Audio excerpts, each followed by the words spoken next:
Welcome to the treasure room.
Ten, 9, 8, 7, 6, 5, 4, 3, 2, 1, 0. Prepare for vault door opening.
It's always something, everybody. Hello and welcome. My name is Kismet. I shall be your host for this evening. They call me the Gaming Tycoon because I played all of these games and thousands more. That's right. I've been gaming for over 50 years, half a century, everybody. And I'm here to show you all my best tricks in this fantastic game, 7 Days to Die. Now, make sure that you go ahead and put a 1 in the chat. So I know that everything is working. Oh, look at my team. Look at they're already on it, everybody. They're already on it. So we're going to play some 7 Days to Die Solo Wanderer. Sorry, I was wrestling with Twitch to get it to update my darn title. It will not do it. Now remember, everybody, it's September. That's right. You can go ahead and give some subs or sub to the channel for a reduced amount. So you can save up to 30% on those subs, and the creator still gets the full amount. But you get a sweet discount, and I'm always for saving money is making money, everybody. We're going to show you how to dominate in 7 Days to Die. This is when we use our Duke Domination to go in and absolutely override everything in the game, to go in and buy anything and everything that we want and just basically have an unlimited source of income. And we have been doubling and then doubling again our income source. We're basically growing our income source right now, which is awesome. That means we don't have to go and loot every single house and get every little thing, though I might do it anyway because that's just the way I am. I'm a super looter, so I might loot it all anyway. But we no longer need to do that if we don't want to. Now, don't forget to go out and retweet, everybody. It does really help the stream over there on x.com, aka Twitter. You can follow that link. You can hit that like button. You hit that retweet button. We get 5 retweets. I'm going to shower you with a bunch of kids cats, which is what you use for the giveaways. Also, you can go ahead and do 5 more, and I'll give you some more on top of that, and so on and so forth, like that. Now, I have a little kids talk up here in the front before we dive in, everybody. Rough week, everybody. Rough week. First, I woke up on Friday of last week, and the side of my face was hurting really bad. I don't know what I did. I thought I was just having a toothache. But, man, it was the whole side of my face and the back here. But I championed through it. I said, I'm just going to stream anyway, and streamed. And then come Monday, my stupid cell phone beeps, not the people who make the cell phone, but my cell phone service, which I'm not going to tell you what it is because I don't want to inadvertently advertise their stupidity. And so I go in there and they raise my bill again. Now, over the last couple of years, everybody, they've raised my bill 150%. Now, I've been with them for like 10, 15 years, I don't know, 20 years. I've been with the same carrier the whole entire time. And they just keep raising the bill. And I'm like, why are you raising it? I'm not getting any other services. And they're like, well, we told you we were going to. Oh, okay, that's your excuse? That you just told me that you were going to raise my bill by 25% and then 25% again and then just keep doing that every single year and think I'm going to stay with you forever? I don't think so. I'm taking my money elsewhere. So that's what I had to do, everybody. I had to switch over all of my phones. And I have a lot of phones, everybody, because I've been my wife and me and my kids. And so I spent 10 hours doing that the other day. Holy mackerel. Was that yesterday or the day before? I think it was the day before. Or no, I think it was yesterday. I don't know. I think it's, oh yeah, I know it was Monday. So I spent Monday doing that. I know it was Sunday. Monday? I don't know. It all runs together, everybody. But I spent 10 hours doing that. First, trying to tell my primary people that I've been with them for, 20 years. What are you doing? Screwing over your longtime customers. I'm going to leave. In fact, I'm going to take all my services elsewhere, and you can bite me. And they didn't give me any good answers back, so I said, okay, that's it. And then I had to go through all of the pain and suffering of moving carriers, because you got to move all your numbers, and you got to do all this, advanced, stuff in your phone, where you're, switching all the numbers and crap over. And that just takes forever. And so that was, again, 10 plus hours of my day doing that instead of doing I could have been doing nothing and would have enjoyed it more. But this is kind of my lot in life, everybody. When you know technology, you're like the technology person. Everybody comes to you to try to solve their technology problems. Like the other day, I had to help my wife solve another tech problem with some apps and stuff. Again, but see, I don't know it because I'm smart, everybody. Some people get the illusion, oh, Kismet, you're super smart. No, I am like an average Joe, just like all of you. I just spend a lot of time doing it. I spent a lot of effort to learn these things. So that's where that smarts comes from. See, like my oldest daughter, she's like smart. My wife's smart, and my kids are smart. I am work hard smart, right? I have to really work at it, put hundreds and thousands of hours. So if everybody takes like 3 hours to figure it out, kids, we've got to put into 10 hours. If you can relate, everybody, put a 1 in the chat. If you can relate to that, if you know what I'm talking about, that you have to put the extra effort in to reach that same level. And so that's why I'm constantly learning all the time and constantly trying to keep up with all of that stuff. So I gave them the big finger. In fact, I gave them both middle fingers. And switched over. And you know what? I'm just as good. I haven't had any problems. I told the wife and kids to let me know if they have any problem with the new carrier. Not going to tell you who the new carrier is. You know, some stuff I keep for myself, everybody, because you know, it's like personal information. But we got everybody converted over. Seems to be good. I got a nice solid couple bars right now, which is great. Now, see, the funny thing is I don't really use my phone as a phone most of the time. I mean, the only people I'm talking to are my wife and kids, and usually I'm talking to them via text, and then extended family occasionally, and maybe a friend now and again. They're busy too. They got, you know, kids and lives and things to do too. So I don't really use my phone that much. And then, of course, there's like your cell phone data. And I'm using the least cell phone data because I don't go anywhere. I stay here at home most of the time and I'm working on the stream, or I'm doing something with the stream and just working on my health constantly. You know, sometimes I'll go out with the wife or the kids every now and again. But most of the time, I'm just trying to stay alive, everybody. I'm just trying to have motivation to get out of the bed every day. See, there's a whole different life, everybody, when you are young and you know, you have these big aspirations and all these things you want to do. And I did all those things I wanted to do, by the way. I did all the things I wanted to do.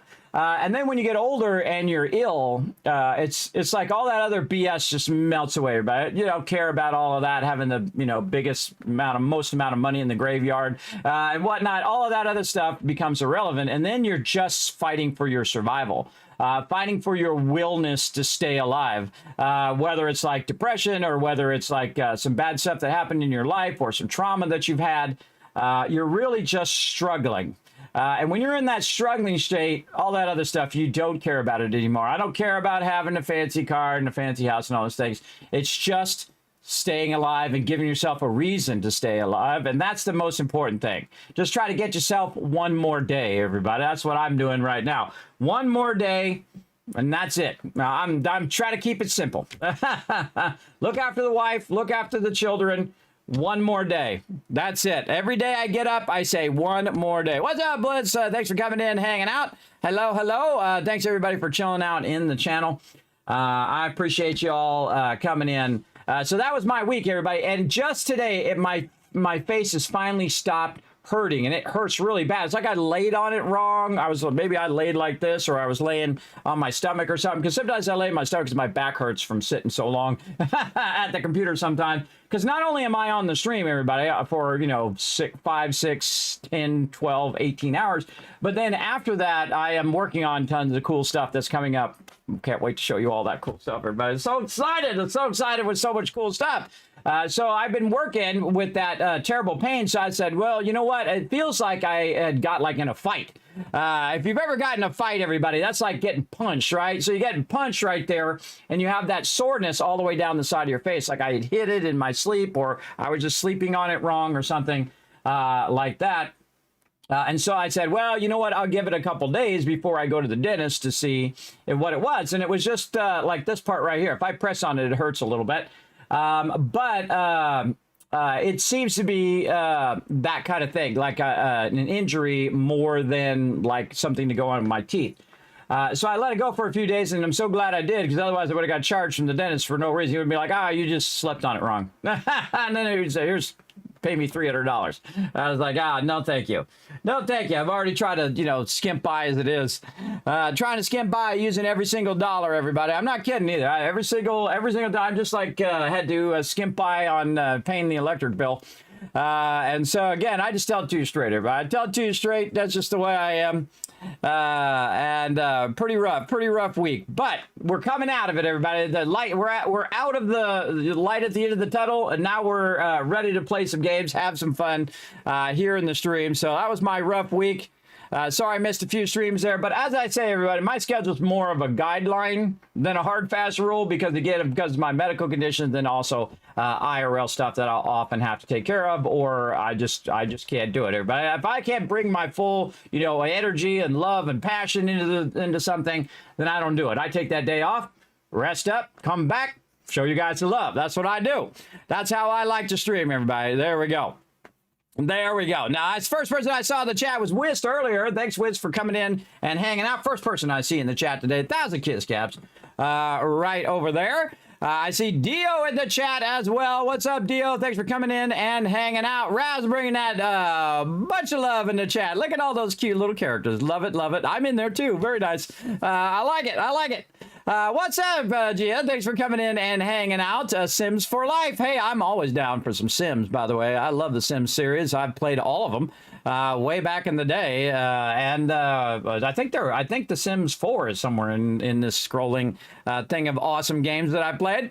Very cool. What's up, Paul? Thanks for coming in. There's Wiz right there. What's up? Bid on the Horde Night. Oh, it's so fun, isn't it? Oh, God, this game is so good, everybody. It is so good and has only gotten better over time. And I've just been thinking also of Satisfactory, of how incredible that both of those games in tandem have been doing. Now, this is 7 Days to Die has been in development for 12 years, and Satisfactory has been in development for 8 years. So a very long time, and both of them, I'm so glad I'm still alive, everybody. Both of them are releasing. So 7 Days to Die already released this year, and Satisfactory coming up in about 7 days. And we're going to be doing a complete stream takeover when Satisfactory drops, everybody. And then we'll do a mixture of 7 days and a Satisfactory as well. Now, I'm kind of bummed I missed out on the Fallout 76 launch today, but that's okay. There's always tomorrow.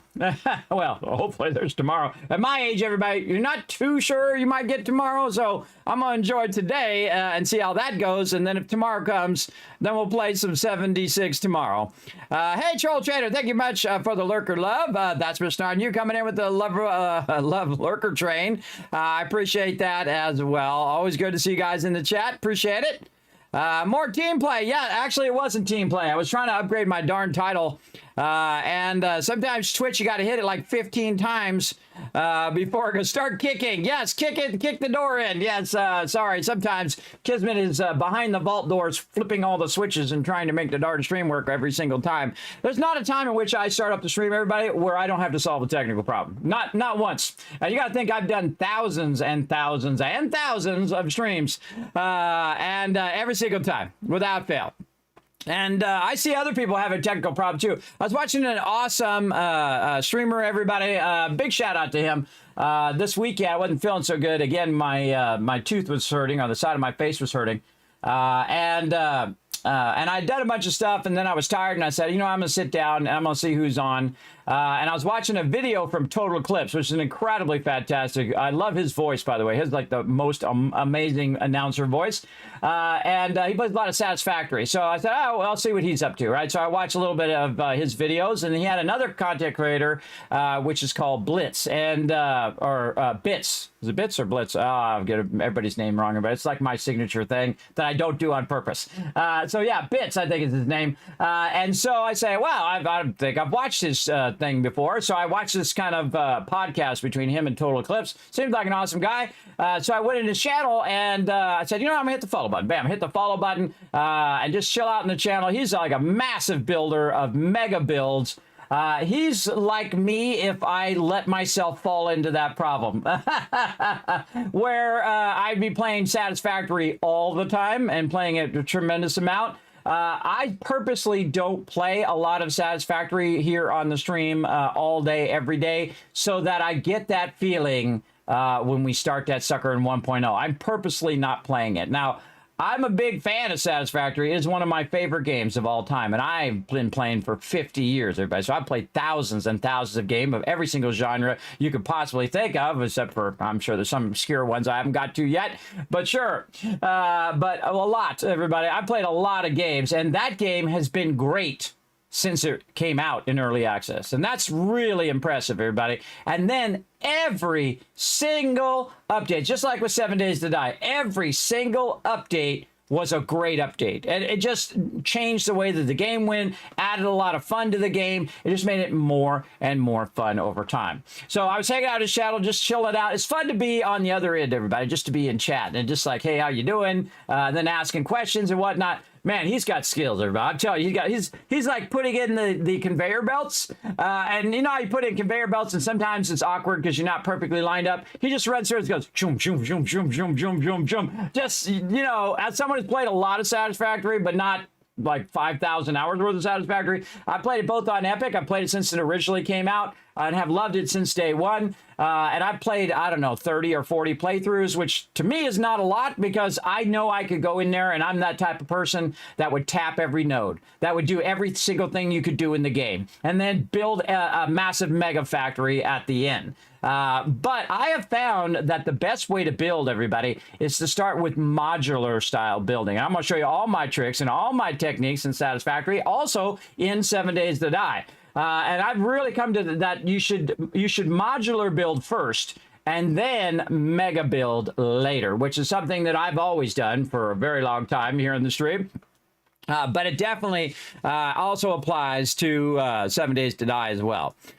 So I do the same thing like in Fallout. So if you're playing like Fallout 4 and you're in there and you're building, you go in and you start off with Sanctuary, you start off with your key points, and then you come back and you build it out in a modular style. So you first start with just a little bit of bed rolls or what do they call it, sleeping bags to get it started. And so as you go, you then upgrade it and upgrade it and upgrade it, and it basically expands in a modular style. Okay, I'm going to add this part, I'm going to add that part, I'm going to add that part. And you're going to see that here in 7 Days to Die with my current base if you haven't already seen it. I do work in that modular style. It is way better, especially with the blueprinter, everybody. Now, I was watching the dev stream today as well for Satisfactory. Very excited, everybody. Very excited. So, settle in, because it's going to be an epic month, everybody. If I can just keep myself from, you know, being in excruciating pain from whatever I did to myself while I was sleeping there. Jogger's coming in. Look at that Kismet love trade. Now that is an impressive love trade. Oh, you put the glasses on. Oh, I like that. I like that, Joggers. That's 1,000 Kiss Cats for the chat. You put the sunglasses on my little salute guy. I see it. I see you there. Very nice. I like that. I like that. All right. All right. Let's see who else we got in the chat. So yeah, I like that, Jokers. We got Paul in there throwing the ones in. Raz, Whis, BMX over there on YouTube. Thank you very much, BMX. I appreciate you. Jokers, Peter. We got Ditch in the chat. Hey, Joe. Always great to see you, man. You know what I was looking at the other day, Joe? I was looking for a picture of me and Burke Black because he just became a Twitch ambassador. Why they took so long to add him as a Twitch ambassador, I don't know. I always thought he was awesome. I've watched him since way a long time ago. When he first started, way back there, and watched his stream on and off for that amount of time. And I met him in 2019 at TwitchCon. I'm sure you did too, way back in the day. Really super nice guy, incredibly fantastic creator. And Twitch, what took you so long? That's what I'm saying. That's what I'm saying. Same thing with Dr. Glue on everybody. Both amazing. I got to meet them both at TwitchCon. Both of them fantastic peeps and also fantastic creators. So big congrats to Burke Black on becoming a Twitch ambassador over there. Pretty awesome. Pretty amazing. So thanks, Raz, for coming in with those ones and saying hi to Ditch there. And Jonkers with the ones, Toll Trader with the one, Rhombus, DOJ. That's a 5 times massive combo of ones in the chat. Thanks for that as well. More ones. Yes, over there for that know what I mean moment there. Miss Lever in the chat. Hello. Blitz in the chat. What's up? What's up? Yeah, see, I was trying not to get your name mixed up with his name because I have that problem. Your name is Blitz. His name is Bits. So there you go. So definitely go check him out, everybody. A fantastic creator in the Satisfactory community. Amazing mega builder. And I'll get into some mega building, and we're not even going to rush, everybody. Here's what's going to happen on Tuesday next week. People are going to get in, and they're going to try to rush to the end. Not me. I'm going to play it like I was playing it for the first time, though I've played through a whole bunch of times, and I know a lot of great techniques that I'm going to use, but I'm going to take my sweet time, just like I'm doing with 7 Days to Die. I am going to enjoy the moment, everybody. The moment we've been waiting for all these 12 years to play it as at release. And of course, they're going to keep updating it over time, 7 Days to Die, as well as Satisfactory. So you're going to see a lot of that here in the stream, and it's going to be awesome, I tell you. Hi, Kismet. I hope you feel better soon. I am feeling better today, Crimson. So thank you very much for that kind words. I appreciate that.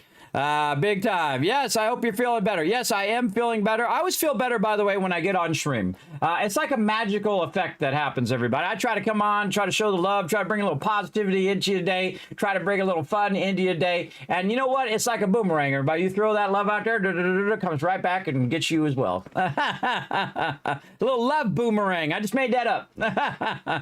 It's shaped like a heart. You throw it out there and it comes back. Now it makes me want to do a love boomerang animation. Oh, look out. Kismet's got some more idea. 3D love boomerang animation. I write all this stuff down because, you know, if you don't write it down, you'll forget it. And then some great idea gets lost to the ether. But I have so many ideas, everybody. I could not do them all in the rest of my lifetime. So I had to prioritize. But that's a good idea. I like that one. That would have been perfect to just press a button right now and a little love boomerang went like that. That would have been cool. Always thinking of fun things to add to the stream. You do you, Kismet. Yes, I had to take care of my health there and take care of my IRL, but we got that sorted out. Now it's time for some games. Space Bungee, what's up? Your health and personal life comes first. We'll always be here.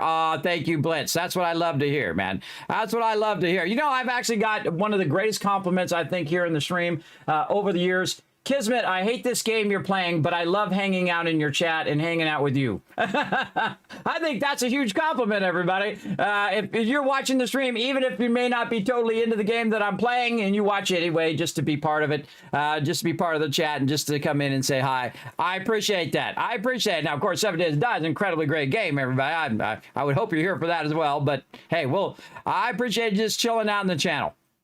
Amen to that. Yes, absolutely.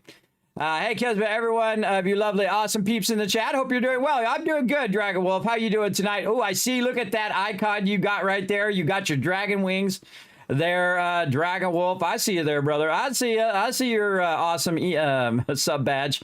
Those are one of my favorite things I did, everybody, as I have like 8 years of sub badges, and I work really hard on those. Remember, the person who's working on that stuff is this guy. That's why my doctor was reprimanding me about sitting too much.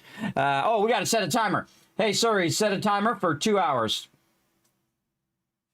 All right, there we go. We're going to be smart about our breaks, everybody. You guys remind me as well. You know what? I need a break emote or a break command for my subs. Break command for subs. All right. Yeah, someone make a command where you guys can just go exclamation break to remind me, because I'm old. As I'm old, it's hard for me to remember stuff. Fantastic. What's up? There are good guys and absolutely love Satisfactory. Absolutely fantastic. Yeah. They're both really fantastic creators over there. They got fantastic voice. I just love the whole vibe that they got going on. They're builders like me. You're a builder or you're not a builder, everybody. There's no in between. You're a mega builder like me, and you're old school mega builder too, who's just been doing it for thousands and thousands of hours. And that's why this is like very controversial in the Fallout community. I like Fallout 4 more than I like New Vegas, but just the minimum amount, just because New Vegas has the best protagonists and some of the best lines, and it really feels like Fallout. And then Fallout 4, though, has building, and so that's what gives it that little bit of edge, not because of the story or any of that stuff, is because it has building, and I love building. Now, again, you know, Fallout to me, everybody, is like my favorite series of all time. It's incredibly fantastic, especially since I played the first one. And when I played the first one and at the ending, I'm like, no way is that the ending. Oh, God, I love this game. I'm not going to tell you what it is. You have to go play Fallout 1 and go find out what it is. It's amazing, everybody. It's amazing because every other game is totally different. There's nothing that was like it then, and there's some copies now, but it still doesn't replicate that magic of Fallout. And I'm going to say something and give very high praise right now, everybody, to both 7 Days to Die and to Satisfactory, that both of those games have risen to the level of my love of Fallout. And that's saying something.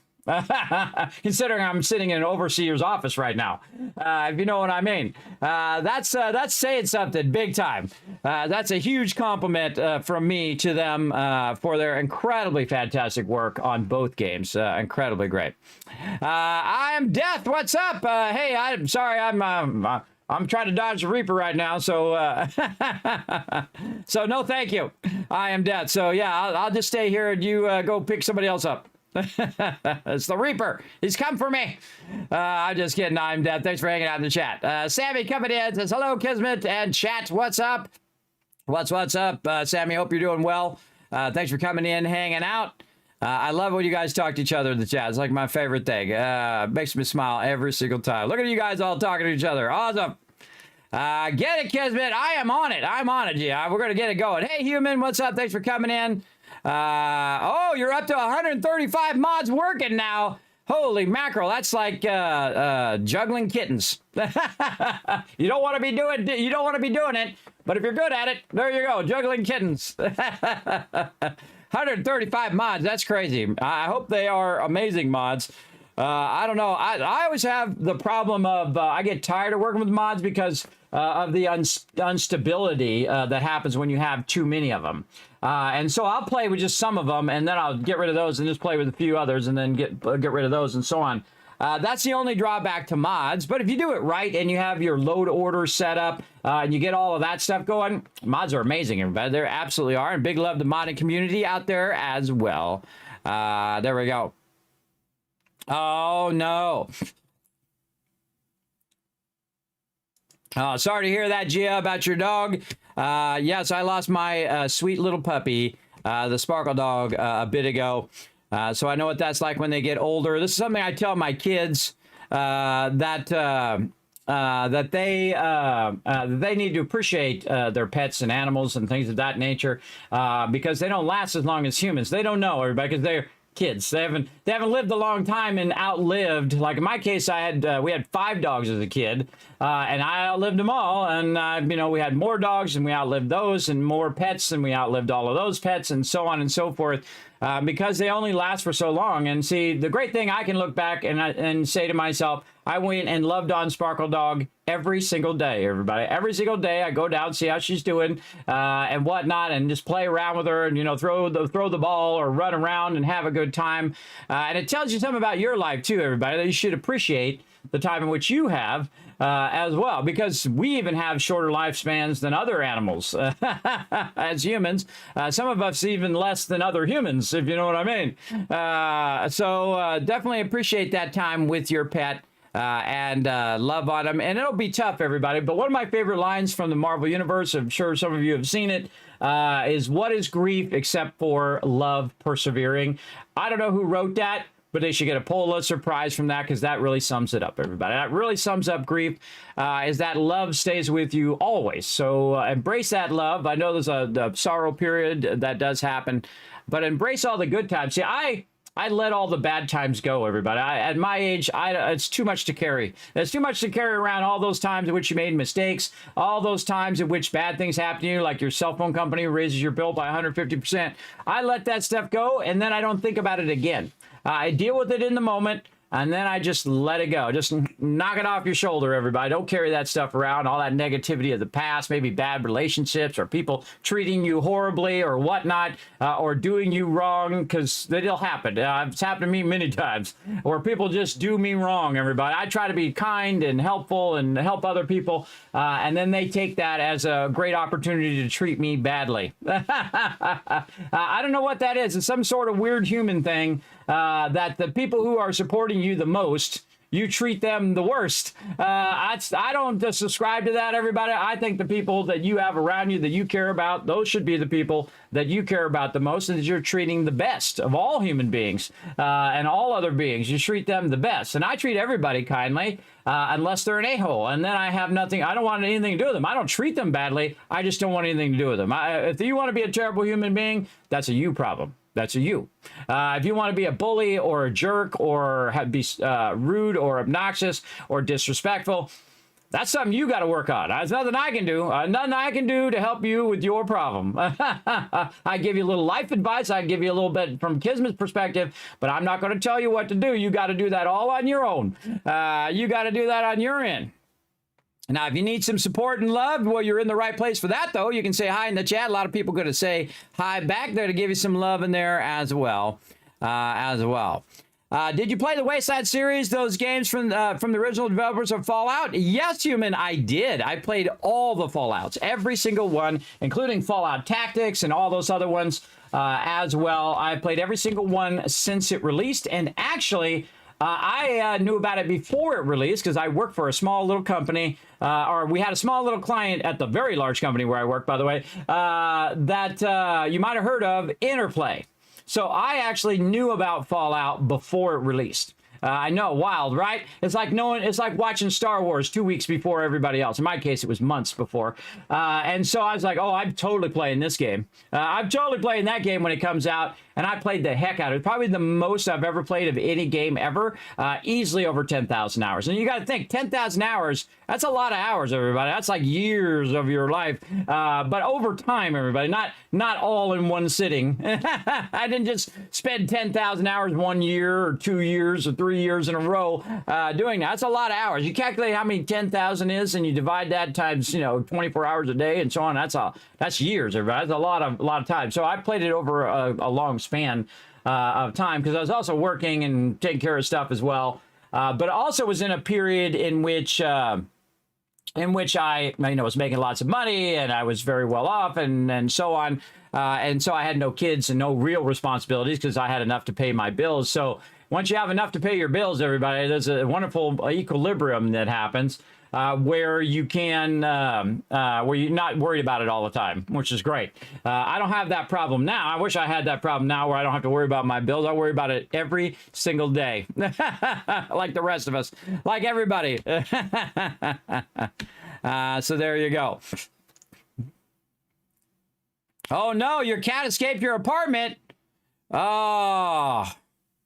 Oh, she was in the hallway. Oh, yes, your little escape artist. Yeah, sometimes they're like that. They want to go out and explore the world, but, it's a dangerous world out there, both for pets and for humans. I didn't know if it's for 7 days after the game, but I've been working on a new mod and adding some stuff to one of the other mods of mine. Oh, there we go. Gonna add, but it's not yet. Yes, well, hey, I appreciate all your hard work on the mods, everybody. I think the modders are the best. They're the reason why a lot of games I continue to play is because they have mods that you can add. So especially 7 Days to Die. 7 Days to Die has a massive modding community. That is awesome. Hey, Cal Kev, thanks for coming in and hanging out. There you go. So, hey, everybody, hit up Dragon Wolf for his mods over there and go see what he's up to. Maybe it'll be your next favorite mod for 7 Days to Die. You never know. You never know. All right, let's dive in, everybody. I want to play some games. Let's go.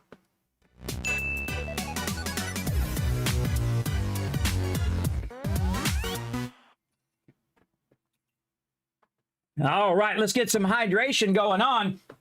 Now, we're going to do some Duke's Domination today. Ooh, look at that freaky login moment there. I'd make a cool screenshot. Cool screenshot. All right, come on. Hey, there we go.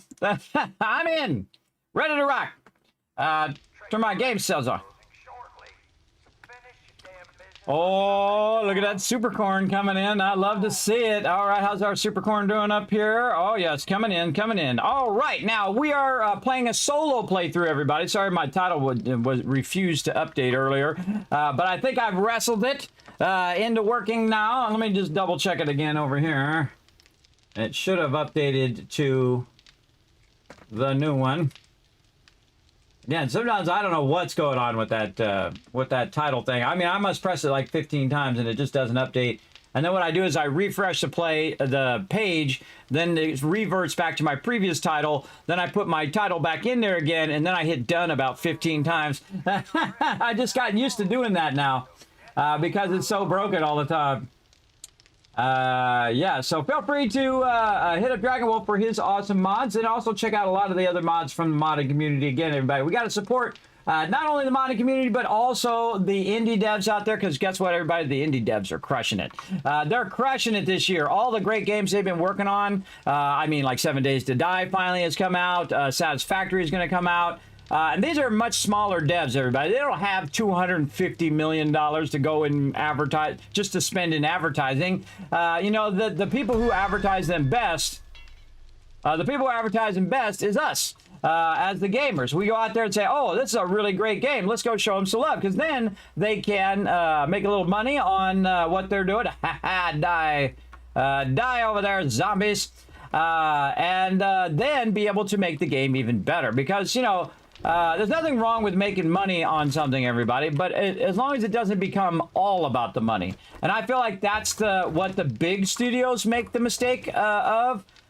Some corporate bonehead who doesn't even play games is up there making these choices that are just making the game worse. Now, all the gamers know that it's worse. All the people who are working there, all the hardworking devs who are spending all their time and effort trying to make something amazing, and then some idiot corporate guy comes in and says, hey, we should add, you know, spiders to the game. And there's like, our game has nothing to do with spiders. Why would we want to add spiders to the game? That's dumb. But they're not in charge, so here they are adding spiders to a game that don't need spiders.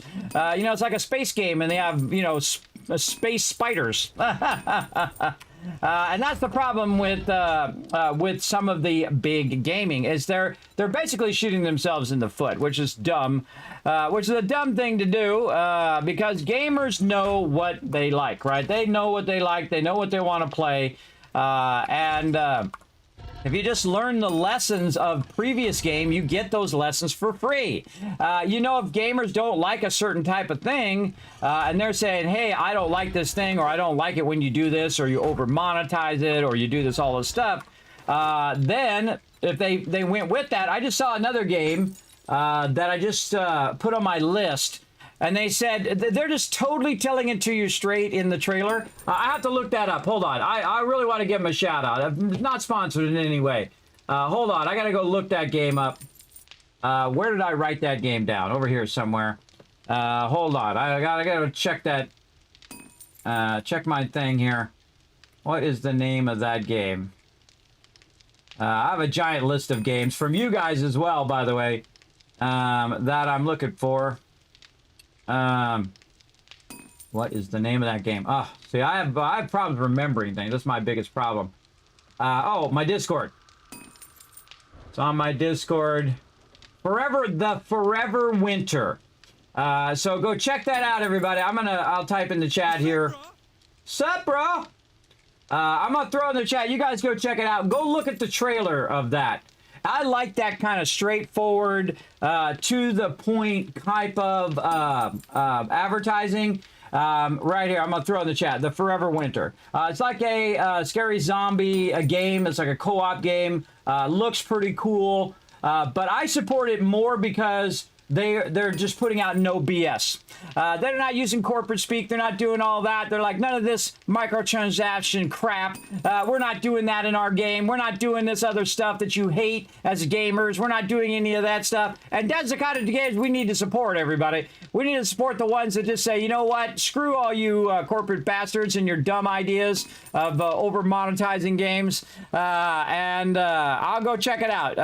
Okay, thank you, Gia. Yeah, you check that game out. It's a scary kind of game. Now, I'm definitely going to play it on stream just because I like that. I'm of the old school that you just tell it like it is. You don't BS people. You don't pull the wool over their eyes and say, oh, well, our game is going to be great. And then it comes out as a big piece of crap. So I just like it when they tell it to you straight that we're not doing any of that crap. We're gamers. We're making a game for gamers and not for our corporate overlords. And that's cool because if the corporate overlords wonder why their games fail, it's easy for me to tell them. It's because they were involved. They didn't leave it to the people who have the talent, right? The game devs themselves, the people who are making the art, people who are making the quests and all of that stuff. Instead of, injecting their stupidity in there and making it dumb, they should let the people who are great at what they do what they do. That's what I do, everybody. I find the most incredible people to work with are the people that you facilitate their greatness. Not inject your own, like, oh, you should do this or you should do that. You say, look, I'm going to be there for you. You work your magic. I'm going to give you time to shine. You do your thing. And that's work time and time again. And some people, they lose track of that, everybody, especially in large corporations where they don't care. They don't care. They're just here to make their golden parachute and then they're out of there. They're just popping in for a moment. They're just there to make the money. They don't care about how good the game is. They're like, hey, let's just pop out another one of these same thing that we've already popped out before, change it ever so slightly. A lot of the sports games are like that, everybody. They just change it ever so slightly, don't innovate, don't do anything like that. They just come out with the same game they came out with last time and just update the roster or whatever. I'm not going to call out any specific games, but you guys know what they are. You can't fool gamers. You can't fool the gamers. They know what's up. Yeah, again, they put no extended effort into it. Because, I mean, that's kind of sad if you think about it. Because when you have people, and when you're working for a company where you have certain people who are in charge who don't love what they're trying to produce and who are not really good at what they're trying to do as well, as another drawback, then it's a bummer to work there. Because now you're under this kind of corporate umbrella. It's completely unmotivating. You come in and do the minimum amount of work just to get your paycheck. I've never been that person, everybody. I will quit that job. I will instantly quit that job. I can't do that ever. I can't do that ever again or ever for more. I don't like doing a job. Now, of course, sometimes you got to. Sometimes, you got to pay them bills or whatever you got to do. If you could live without it, everybody, it's not worth it because it's just going to drain your soul working for a bunch of idiots. As well, that don't even know what they're doing. And some of you know what I'm talking about. No matter what business you're in, gaming or whatever, it's kind of soul draining to work with uninspired people. And I've worked with uninspired people before, and it was a torture, everybody. It was an absolute torture to work with those people because they come in, they clock in, they do the bare minimum. They do the bare minimum that they do just to not get fired, and then they go home. And then they do that over and over. And I would rather do something where I'm inspired to do it big time, or if I'm doing something, even if it isn't the thing that I want to do, I'll still try to do it at the best level possible. I'll try to be the best at that thing, even if it was being a dishwasher or if I was a janitor or whatever it is, everybody. I try to always aspire, and that's for me. That's not for the company, but that's for me, so I enjoy what I do big time. And that's what I do here in the stream. That's why I always trying to make the stream bigger and bigger and bigger and do more and more and more because I try to increase the quality of the stream every single time I stream. And that's why we call it the BSE. See it right down there in the title? That BSA stands for Best Stream Ever, and you're part of it right now. You're part of my best stream I've ever done right now. We're doing it. So there you go. There you go. So yeah, let me catch up here a bit on the alerts. Let's go. Let's see, starting off big. Let's go. Dio coming with that 34 months of sub love. Show Dio some love in the chat. Everybody remember these things don't play until my other thing here. This way I can talk to the chat a little bit before I get into all of the alerts and everything. That's Mr. Knight, and you coming in with that raid love as well. Don't think I forgot. I didn't forget. I did get all wrapped up in what I was doing, but I do appreciate it. Big time. Thanks for that raid. I appreciate that. And thanks to Dio, who is wonderful, everybody. Of all the wonderful people I play games with and that hang out in my channel, show Dio some love in the chat, everybody. Fantastic gamer, by the way, also. Amazing gamer, and also all-around great person. So show Dio some love in the chat, please. I want to see lots of love in the chat for Dio, or that's it. I'm just going to sit here and stare at this. You know I will, because I'm old, everybody. I got nothing else to do. I'll sit here and stare at this and stare at that wall all night long. I'm worse than cantankerous, everybody. I am kiss-tankerous. That's a whole nother level. So show some love in the chat for the wonderful Dio. All right, let's get all that water out of there. Love it, love it. Oh, I love to see my super corn there. All right, so what I'm doing is just some basics here, everybody, where I'm getting all of the forges running. I'm clearing out all the water from my dew collectors. I'm just kind of organizing everything and getting that stuff running. This way, once I get all that going, I can say, okay, what is the next priority thing I need to work on? So let's say a little bit more iron in there, so we can let that iron run for as long as we can. No more iron. Oh, we got to get some iron. Okay, so let's put iron on the list for today of things to do. So I got a little list of things. Oh, I already got it up there. Oh yeah, okay. Collect iron, nitrate, all that from last time. Okay, cool. Look at me. I'm already ahead of the game. And so I'm going to put some of this away in there. Oh, there we go. We got some, wow, holy mackerel, I forgot I had so many bullet tips and stuff in there. Wow, okay, that's a lot of ammo right there. How's our ammo doing? Wow, we got a whole box full of ammo, and we have a box full of raw ammo as well. Now, of course, having it as raw ammo doesn't do me any good, but it is awesome to see that big time. A bunch of extra gas on my character, take that out. I've got my motorcycle. Which I'm going to go ahead and just put right down here so I can find it later. We got some glass blocks and some other blocks. We're just going to take that out for right now. We'll come back to that stuff. Let's see, we have anything in the drop box? No. We already collected all of those. Were we running our cement mixers? Nope. Weren't running any of our cement mixers. All that is good. Okay, do we have raw cement somewhere? Let's see, in the building box? No, we have stopped doing cement, and rightfully so, because look at that box, all right? And you're like, well, Kismet, I got 15 boxes of cement. Well, I got something even better. I've already converted them into blocks. That's when this is what you eventually want to do with cement, everybody, is convert them into blocks because it's much more efficient space-wise. Because you got to think, if you make a concrete block, right? So say you go concrete block here, it takes 10 concrete mix. So basically 100 of these is 1,000 concrete. So if you have 2,000 of them, you have 200,000 concrete somewhere in there, everybody. You have a lot of concrete. So that's basically what I have here in the building box right here. And that's a lot of blocks. I could rebuild this base probably 3 times with that many blocks. And I could make it all cement from the very beginning, which is pretty crazy. And that's when you know you don't need any more cement for right now. Usually about 2,000 is kind of my tipping point where I'm like, okay, I don't need my stone forges anymore for now. And what I try to do when I'm playing, by the way, is I'm trying to eliminate the need for that thing. Like, great example in 7 Days to Die, when you're playing, you get a bunch of skill books. Well, I got all the skill books. Now I no longer need the skill books. I got all the perk books. Now I no longer need to collect perk books, right? So I've eliminated that thing that I was doing in the beginning of the game, and I have all of the perks and all of the benefits and all of the stuff all in one. And so basically I've conquered that part of the game, and then I can move on.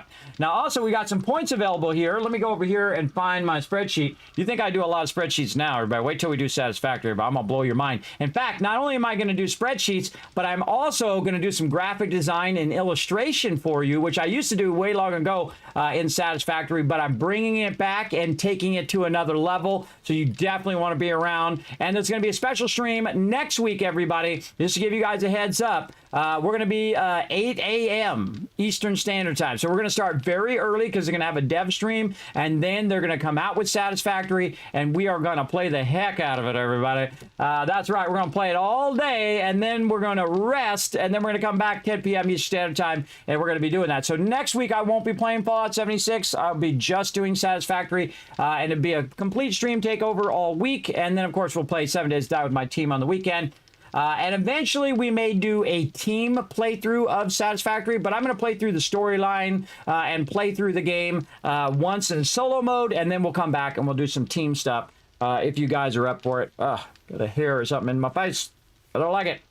I don't like it. Get off my face. There we go. So yeah, so all right. So this is my my stuff here. Let me move over. These are my what you call it, my perk points, right here in the spreadsheet. So where we're at, well, let's see. We are on level 118, and we have 4 points. So we're right here. So we've done all of these. And let's go ahead and go back. Now, I like to keep track of it. This way you can go back and say, oh, Kismet, which ones did you choose? Why did you choose those things? How did you get those things unlocked? And you can go back and take a look at the spreadsheet right there. That's right. It's available to everybody. You can follow that link right there in the chat. And go up there and check out my spreadsheet as well. You can copy, paste it, make it your own perk list, and then do your perk list as you go along. It's super helpful to keep track of what you're doing, so you know where you've been, so you know where you're going. Right, very nice. Okay, so we got all of those going. So we want to get Huntsman number 4 going. And I see we have 4 more. So 1, 2, 3, 4. So those are for our fortitude. Right, we're saving up our fortitude. Did we do our huntsman? Yeah, I don't think we've done these ones. All right, so we'll reset those. So I think we did huntsman at level 4. So let's go take a look up here, and we'll go to our perk points, and I think it's in fortitude, the huntsman level 4. Yes, so we've already done that one. Now we're saving up the points so that we can put them into fortitude. Now, fortitude itself it's just like in Fallout, everybody. If you add a point to your fortitude, it actually helps your character, just as adding a point does in Fallout, where it makes you stronger, gives you more hit points and all of that. Like we could go in and look at our current health or stamina or whatever it is, and compare it from the previous, before you've upgraded, and then after. And you can see that we have armor rating and so on and so forth. And we can take a screenshot of this. Hold on, we'll take a screenshot and see if we can get what it looks like after. Let's go in and just get this. Take that screenshot over there. And then we'll just try to remember what we had over here. So it's 200 260. Okay, so we'll put a point into fortitude, or a bunch of points into fortitude. Yeah, we need one more point for that one. And then we'll go back and we'll compare. Did our health go up? Well, no, it's at 200. Did our stamina go up? No, it's at 260. Did any of this stuff go up? It might have. But what you really want to do is look at this. So my armor rating is 67. It's 64, 17, 9.2, 01. And again, this is how I know if anything's changed. Is I take a screenshot and then I compare it. None of that changed. None of that changed in fortitude. So in this particular case, it didn't change, but it does work kind of like that, where it should increase your physical resilience. So the thing that it would probably add, I would think, is damage reduction. Would be the one thing I would think it did. Damage. Yeah, I don't see the damage.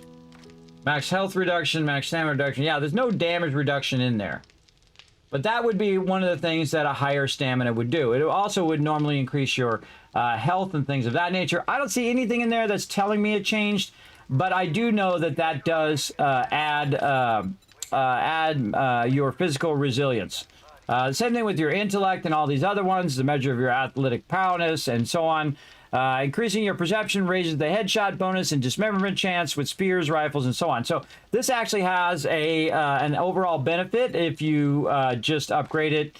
And all of these, I believe, also have a change. Yes, right here. Increasing strength, and it raises the headshot bonus of shotguns and so on and so forth. So, again, looking for those perk points. Adding those perk points add more to your character. So right now I'm just going to go heavy into fortitude. My job is to get all the way to exuberant fortitude so I can get the maximum machine gunner, which actually I could have already done because that one is at the level, I think at level 8. So I could do machine gunner next.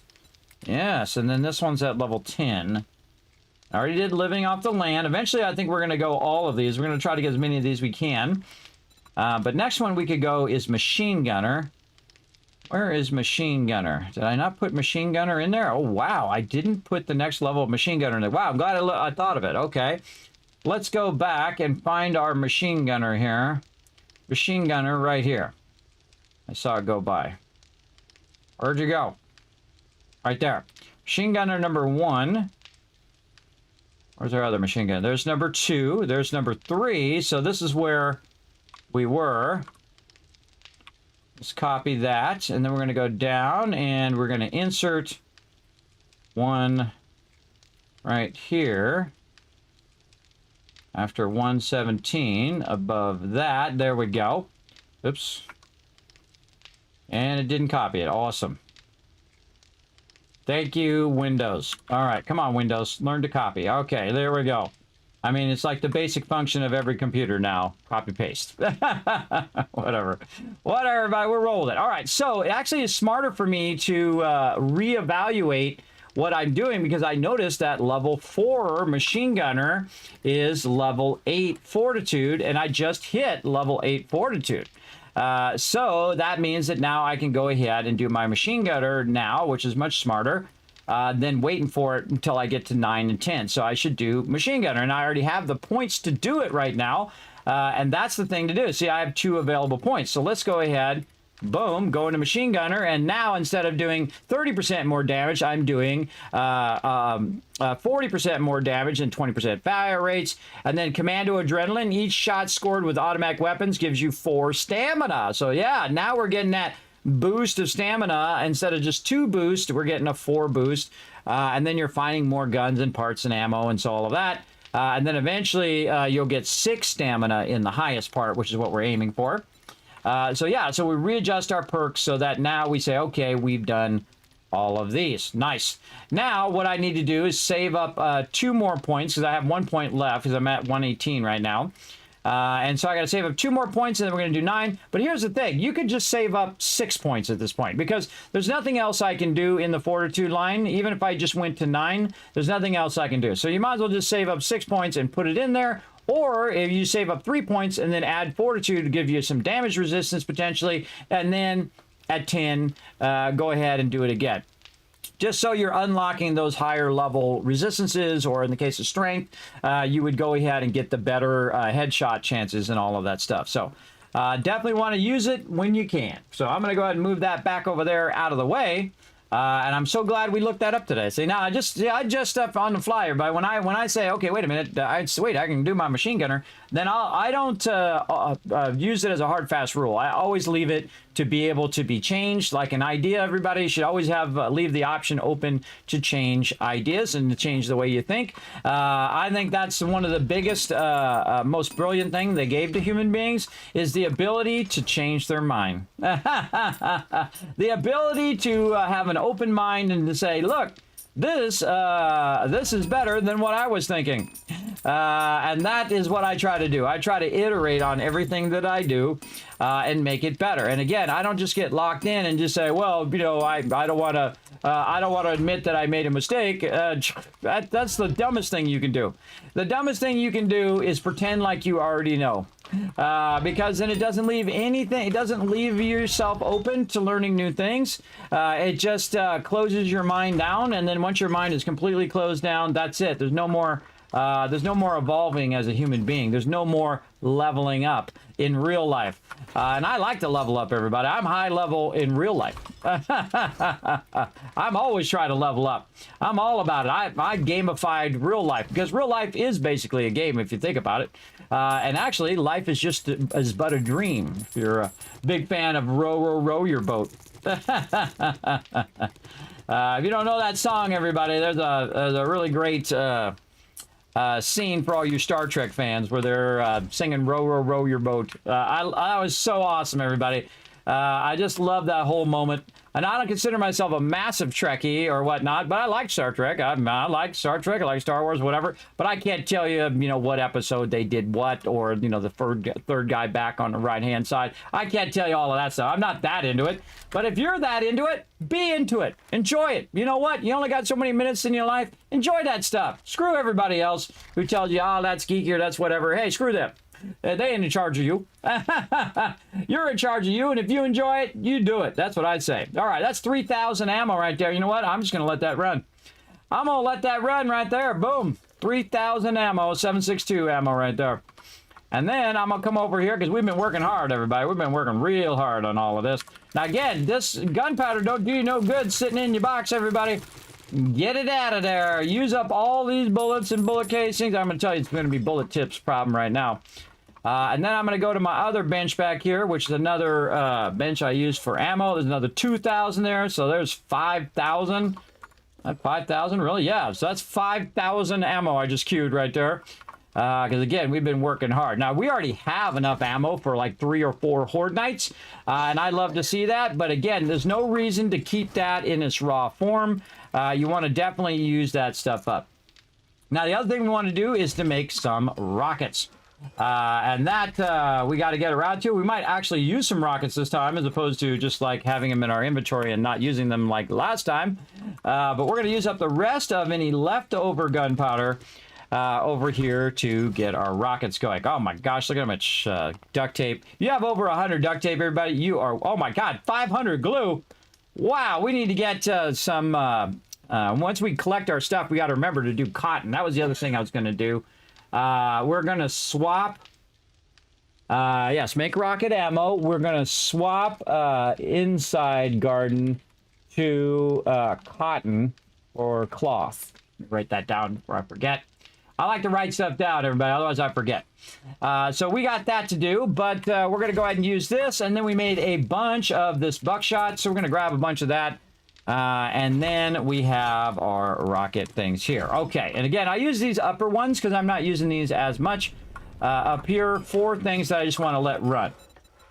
And so we can make 20. What's slowing us down? Gas. Gas is the other thing that we're going to need a bunch of.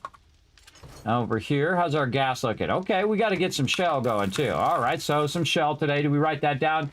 No, let's put that on the list. Shell. All right, again, I always get, it's like a to-do list, like you're going to the store, everybody. Same thing here in 7 Days to Die. Write yourself down a bit of info that you want to focus. Now, having a bit of a focus is great, but also leave yourself open to changing the whole plan if you need to. All right, there's 15 more, and that now I ran out of duct tape. All right, I'm always running out of something. All right, that's it. Okay, I'm burning it all up. Let's go. Let's go. We need some rockets, and we need them now. I'm going to actually stop these. We're going to try 69. What a great number. All right, 69, and we are off and running. Okay, what did we run out of that time? Duct tape again. Okay, now we're talking. Okay, so we need a lot more duct tape today as well. So I think 69 rockets ought to hold us over for a minute or two.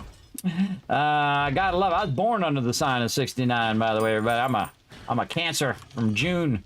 Big time. Berkey Gaming coming in, showing some love. What up, Berkey Gaming? Thank you for bringing that raid love into the channel. So I've got a little focus there, as you can see. But thanks for bringing your awesome community into mine. Welcome, everybody. My name is Kismet. They call me the Gaming Tycoon because now you know somebody who's been gaming for half a century. That's right, for 50 years, thousands of games, everybody. You're in the home of the Gaming Tycoon, me, Kismet. Thank you very much for coming in and hanging out. We're going to have some fun with 7 Days to Die. We're going to do our Duke Domination. As we do today, I'm going to show you how to make bank, everybody. How to make absolute bank in this game and dominate it, as I always do. There you go. And I pass it right on to you guys as well, so you can dominate the game as well. It happened. Yes. How was your stream there, Berkey Gaming? Let's give you a shout out. Right over here. Let's see what you were playing. I always love to give people a shout out, not only to just show them some love, but also to see what they were playing. I never know. Maybe you were playing some cool game that I might want to put on my game list that I may or may not ever get to. All right. Now my thing is acting weird. Why you like that? Why you like that game? Or chat? Come on, chat. There we go. Bam. All right. There we go. What are you playing? Oh, Dark Pictures Anthology, Man of Median.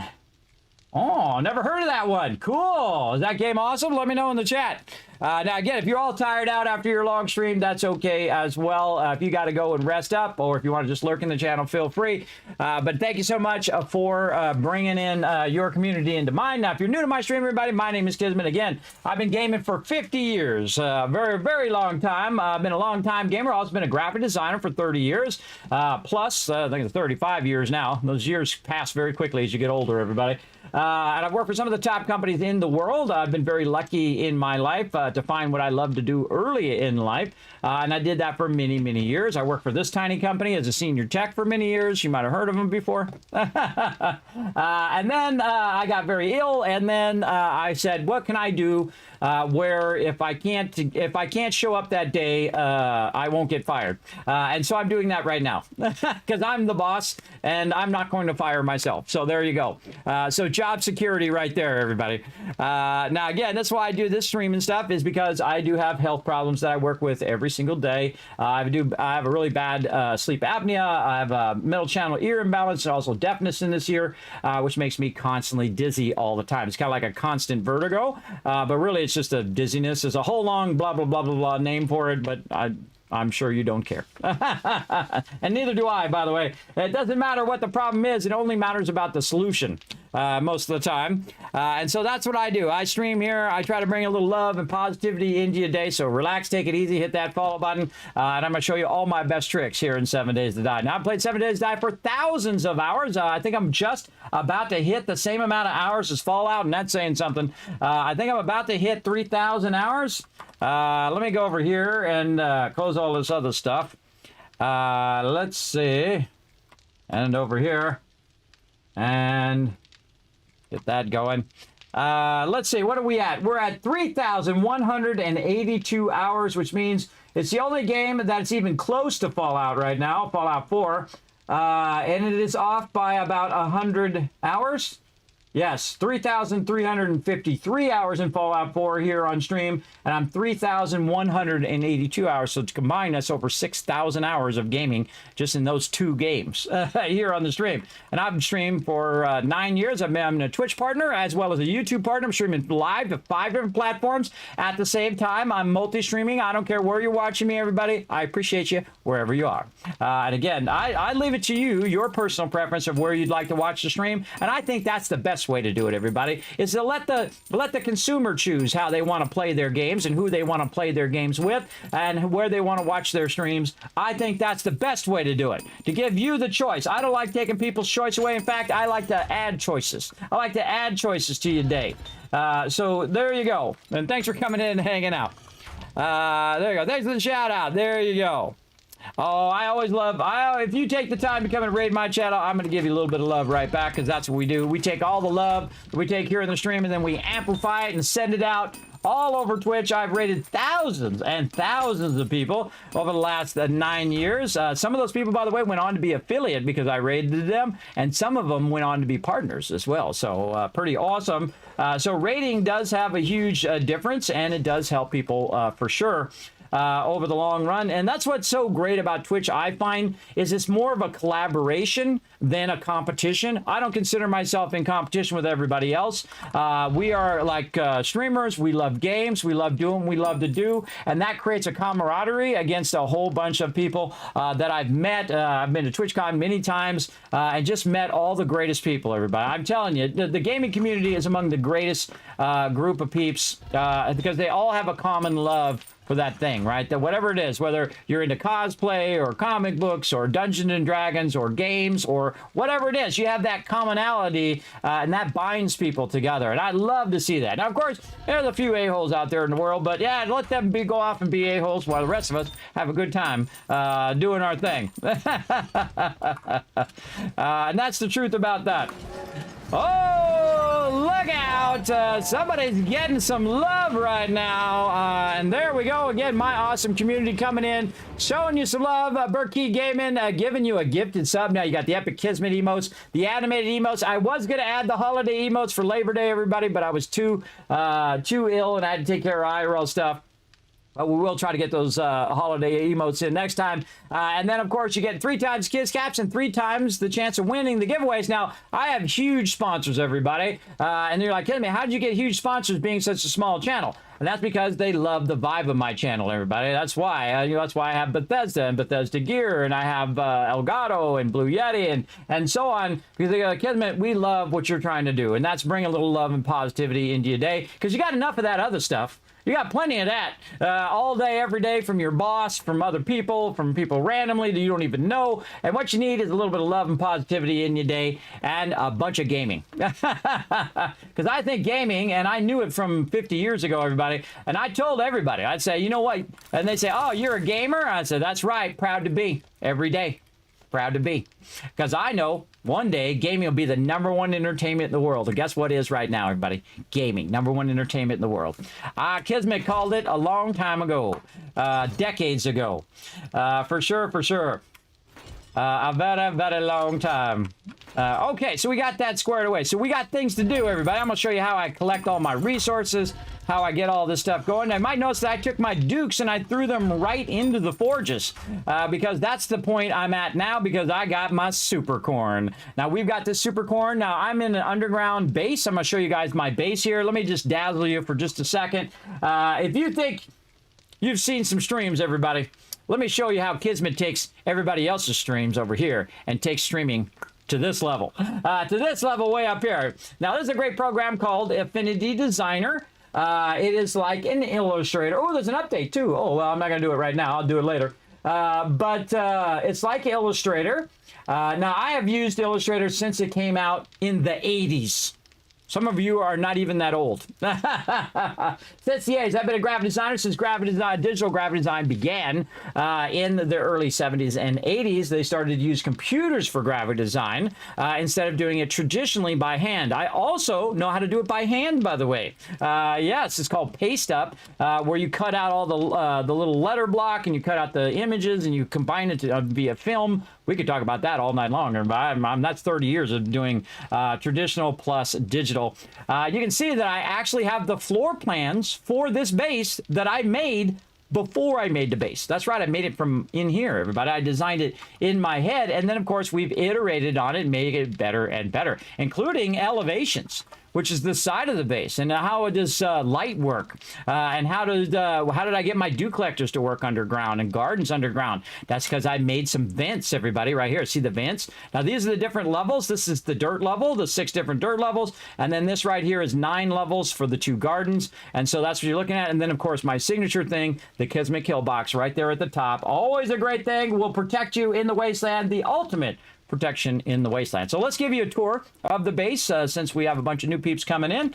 We'll show you what I'm all about. I love building, everybody. Now, my goal is not to do fancy castles and things of that nature. Now, I can do it, and I like to do it from time to time, but my job is to do things efficiently. How can I do the same thing, have the same rewards or the same benefits in my base, but use the minimum amount of resources and your most valuable resource, your time. Your time is always your most valuable resource, both in game and in real life. So how could I make something that uses the minimum resources, that's the minimum size, and have the maximum benefit? Well, here it is, the Kismet Kill Box. Now, this is a modular base, so it evolves as you play through the game. As you get more resources, you get higher level, and so on. It will evolve as you go. And thus, why I have these plans. These plans allow me to say, okay, which part of the base am I building first, right? So I'm going to build the center part of the base here, right? This part of the base first, because that's the core of the base. And then I will expand it to the other side and the other side, and eventually add electricity and all that stuff later. I use spikes in the early game. So if we go in and look at the base, we can see that we did a very simple 7x7. So this is called a 5-span, by the way. In 7 Days to Die, if you put blocks too long, they fall down, including they can start to do what's known as cascading, where it pulls all these other blocks down and can pull your whole entire base down. And I've had my bases fall down before, because it doesn't matter what should work, it only matters what does work. And so that's why we're always thinking toward what can we make work and make sure that it works, right? That's important. So we made this middle section right at the very part of the beginning of the game. We made it out of wood, and then we upgraded to cobblestone, then we upgraded to concrete, and of course now you can see it's in steel. We've also double lined it. So if you're out here, right, so you've got 2 poles that are sitting next to each other. It's actually a double pole, the top side and the bottom side. I'll show you how that works, right? So we go in and we have a plate first, so it gives me more room so I can be up here and I can melee mobs when they come up close, right? as well as it blocks the dogs from getting underneath there. Now, I'm kind of thinking I should use bars down there in the future, but we'll see. We'll see how we go. I always like iterating on the base. I've iterated on this base hundreds of times, but I've made hundreds of bases across hundreds of playthroughs in 7 Days to Die. Very, very fun to make bases. Sometimes to take over a location and convert it into a horde base or a production base, and then sometimes building it completely from scratch like this one here. Now, I also have a mega base that you can see on the weekends, on Saturdays and Sundays at 10 p.m. Eastern Standard Time, where I play with my team. And we usually have 10, 15, 20 people sometimes on the server all playing together, which is really fun. That's team play. Right now we're doing solo play, which is really fun. I've not done a solo play of 7 Days to Die in like 5 years, in a long time. And I'm absolutely loving it. I'm having the greatest time. So if you're struggling and you're having a tough time in 7 Days to Die, I'm going to give you lots of tips, try to hook you up, and you're going to dominate just like me. We're going to get it going. So that's why that is. Now, the middle one is a double pole, and it's, of course, like this. It's on both sides aimed toward each other. So if we go in and we pick up that shape, you can see that it is just a double pole like that. And then so you can just rotate it. And then, of course, you have corner pieces that have this kind of L-shaped feel to them like that. That are connected in the corner, just so it looks like it's holding it up. I could just as easily, if they had a piece where it didn't have that middle pole, because that middle pole sometimes gets in the way, but also sometimes that middle pole helps you. So if you're getting shot at, you're looking out there and there's a cop way out there and he's shooting at you, you know what you do? Just slide behind the pole. And then it hits the pole and it doesn't hit you, you don't get radiated, you don't take damage, and then you slide back out and you wipe them out. And you'll see me do it on Horde Night, everybody. We're going to be going until we hit Horde Night tonight. So that is that. Now, as we expand the base, we'll go ahead and add this other section. And then we added this other section. Then we put spikes all the way around to protect it. And, of course, we upgrade those over time as well. Now, this is a super rarity here in my stream. I actually do not build underground bases anymore because they're too OP. And if you want to be OP, just like me, you can go ahead and make an excellent underground base. Now, here we go. We're going to go down the ladder. Now, this is called a quick drop, or I call it the hay bale drop. You got down there, you've got a hay bale at the bottom, and I've got a 2-block wide. So I can purposely move myself off the ladder so I can just fall and land on the hay bale and not break my leg. Very important to land on the hay bale, everybody. Very important. So that's just called a little quick drop. Allows you to drop down a little bit faster, saves you a lot of time over your playthrough. Absolutely. Now down below here, I went in and I cut this low part out. I cut the top off first. And so we went down 6 blocks and then we started cutting the top out about 2 blocks high and just cut off the top. Then we cut down the sides, and then we cut long ways to put it in section, and then we cut off the bottom, and we didn't have to take out every single block. So that saved us a massive amount of time in the early game, because if you try to take out every one of those blocks, it's going to take forever in the early game. But if you knock it out from underneath, do not cut it off on the top. Do not cut the bottom first, and then cut the top, because it can cause cascading, and your whole entire base could come down. Always cut the top first, and then come back and cut it underneath, and then all of that rock fell down, and then I have now 9 blocks deep of an area in which I can put my underground base. And my underground base, ain't no zombies down here, ain't nobody bothering me. Now you're like, well, Kismet, how did you get the dew collectors in there? How did you get your plants to grow in there? Well, that is your venting system right here. Look, this vent goes all the way up. Now, it kind of lies in the game to you, and it's deceptive in the fact that if you went in and you looked at the bars here, and you said, okay, I'm going to choose bars, and I'm going to click on this, the light opacity is 255. So you're going to say, oh, well, I can't put it underground because the bars are 255, which means they're opaque, which means there would be no light. But it lies, because the actual light opacity of bars is 0. Is absolutely 0. So if you put 0 light opacity in there, that means it's going to be transmissive. That means the light's going to come all the way from the top part, all the way underneath here. I mean, proof's in the pudding, everybody. Proof's in the super corn, as a matter of fact. Proof's in the super corn. As you can see, that my super corn is growing. Now, I collected it at different rates, which is why it does that. And sometimes it weirdly grows at different rates underground, even though you might have put that one down first, and then you have this one and set that after or whatever. It's a little awkward, but that's okay. Just let it do its thing, and you're good. Now, you also notice that I have a vent that goes down below, and that vent also allowing me to grow stuff down below. down here. And again, you see that vent's coming all the way down, shining that light in that diamond pattern that you see on the side of my plants here, just like this. Now, this across here is actually 9, but I call it an 8x7, and that's because I count the middle one, right? So basically this means this is 4 this way, 4 this way, 3 that way, 3 that way, right? So 3, 6, so this actually should be 9. I'll go ahead and change it to 9 for you peeps. But that's the way I think of things. I think of things not in its total width and length, but in its offset from the center.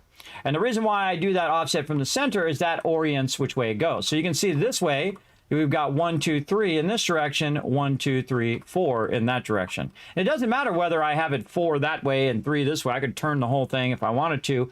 It doesn't really matter as long as it's 3 by 4 offset in both directions, and then you'll be fine. Or basically, like you saw, a 9 by 7.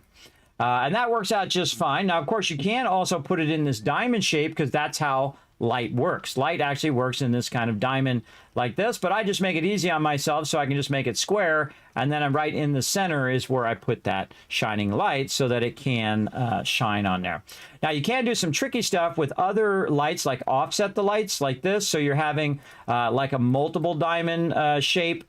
So wherever you're shining that light, think that light is then shining down like that. So you could, in theory, go in and do something like this. Maybe have a little bit of overlap, or don't have any overlap at all. Do something like this. There you go. Yeah, underground. And now you've got it square, right? So now it's square to each other. You can also kind of rotate your the way that your light works. You can go ahead and try to make it go like this to be square, but that doesn't do that, but you can try. Basically, it does this diamond shape whenever you do it. So you got to think of what the offset is from the center of wherever your light is shining and how it goes into shape. And best thing to do is just to test that out. And that's how you have underground farms. Now you're like, well, Kismet, what about your dew collectors? How do you get your dew collectors to work? Same thing. You can see I've got bars up there, up above, and then above the very center of that, you can see I've got that vent goes all the way to the surface, and that allows me to do dew collectors. Again, proof is in the pudding, everybody, right there. You can see I'm collecting tons of water underground. Now, I don't have any mods or anything like that. This is a vanilla playthrough in vanilla settings, by the way. Everything is default in this playthrough because of 1.0. I decided to play a complete default settings through as a solo game. The only thing I changed, I made the map bigger because I don't necessarily like the size of Navigaine. It's pretty small. Plus, I kind of know where some of that stuff is, and I know where the zones are. So I don't like to know. I like it to be a mystery every single time. So I have a random map, and it's a 10K map, but everything else is default. So you got the default hardness level, you got the default settings, all of that, to just try to get a good feel of that kind of release version of the game that's the defaults. And then you can mix and match and change all of that, which I will do later on. But right now, we're just playing default so you guys can get a gist of it. Now, again, my game is going to be exactly like yours. So that's what I try to do. I try to make it consistent, whether if you're on PC or on console, whatever it is, you can do everything that I'm doing here in game. And I feel like that's one of my favorite things to do, so that everybody can follow along and do it on their end as well. In case you want to build yourself an underground base, or if you want to do a Kismet kill box or whatever it is. And you can see I have a bunch of extra benches here, chemistry benches, work benches. This is so I can multiply or reduce the time it takes to make things, like in the case of ammo or other things like mods and stuff like that. So that gives you a general gist of it there. And you can see I'm backlogging a bunch of water. And you can see I have lots of raw food that I farmed, and then I don't need to farm it anymore. And when I'm done farming it, I don't need to keep doing it, because look at this, everybody. Look at that. That's a lot of food and water for a solo game. That's a massive amount. And you think that's a lot? I got a whole bunch of overflow box with a bunch more food and water in it. Now you're like, well, Kismet, I'd love to see this from the very beginning. I'd love to see how you got started and how you made the underground tunnel most efficiently, and how you made your modular base come to life as it is and progress. Well, guess what? Kismet goes above and beyond for you guys. Right here, check it out. I'm going to go ahead and throw this in the chat. This is the solo game. And then if you want to see my team game with the crew, there's a playlist right there that you can go and watch. You're welcome. You're welcome. I work hard. I work very hard here on the stream, and I try to hook you guys up.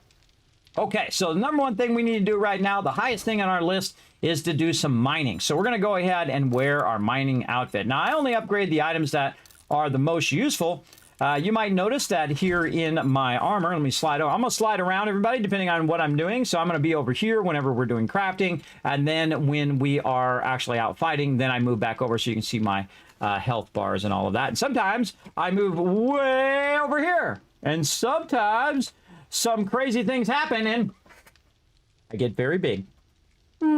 Like that. Just to make you guys laugh. Bring a little bit of fun to your day. So there you go. All right. Now, another thing that I like to use when I'm out and about, of course, is my auger. I'm just going to go ahead and repair it now. So there we go. Yeah, you like that, Raz? There you go. And so, yeah, so I get in my auger. I don't need my gyrocopter right now. You know, I think I'm just going to put my gyrocopter in there from now on. Let's see. Don't need the rocket things there. Let's put our motorcycle. Oh, actually, let's put it down here. And put this up here. What are we missing? Why is, am I missing something up here? Chainsaw, auger. We have our heavy gun, our rocket launcher, our second robotic turret there. Blocks. Got my blocks. Looking good. Okay, we have all the stuff we need. Okay. So we're going to go and we're going to mine some stuff. Now, my drone, what I use my drone for the most is like an extra pocket. So it basically holds all my stuff. Ansiver coming in with the massive 65 months of sub love. Also, Craze Crash, thank you very much for the follow. Appreciate that. Let's show them lots of love in the chat. This is how we do in my stream, everybody, whether you're new or you've been here for a long time. Anytime you see that Kismet love train come through, I want you to go and throw a bunch of love in the chat because these are the peeps that have been keeping this stream going, everybody. And believe me, it's a struggle every month. Keep this going. So my companion here, or my drone, is going to basically hold on to my resources that I might need, like buffs and food and water, extra ammo, extra vehicle, or extra gas that I might need for my vehicle or whatever, right in there as well. Speaking of gas, I'm going to need that for my auger. Let's get some of that out. Repair kits, first aid kits. By the way, it will also heal you. So if you give it some bandages or first aid kits, if you're in danger, you can add a healing mod to the actual to the drone, and the drone will heal you if you start getting low health. So that's why I keep that in there as well, and then also for me to use as well. Okay, that's all good. Oh, speaking of, my turret ammo is the other thing that I need to have in here. And that's my Desert Vulture. I don't need that in there. My Desert Vulture is for trading, and we're going to put that along with our trade set. We really need to get it on our Rogue Hood. We need to get a legendary of that. I think we got a legendary... Yo, we got 3 legendary parts. Wow, okay. So what I like to do before I leave the base, lock and load, everybody. Lock and load all your stuff, including just do yourself a favor and reload all of your tools as well, because there's nothing more annoying than hitting a block like one time and then realizing that it doesn't have any gas, and then you're like, ah, God, okay, I gotta wait for it to reload.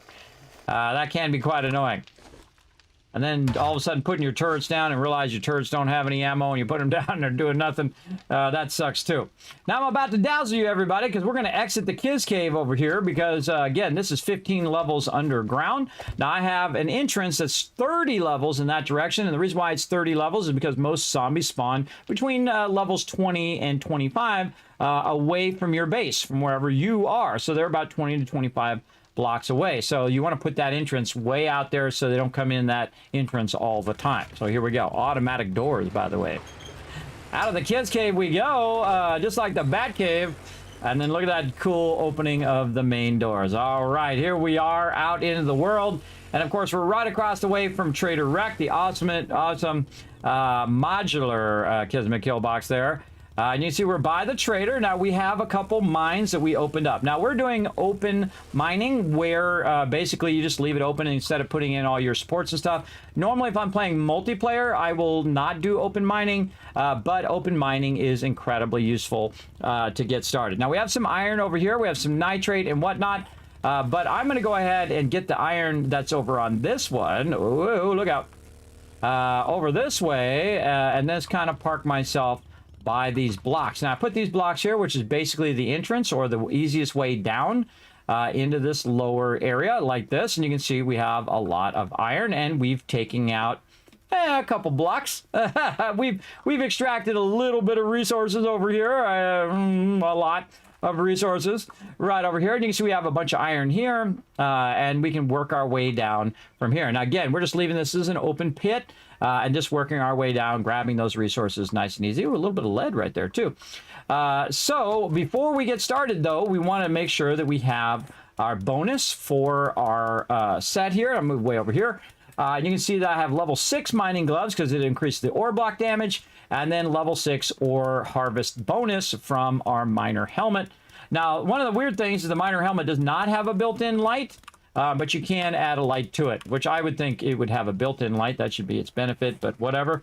I don't make the games, I just play them. And so we have our auger, we have our chainsaw, we have all of that stuff. Now, another thing that we want to use... Oh, Kismet Love Train coming in. Who is that? Kellum Mall with a 39 months of sub love. Again, everybody, show that love in the chat. And now we have a hype train has started up, everybody. We got 4 minutes and 43 seconds to get that love going. We want to get that hype train going, that love train going. And of course, it's going to reward you guys in the chat from that hype train. So now's a good time to give some subs. It's September, everybody. You can get 30% off, not only just subbing to the channel, but gifting subs. As well as you can show some love via bits or any of that kind of stuff, and that will contribute to that hype train. I do appreciate all the love and support. Again, just keep that love going for sure, for sure. And again, make sure to show some love to Kellum Mall in the chat. All right, and here we go. Oh, speaking of, we got a bit Slippy coming as well with a massive 36 months of sub love. Let's show him some love in the chat as well. Keep that love going, everybody. And again, the more love I see you guys giving in the chat, the more kiss caps I'm going to give to you for working together as a team and showing that love to the peeps that are keeping this stream going. Also, right over here, I see that we have... Boom, boom, boom. We have our 5 retweets done as well. I love this game. You have about 700 hours. Yes, Berkey Game. It is an incredibly fantastic game. I highly recommend it. Yes, I'm over 3,000. I really feel like 3,000 not a lot in this game, everybody. You gotta think, I paid $10 for this game. I paid $10 and I played for over 3,000 hours and I'm still playing the game. That's really impressive, I think. That's the biggest endorsement for the game I can possibly think of. I can go in and tell you all the features or whatnot, but the fact that I played 3,000 hours in there, that should just convince you of that alone. Oh, gifted sub to Homer. Homer getting that love right now. There you go from Raz, keeping that love train and hype train and going. Show some love in the chat, and congrats, Homer. Make sure to say thanks for that gifted sub in the chat. Try out your brand new emotes. Remember, you get the Kismet emotes, the animated emotes, you get holiday emotes, plus 3 times the Kiss Caps, and 3 times the chance of winning those giveaways as a subscriber here in the channel. Plus, you also don't get no ads either, and I appreciate it. I also appreciate all my Turbo users out there, all my Twitch Turbo. Twitch Turbo is the greatest thing to get everybody, even if you don't sub to my channel. I know it's a weird thing to say that not to sub to my channel. I would prefer that you go get Twitch Turbo first, and this way, every streamer that you watch, you actually are helping their stream as well. That's 9 million streamers, everybody. That's 9 million peeps that you are helping by having that Twitch Turbo. So big love. Now, if you want to sub to the channel to get the emotes and all the other stuff as well, that's also awesome. But get that Twitch Turbo. Again, now, if you go get the Twitch Turbo, it helps every streamer, which is awesome, which I greatly appreciate all my Turbo peeps as well. So here's what we're going to do, everybody. We're going to use our bonus. Now, I have a perk book that allows me, as part of the Art of Mining, that if I drink some coffee, I'm going to get a bonus to my mining. So we go in and we look here under our various perk books. Art of Mining says, can craft Blackstrap a super strong coffee, right? And you're like, well, big deal. So I can craft the coffee. What does it do? Harvest 10% more ore when buzzed on coffee. So now you have super strong coffee and you're getting 10% more on it. So you can craft it and then you can use it, which is what I did, which is why this guy has a bunch of them on me. So now what we're going to do is we're going to triple stack. So we're going to go ahead and use 1. And then I'll move myself over just a bit here. There we go. There's 1. And then there's 2. Now it went up to 13 minutes. And we're going to go ahead and use 3. And now we're at 19 minutes. Now, I don't have enough rock busters, but we're going to go ahead and say 1 rock buster, And we're going to say 2 rock busters. So now this also helps you collect more as well. So the coffee and the things can be combined, where you're getting the blackstrap coffee, which is giving you 10% more, and then the rock busters, which is also increasing the amount of wood or stone that you harvest from mining tools. So that allows us just to collect a lot more in the same amount of time. And so we're going to go to it. Now, one of the things that I like to do when I'm collecting mine ore is just hit control, and it actually makes it not as loud. Now, you can also do it for trying to be stealthy, but I just make it so it's not as loud, which I really like. Now, I need to take off all the stuff on top here before I work any more on the bottom, so that so it doesn't cave in and waste some of these resources, though. It's not like you don't have like 8,000 tons of it everywhere else, everybody. You have plenty of resources throughout the game, especially if you have a large map like I do. You certainly don't need to worry about it. You've got plenty. You can always go somewhere else and get even more of that particular thing all throughout the world. So we're going to keep going here as well. Just play kids the best person to watch, so play the game, learn so much. Well, there you go. Again, now we're using our boosts. And we are off and running. And that's the number one thing you want to do. You want to get your boost up and running before you do this. And of course, you want to try to start as early as you can on your boost, because remember, your time is your most valuable asset. Now I'm going to crank the sound down just a little bit here overall, so I don't have to try to talk over that. There we go. Now I'm just talking normal voice level. So yeah, so basically we want to just sit here and collect as much as we can before that buff runs out. And again, because it's an open mine, I don't have to stop to do supports and whatnot. Now, of course, zombies can drop in here at any time. So we need to listen for our zombies, or especially listen for our drone in this case. He'll say, oh no, there's zombies, in whatever way he feels like saying. So he'll say, oh no, I'm not ready for this, or whatever. And so we'll listen for that, and of course listen for the zombies while we're at it, because this is making a lot of noise. Even when I'm crouched, you can see it's 100% noise. So any zombies within about 20 plus blocks of me is going to hear this noise and work their way over and try to say hi. In the ways that zombies say hi, like, hi, I want to eat your brains. That's pretty much how zombies rule and do their thing. What happened there? There we go. I was trying to reload. So yeah, so I enjoy collecting the loot. This is very relaxing to me, just chilling out, collecting tons of iron. Now we want to collect as much as we can before our buff runs out. Now I'm going to give this about, let's say, about so many stacks. So we'll think, okay, how many stacks do we need to double stack our iron forges? Well, we're going to need 2 stacks of 6,000 each. So that's 12,000, right? And then we have 2 forges that we're using as our iron forges. So for both steel and for forged iron. And then also for other things like bulletproof glass right now for the Sky Garden. And we'll come back to the Sky Garden. If you haven't seen the Sky Garden yet, it's going to dazzle you here in a bit. But we want to get this stuff together so that we can take this stuff, put it in the forges, and we can do my favorite thing, set it and forget it. You set it up, you let it run, you come back, you run it out, just like that. So that's what we're going to work on right now. We're going to get her done. Yeah, I mine the same way as you. Yes, you want to have your maximum benefit, especially at this stage of the game. I don't always do it in the early game because in the early game, I'm trying to maximize my time more than resource collection. And then later on, I want to maximize my time even more so because I have enough dukes to go in and grab all of these resources and then buy all of these rock things and, you know, make a bunch of food and water and all of that. Which overall helps with this. Yes, yes, lots of iron. Give me it all. I want all the iron. So again, I'm at the stage now where I'm kind of in the higher part of the game, more toward the end part of the game. But really, this game doesn't end. There is no real ending to the game. Now, of course, when they come out with Storyline, which is supposed to come out with at some point this year, and then of course crossplay in December, which is going to be really awesome. We definitely going to do some serious crossplay if we can. And that's it for that iron up there. But look in the ground, or rather more iron in the ground, so I can just go over this way And now, take out all this. That's lead there, but we can take out all this iron. Again, I'm just taking it out row by row. And we can see where that iron ends, too, because it becomes stone. So that's the way I like to do it. Now, I usually, again, only do open pit mining when I'm solo playing because I don't want my team to fall into the mines, which does happen. Now, I've mostly played 7 Days to Die in team. What I do in the team is I sacrifice my survivability to accelerate the base because my job is typically to work on the base and to facilitate the greatness of my team.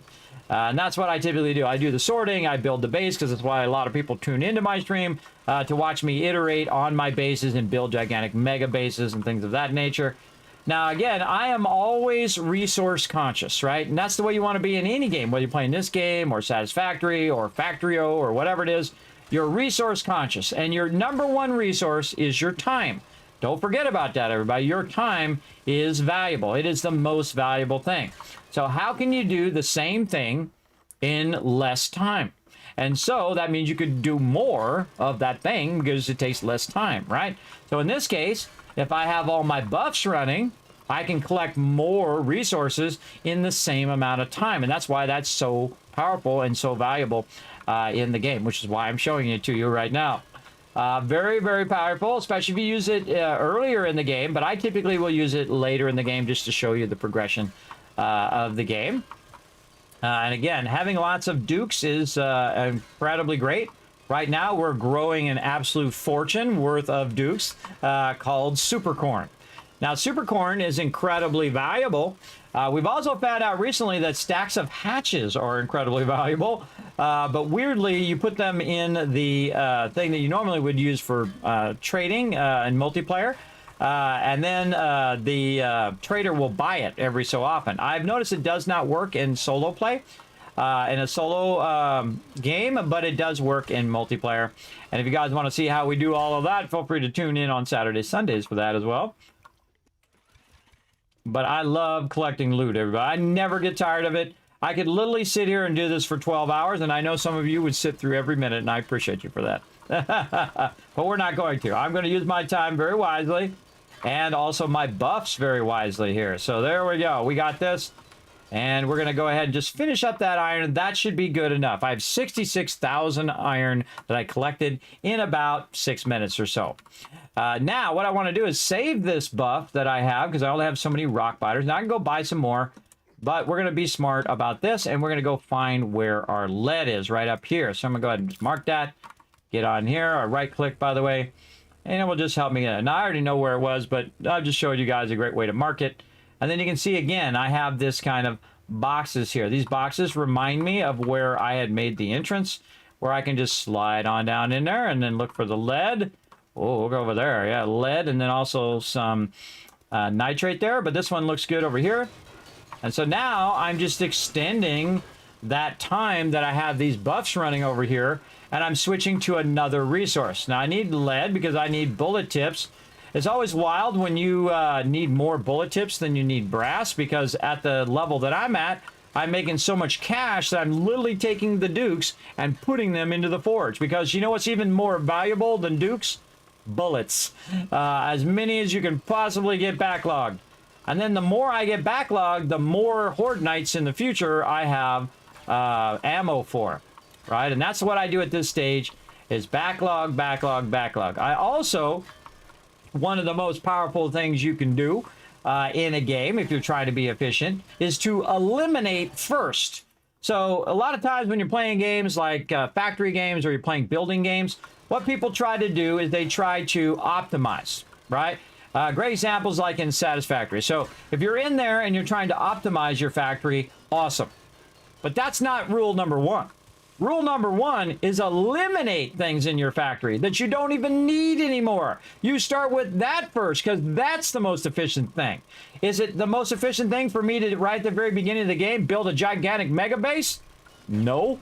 That's the worst thing you can do. It's going to take a lot of time, and the benefit of it, of a fancy base in the very beginning, doesn't do you any good. There's no benefit other than the aesthetic benefit of that you like to do it. Now, of course, if you want to build a mega base at the very beginning, you go right ahead. You do you. But for me, I try to be efficient. What would I do if I was really there?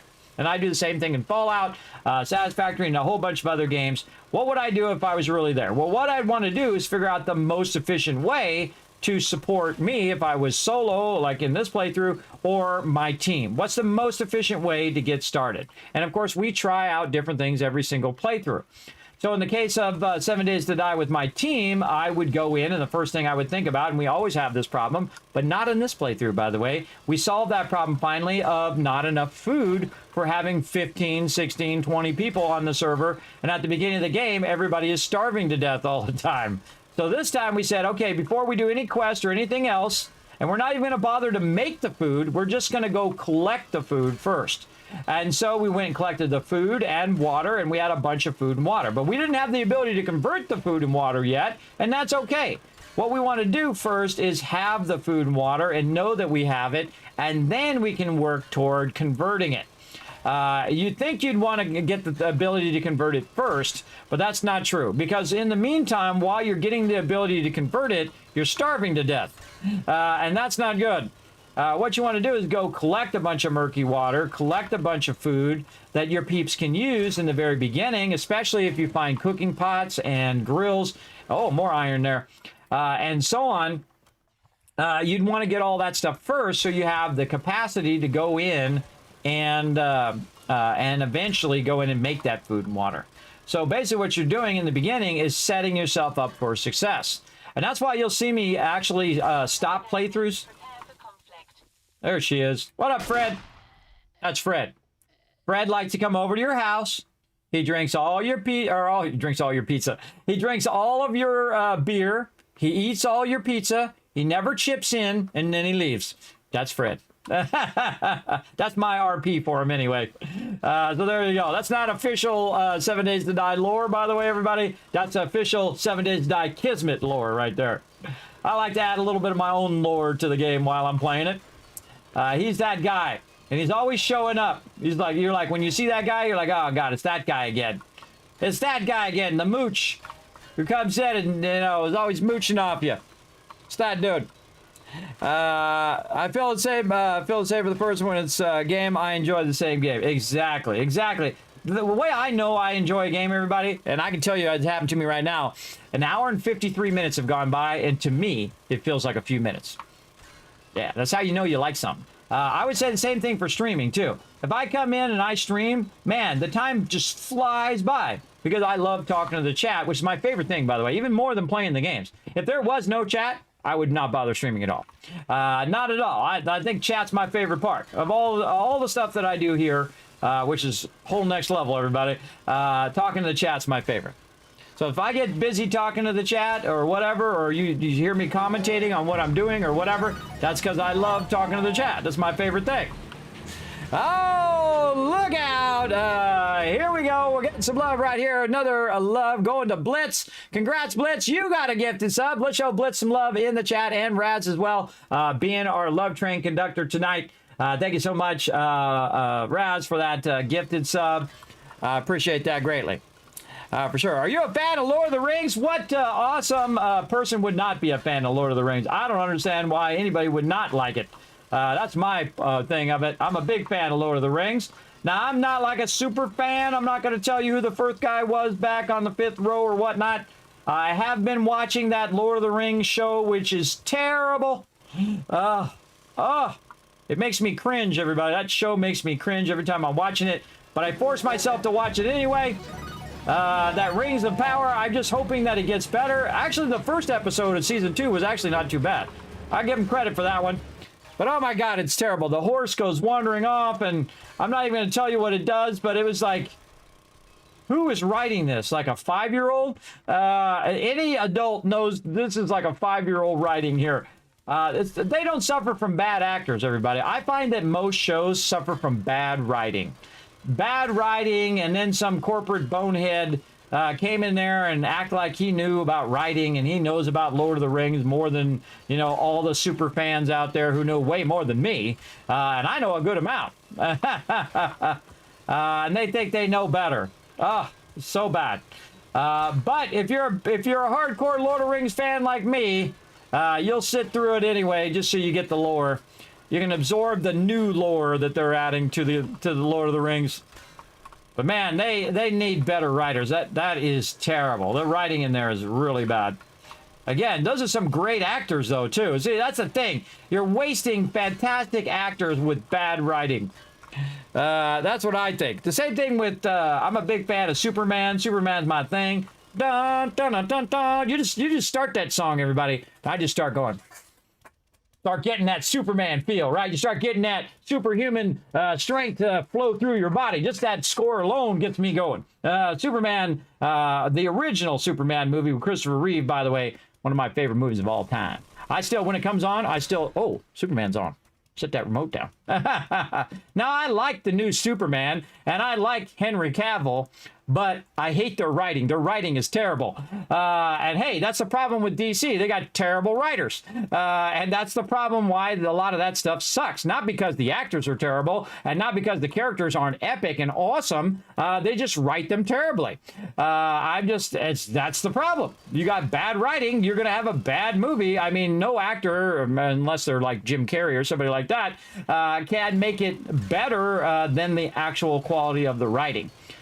So you really need to get that down first. You got to get that down first. Not just fan service, but something unique and interesting that holds your attention, that connects you to those characters. And games suffer from the same problem. And that is where I don't care if the characters live or die. I played a really fun game, everybody. I enjoyed playing the game. The game was really fun. Its name is New World. But I don't remember any of those characters. I could tell you characters from Lineage, way back, 20 years ago. I could tell you characters from World of Warcraft. I can tell you characters from Lord of the Rings Online. I can tell you characters from Star Wars The Old Republic. Characters that I saw in the game that had an impact and an emotional impact to me when I was playing the game along the way. And that's going to take too long if I list them all out. But I can tell you in some games, the writing is totally forgettable.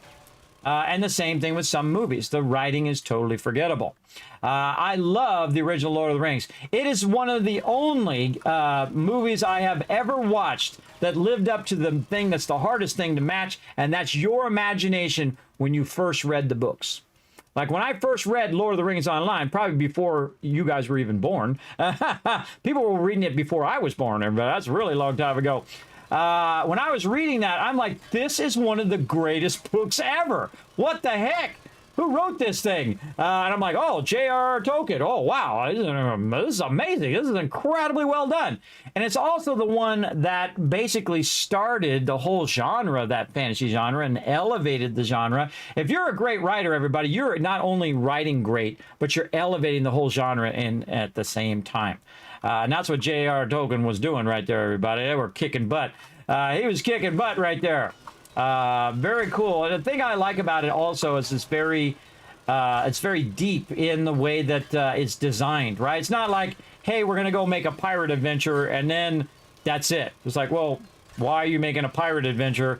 What is it about? What is the story? What is their backstory? What's the, do they have a separate language from everybody else, like Elven and, like that? Do they have like pirate speak that only they speak, and so on. And so again, that whole genre defining or elevation is what I like.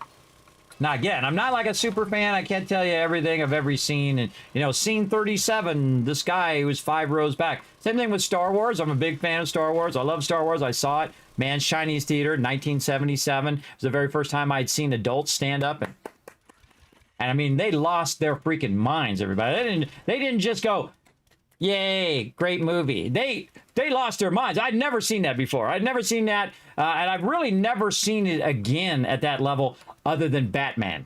When the first Batman came out with Michael Keaton, people lost their freaking minds, and I did too. It was amazing, everybody. I went into the theater, and of course, he's Mr. Mom, everybody. So everybody knew him as Mr. Mom, and they were all complaining how he was going to be as Batman. I think he's one of the best portrayals of Batman ever because he's like an everyman kind of person, and he just fell into this thing, and all of these things had happened, and then he made the most of it. And I think he's an incredibly great actor as well.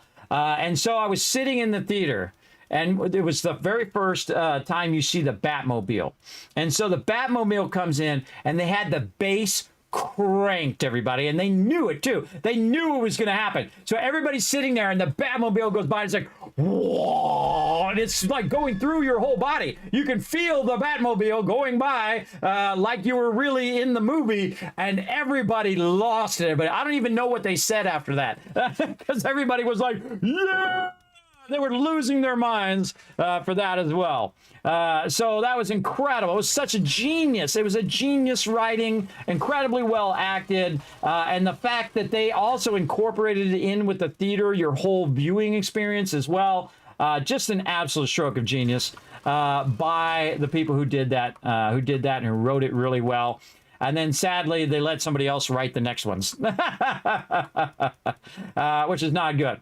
I did like the one with the Joker. Oh, man. I forget which one that one is. But, man, was it Keith Ledger who played the Joker? Just an incredible performance by him. You could tell that he was elevating the writing. See, a good actor will elevate the writing, but if your writing sucks, it's hard for an actor to overcome that. So it's got to be good. I mean, The Dark Knight, yes, that's what it was. You agree it's the best Batman? I think some of the other Batmans are okay. And here's the thing that I do about it. I still watch them even if they're bad.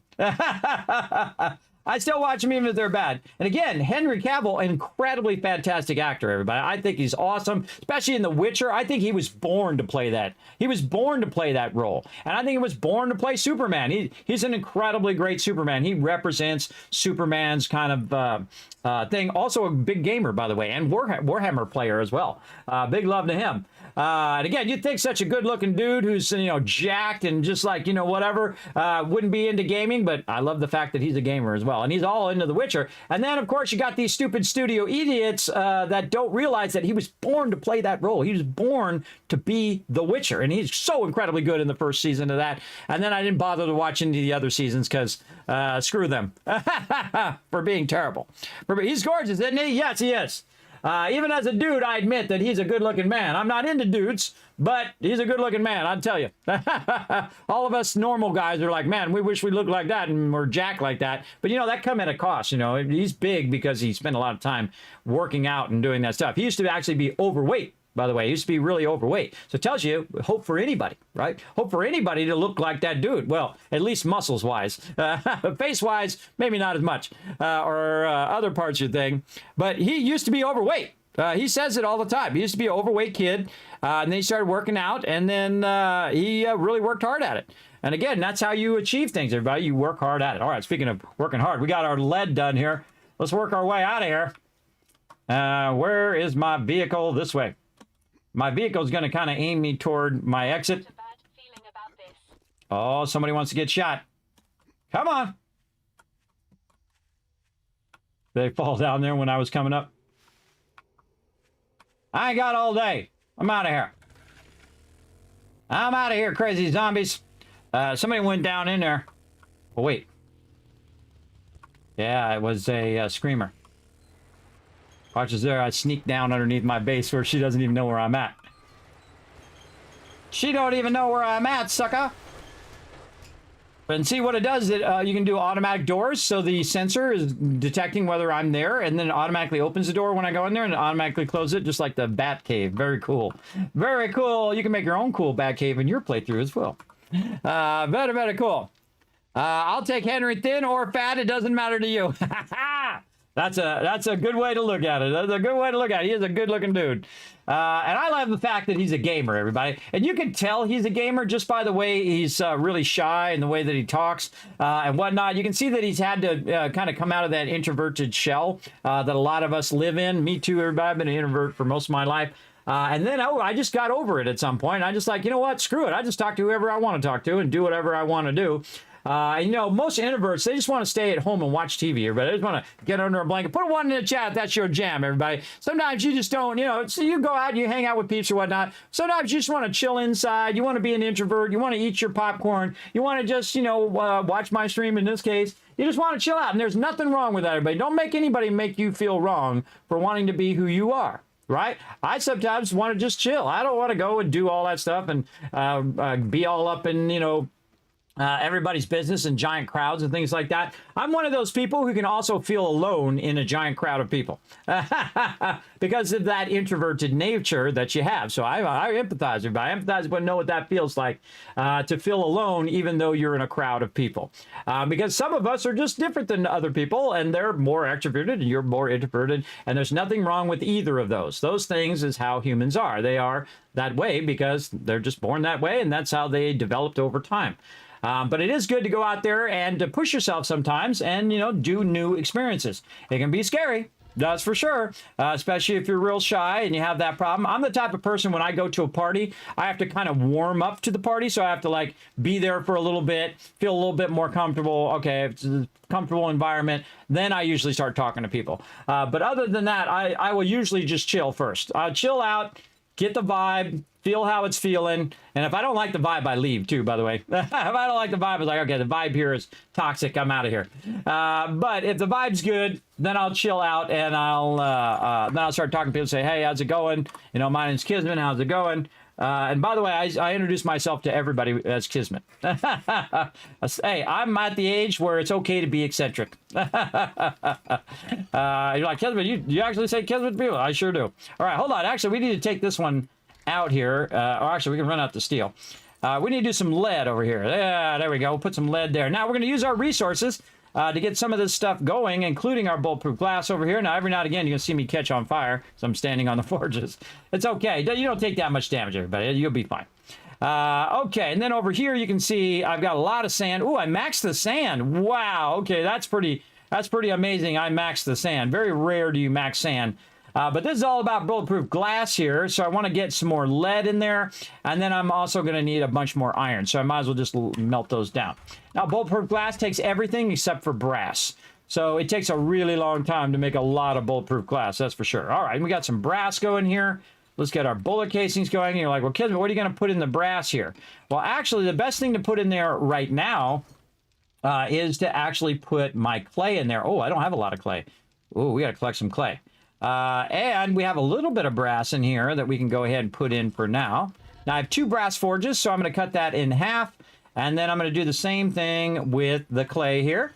And then this way, it's at least melting down the clay when it runs out of the brass, right? And I just try to keep this going. Ooh, that was close. You don't want to go over 30,000. Look at that, 4,755 bullet tips, everybody. Remember, I'm playing a solo game. That's you should be very impressed by that.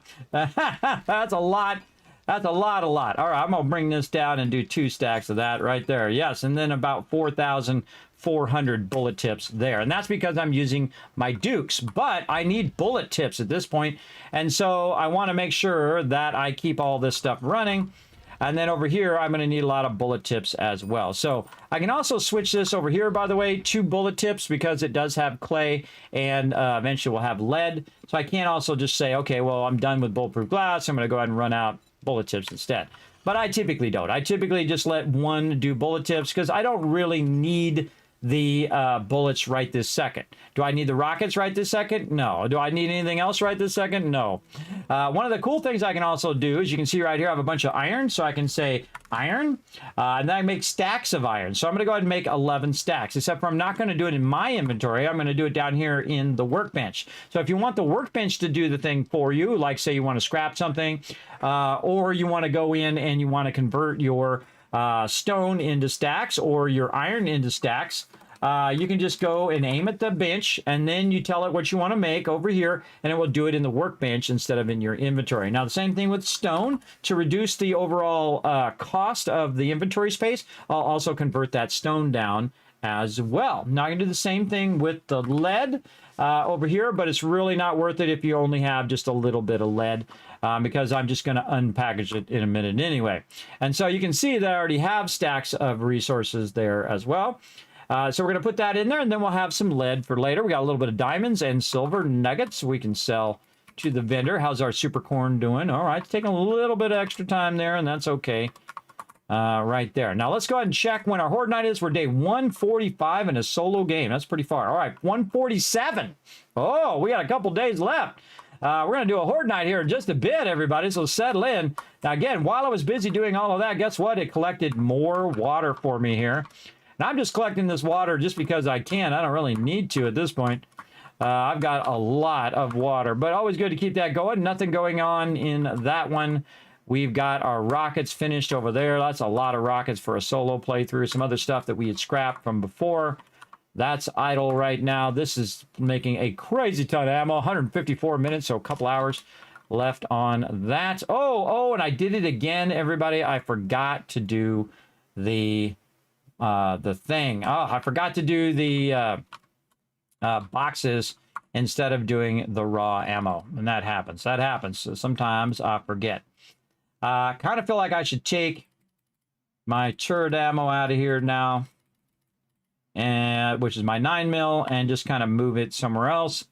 Let's go ahead and just put that in the trade box for now. Put all that in there. And we'll put all this in here along with this. Okay, now what we need to do is clear our inventory a little bit, because I actually need to stop that and restart it, because it's less efficient to run it as actual bullets than to run it as boxes of the thing. So we're going to stop that. We're going to go ahead and go to our favorites, because I put it in the favorites. I should actually always craft from my favorites so I don't accidentally do that. So I know only thing I have favorited is the box. All right, there we go, 29. Now, actually, it's going to take less time and produce the same amount of bullets, plus it's going to use less resources.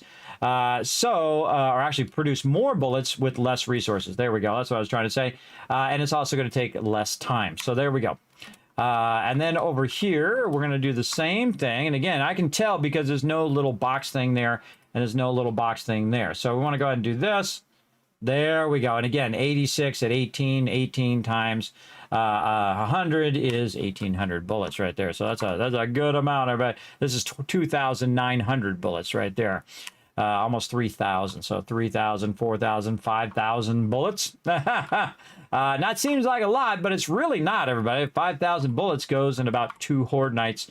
Sometimes 3 horde nights. Depends on how efficient you are at killing mobs, especially when you're multiplayer, everybody. Over time, you actually use less ammo. You use a lot of ammo, and you get to about 1,000 or 2,000, and you start using less, because you start using rockets, you start using grenades and all of that stuff, which really helps reduce your overall cost of horde night. And that's what you're doing. You're trying to figure out the cost of horde night here for what you're doing. So let's put all this in here, and we have some tool stuff over there. There we go. Do we have anything in the drop box? No. Okay, that's all good. Now, we got our lead, we got our iron, so we're looking good. Now, one of the things we should probably think about is our gasoline, because we have used up all of our gasoline in here. And so before we run out of gas, we want to go get more gas. That's very vitally important. You can also wrench cars for gas and whatnot, but you can just collect shell. So what we're going to do is we're going to look and see if we happen to have any rock biters in here. We do not. We definitely have plenty of coffee in there. Look how much coffee I made, everybody. A lot. That's a good amount. That'll hold us over for quite a while. Now I'm going to refresh or restack. Make sure I have a full stack of that before we go. And then put the excess back in that box. There we go. Probably take that pie out of there as well. Max that out over here. And we still have some stacks of gas there. So we have some gas in our drone. And this is for bartering and whatnot. And now we're kind of done for the moment anyway with our mining. So now I'm going to switch that with another set. Now I'm using a combination of the nerdy outfit and also the scavenger stuff. Because I'm using ranger boots to give me 60 stamina. I'm using salvaging gloves to give me more salvaging harvest, so when you're wrenching cars and things of that nature. Undead damage resist, so I'm taking less damage. Also, this is a light armor. It's a mixture of light and heavy armor. Usually what I do, this is also light. So you have no mobility reduction with light armor, so you can move around much faster. Of course, you're not doing as much damage reduction, but it does allow you to move around faster, which does help a lot. Also, this does bartering. Also, modify this and can see that I'm getting +1 strength and plus 10% bartering.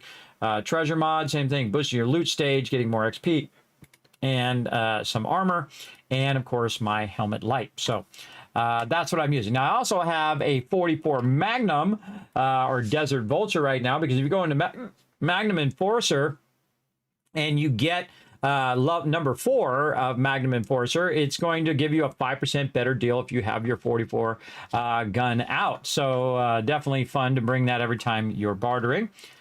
So let's go see if the vendor has any stuff that we can buy that's going to help us with all the things we're about to do, including them rock biters, which will help us for some mining right now. Now over here, I have rented this thing. Now normally this is for multiplayer, and again, it's beyond 6 items. Now if you have beyond 6 items, and apparently if you have it all the way up, then it doesn't work. So here's what we're going to do. We're going to take all of this. Now, some people told me this does work in single player, so we're going to take all of that, put that back in there, like so. 1, 2, 3, 4, 5, and this is 6, and this is 7. All right, we're just going to put it in there for the standard price, and we're going to see if the guy buys it. You know what? We're going to put some ammo in there as well, just to make sure that we have one thing beyond that. So there we go. So we're going to put that in there. And again, normally this is for multiplayer, but people have found that if you have, 5 things and then the 6th thing, he'll buy every 3 days. Now, in my particular case, he's bought nothing. I've never seen him buy anything out of here, but I have until day 154. So it's supposed to be like every 3 days, he'll automatically buy something out of there. So we'll leave it as default price and we'll see what happens over there. And we'll go in here and see when the reset time is. Again, our Horde Night is day 147. Let me write that down. Or already have it written down. And a reset day was 143, so he should be reset. Flash some cash or get lost. Yes, he's got some large beef rations, which tells me that he has. I have not done his yet. Let's see. We got some sugar butts. We got some IK. Oh, we forgot to bring our stuff for sale. Let's go over here and grab some more. And that's why I have my base right outside the trader. So if I forget something, I can just go right back into the base and be fine. Be able to grab it nice and easy. Again, watch our little quick drop. Just saves you time going up and down the ladder. Remember, if you have an underground base, you're going to be going up and down the ladder quite a lot. All right, let's get all of this. Why do I have this in here? I'm just going to scrap that.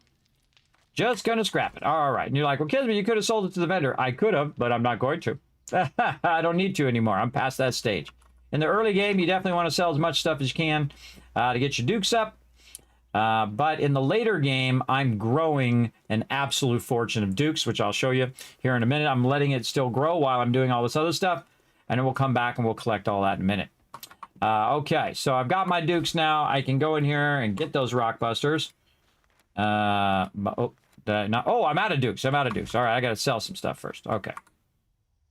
Let's get this over with. Let's sell him some of that stuff. All right, there we go.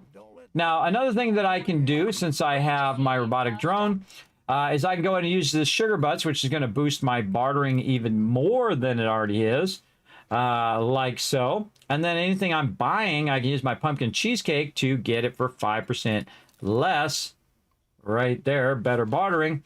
And then just while I'm in here, let's go ahead and just boost a little bit of food so we don't have to think about our food for a while. Spaghetti is the highest, the most. It's going to give you 122. And then Yucca Gajoop Smoothie, same thing with 78 water. So that's a lot. That's a lot. And so that's going to run for a while, too, on the side there. All right, now everything I buy from him is going to be cheaper, like my large beef rations and other things that I'm going to run down a list that I have typed up here. So the first thing I try to do is go to the vending machine, but I'm out of dukes right now. So I'm going to look for anything with solar. Solar, so I'm going to type SOL. And then acid, see if he's got any acid. Beakers, he doesn't have any beakers, but he does have that large beef ration, which is the next thing we're going to be looking for. Can of pasta, yep, right there. And so on. Now I'm just going to be very, very poor for a moment just to show you. Handgun parts. Let's see, sewing kits, we can get those, and eggs, brass. Oh, he's actually got brass. Yeah, I'm just using up what dukes I have. Bullet casings, you don't have any of those. Again, you see I'm just typing, looking for rotted flesh, or you can just search for flesh. And then cloth, he's got cloth fragments. Let's buy all of those. And that's it. That's pretty much all the things that I look in the vendor for now. Now, early game, I'm looking for a bunch more stuff, but you can see that just with the little bit that I sold, I have more than enough dukes to buy what I just bought and be just fine. Now, if he had a bunch of solar stuff, well, that would be way more expensive, but I still have 825 dukes left after doing and grabbing all the stuff that I could from that particular vendor. And then we'll go back over here, and again, we'll use whatever we got left for some rock busters, some sugar butts, and then now we don't have enough to buy anymore, and that's fine. That's okay, because we're about to be crazy rich.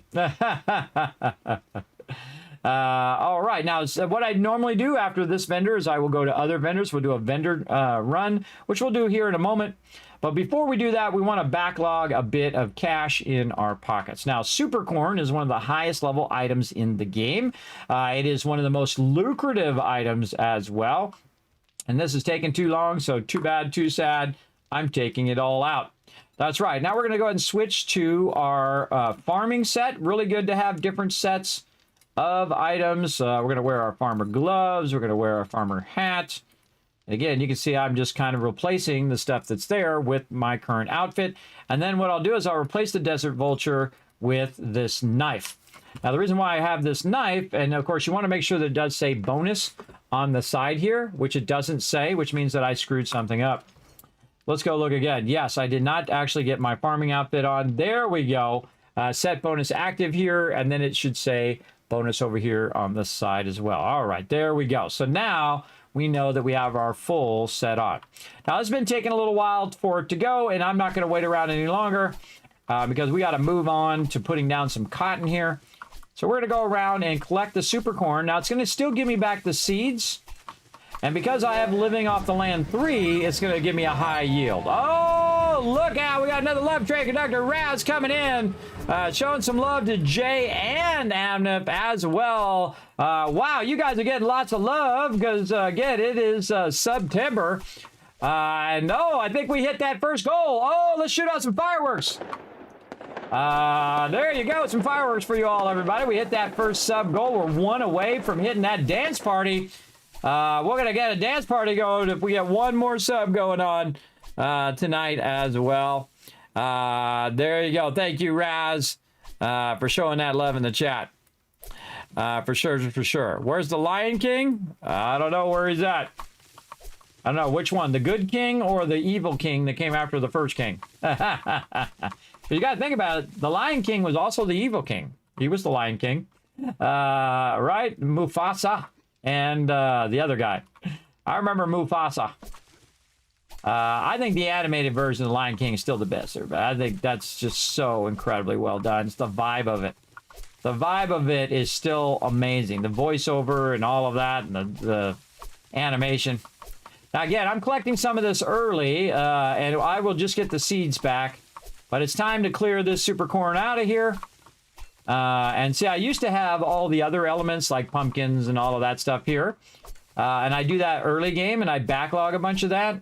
And then once I backlog it a bunch and I've made a bunch of food, I don't need to have it anymore.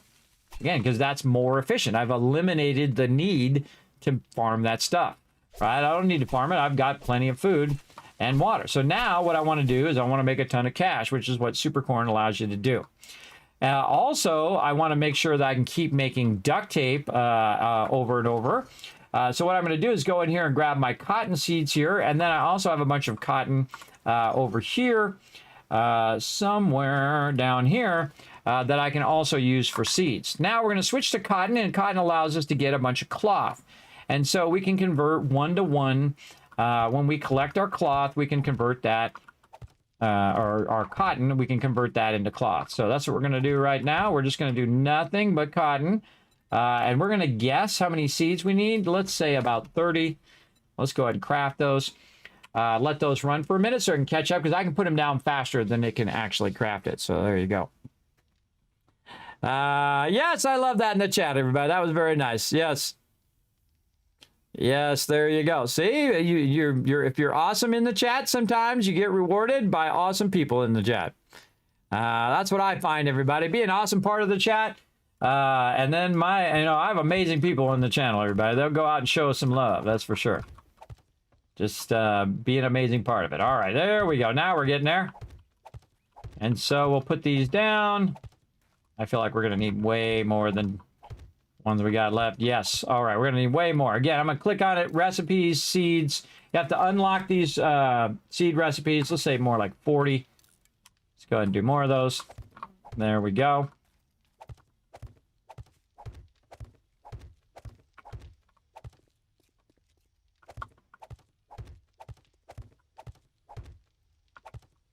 Okie dokie. Again, this is all for cloth later on. I could take what I currently have and just convert that into cloth, which would be definitely useful, but in the long run, the last two resources I typically will be farming is super corn and cotton. And now if I run out of food, I'll take the cotton out and I'll just, add some food back in again. But you can see this is totally underground. Everybody see any zombies bothering me right now? No. No, because it's so incredibly OP to have underground bases. And again, this will probably be my last underground base. Well, I'll never say never really, but probably be my last one that you see me do here on stream because they're so easy. Again, if they're so easy and you dominate so much, it makes the game a little less hard and thus less challenging. Thus, I want to crank up the challenge even higher. Now, I can make the zombies harder, but that's not what truly makes the game harder, everybody. To have less time makes the game way harder. And so that's what I do with my team. Me and my team, we have 20-minute days, which is 1/3 of the normal day, which is normally 60 minutes of real time, by the way. That's the real time time an hour takes in-game. So in this playthrough, as you can see, I'm not rushing as normally I would with my team. And can get a lot more stuff done before Horde Night comes up. But Horde Night is still will still sneak up on you while you're doing other things. That's for sure. For sure. You're amazing, Kismet, and your community. Well, you're making it amazing right now, Blitz, just so you know. You're all part of it. You're all part of making it amazing. It's not just me. Just like I say all the time when I'm playing with my team, everybody. It's not just me. It's everybody working together that makes it magical, I think. I think that is the magic that you can't replicate unless you really work at it. Unless you're really working toward that goal, it's difficult to replicate that magic. Okay, there we go. Now we've swapped out all our super corn for cotton. I'm about to show you the Sky Garden as well. If you haven't seen that yet, you're in for a treat, everybody. Again, let's just make sure that we got all that down as cotton. Yes, looking good.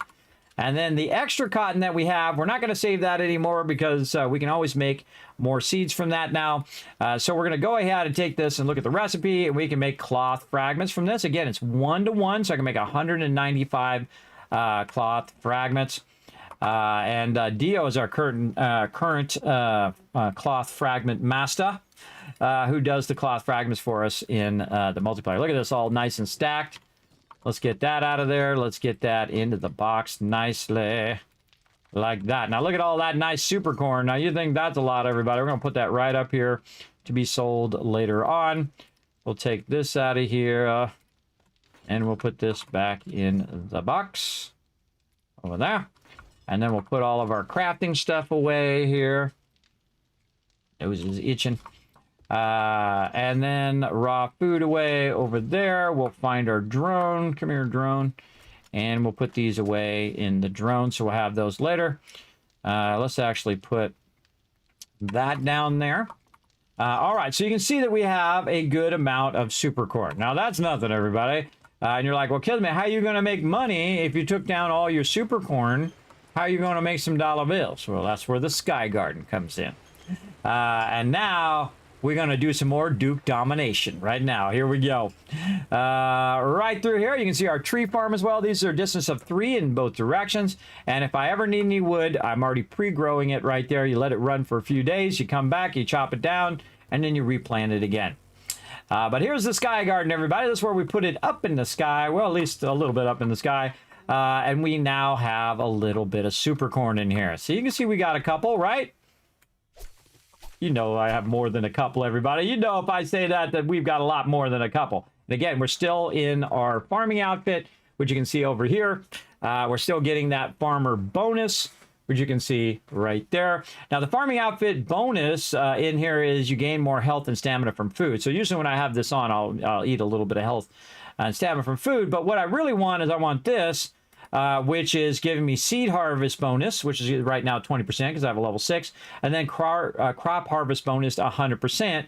Plus, I have my living off the land, which is in here somewhere right here, all the way up to 3. So I'm getting triple the harvest of wild plants or planted crops. So all of that together equals a lot of super corn in my pocket. Let's go.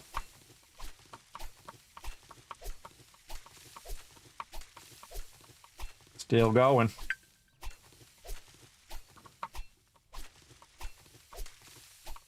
Still going.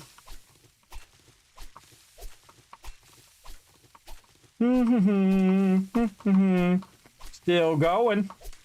This is just the first row. And there you go. Boom. Look at that inventory, everybody. You know how much that's worth right there? $62.50, but once I have my selling outfit, that's $8,600. It's the max price that you can sell that super corn. One stack of 6 super corn. So let's just call it 8,000. So 8,000 per stack. You can do your own math right there, everybody. And that was just the first row. Let's go, chat. Let's go as we use our Duke domination techniques here and keep rocking our super corn. I'm going to show you how to get this, make this even larger and keep expanding your super corn until you're just making hundreds of thousands. Then you'll be making like 250,000 Dukes. And then you'll just be making as much as you possibly can here in the game. And you're like, Kismet, where did you get that super corn? Ah, you want to drive around in the forest area and look for Carl's corn and Bob's boars, right? You're going to see it's going to have a little circle track in there. I'll show you where it is on my map of what the POI looks like from up above. Right here, Bob's and Carl's. You can see it's got a little circle track. It's got a little house in the middle and a big cornfield. Just the one you're looking for. You're going to see the signs on the outside, though. You go look for those big signs, and I would locate this as quick as possible because that's going to allow you to start with your super corn. Now, you're also going to need the super corn recipe, so if it doesn't drop there, you're going to definitely need that for the seeds.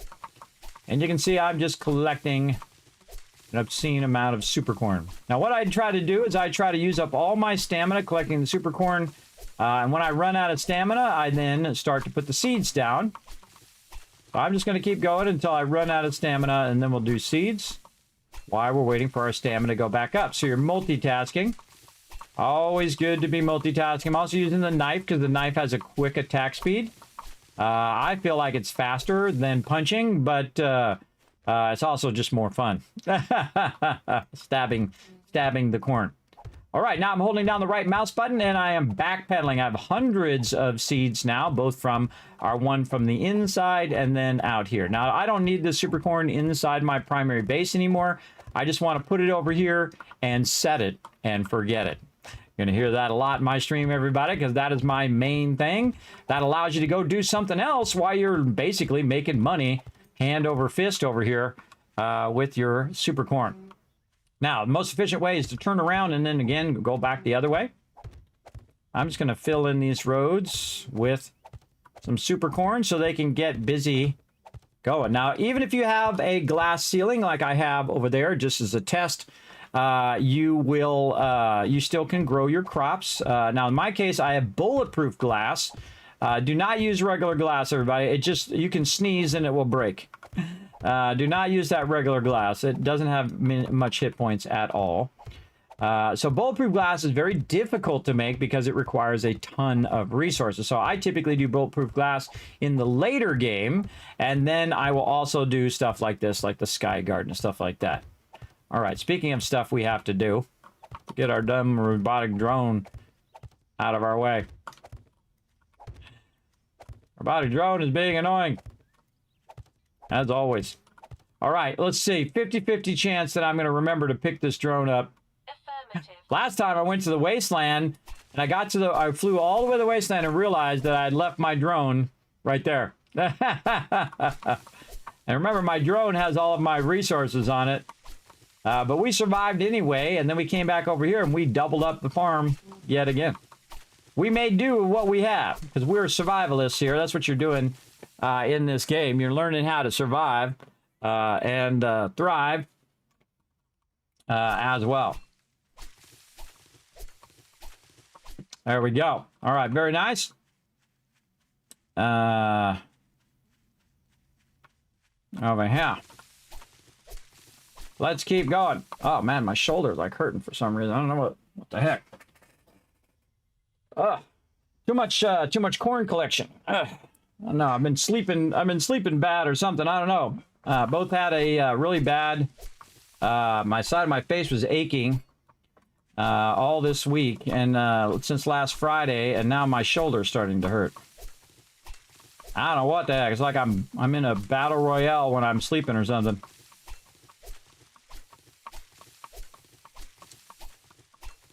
Maybe I'm running away from zombies in my sleep.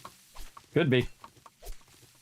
Kismet, you're rocking it with a super cord, right? Yeah, yes. Again, you could be doing the same exact thing as me, whether you're playing on PC or mobile. PC or console, not mobile. They don't have it for mobile yet, but look at all that super corn. Mama. That's a lot of super corn. Again, while we're waiting for our stamina, again, we could eat more food and make our stamina go faster and all that, but you might as well, you got to plant these things anyway. You might as well go ahead and plant it while you're waiting. Again, this gets the next generation or the next round. Oh, right there.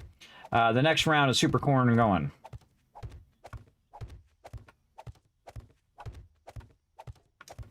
Now, you only have so many vendors in the game as well, everybody, and depending on the size of your map, is how many vendors you're going to have overall. And so I have multiple of the same vendors. Now, vendors have been set, which is different than the way they used to be. They've been set to certain biomes. So if your biome is bigger, you're going to have a potential of having more traders. And again, it figures it out based on the size of map, and especially when you're random genning it, it'll basically put a certain amount of each of those in there. And let's just put the rest of these in here. There we go. And back to taking out our super corn. Now, taking out your super corn is a chore in itself. But a happy chore. I'll be happy to do it all day, every day. And again, at some point, we're going to have a tipping point where we have too much, we have more super corn than we can sell. And once we hit that tipping point, then we can use, at least that's the way I like to do it, use the super corn for glue, use the super corn for making really high-end items as well, like our XP stuff and all of that. And we'll get into that. We want to just go ahead and keep getting this and basically get to the point where we have extra super corn. And we're about that stage right now. Again, you don't have to make it too big. I mean, this is pretty large. But very quickly with super corn, you will reach a tipping point where you can just utilize it for other things. All right, we're getting there.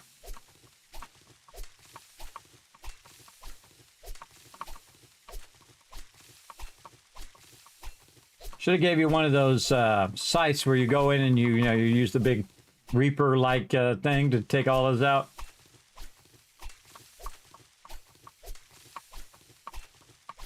Oh, I'd love to see it. There you go. That's a great way to take that fear of dying out, is to, again, take out that death penalty. That's fine. Ain't nothing wrong with that, especially when you're new to the game and you're trying to, really get it down. Feel free to adjust it however you need to, everybody. Make the days longer. Reduce the hardness of the game down if you're struggling. That's okay. Remember, you're learning, and then come back and challenge yourself later to do it harder or stronger or less time or whatever you feel like doing in your gameplay. You don't have to be crazy insane like me, though it's pretty fun. Pretty fun to be me, and when it comes to that, not when it comes to medical problems, but that's fun. Let's do about 30 more here, and so I'm going to convert some of this into seeds. And it very rarely, you got to be super lucky, by the way, to get enough seeds back that cover the replanting. quite often you'll have to, especially if you have lower living off the land, quite often you'll have to take some of yours and convert it into seeds. And they have a design that way where you don't just get an abundance of seeds every time, which is weird, I think, in crops, because in trees you have a massive overabundance of seeds for trees. I mean, I can take 20 trees and then turn it into 1,000 very, very quickly in a couple rounds with that. Because it's going to, you know, when you put 20 down, then you get 50. So you get double the amount when it comes to trees. And then, you know, you put down 25 more. Now you have 50 trees. And next time you're getting 100 seeds. And then you put down 100 seeds. And now you have 150 down. And now 150 becomes 300. And so on and so forth. You get the idea. Very quickly with trees. But with plants, it doesn't do that. With plants, it actually has, you'll get a diminishing amount. Meaning that you'll usually end up with less than what you started with. And that's okay. And if you have some left over because you converted too many, you can always use it next time when you go to replant.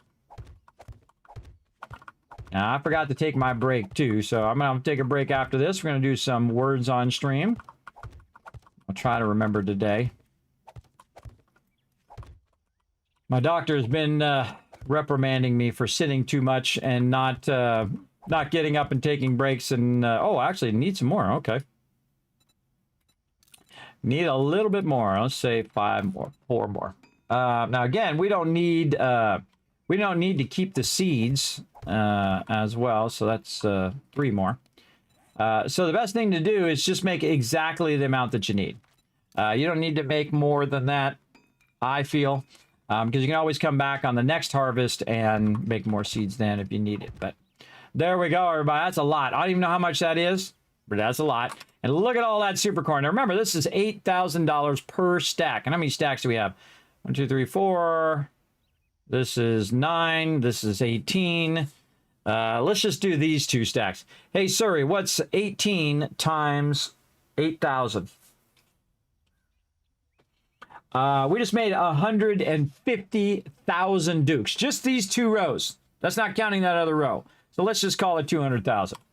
That's 200,000 dukes that we just made. That's almost 250,000 dukes that we just got. Now, we also have some dukes from the internal part of the base that's back at the base that we're also going to go get. So we have super corn that's worth dukes. So now we're going to go ahead and do this. Now, we want to go do this before the traders reset. And this way we can sell them more super corn. And so we know our reset happened at 143, so most likely our reset is going to be 146. So we're not going to be able to do all of our traders before that happens. I'm going to pick up our motorcycle. But we can try to do a bunch. All right, and now we're going to go ahead and grab all this super corn. And it's time to go on an adventure. Oh, look out! We got another gifted sub going out to Oh Snap from Raz. Right over there. Thank you, Raz, for that gifted sub. Congrats, Oh Snap. See, look, you come in, you say hi. What would you put your points into if you were doing a perma run? I would never do a perma run because I don't do perma runs. But I would definitely go heavier damage reduction. And I would go heavy armor. Heavy armor, damage reduction. Absolutely. Because it's all about taking that damage. It's all about that damage and avoiding that damage. Also, you can be more stealthy and go very heavy stealth run. That would be a good perma run as well. So you're not even getting close to the mobs. You're just sniping them from really far away. Trying to stay in good situations where you're not going to get trapped. You're not going to get overwhelmed with zombies.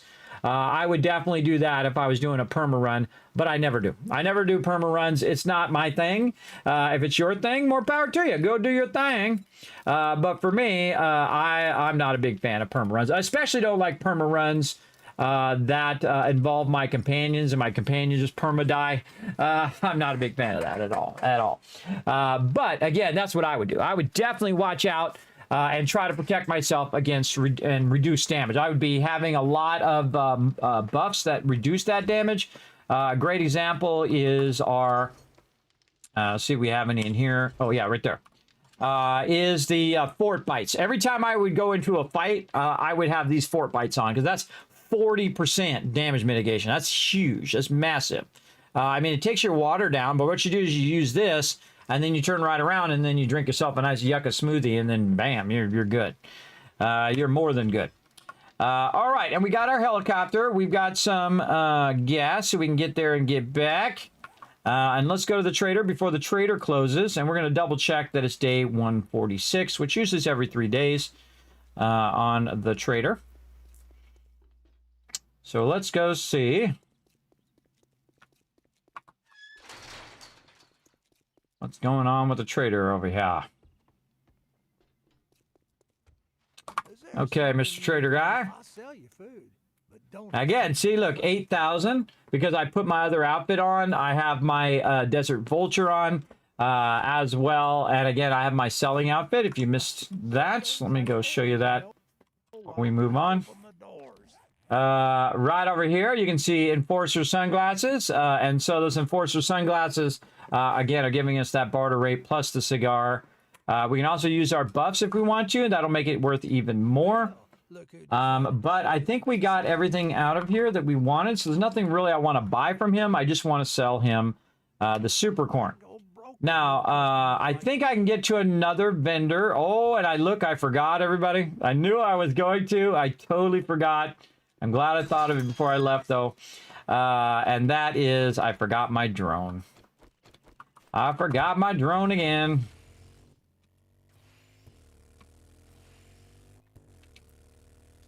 Let's run on over here and get my drone. He's easy to forget because he's super annoying.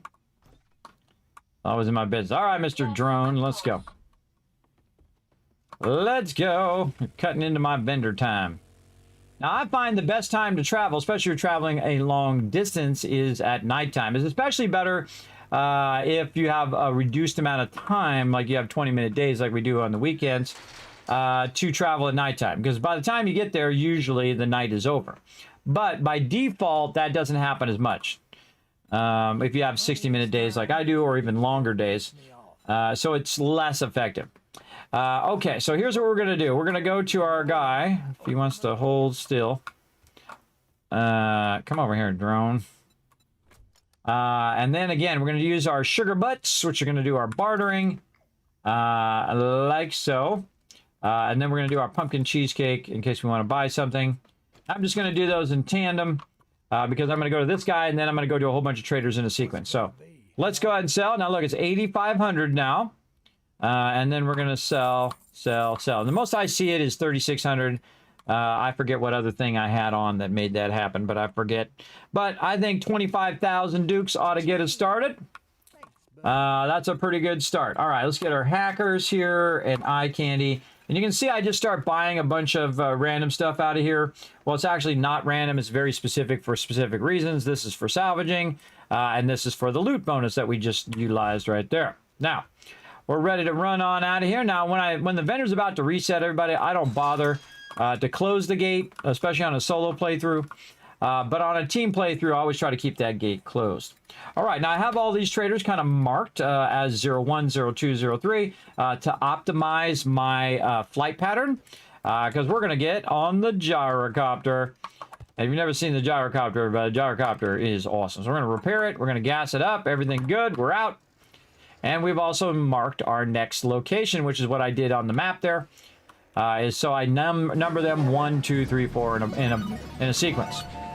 Oh, look out! Bomo coming in, showing that love. Oh, I think we're due for a dance party, everybody.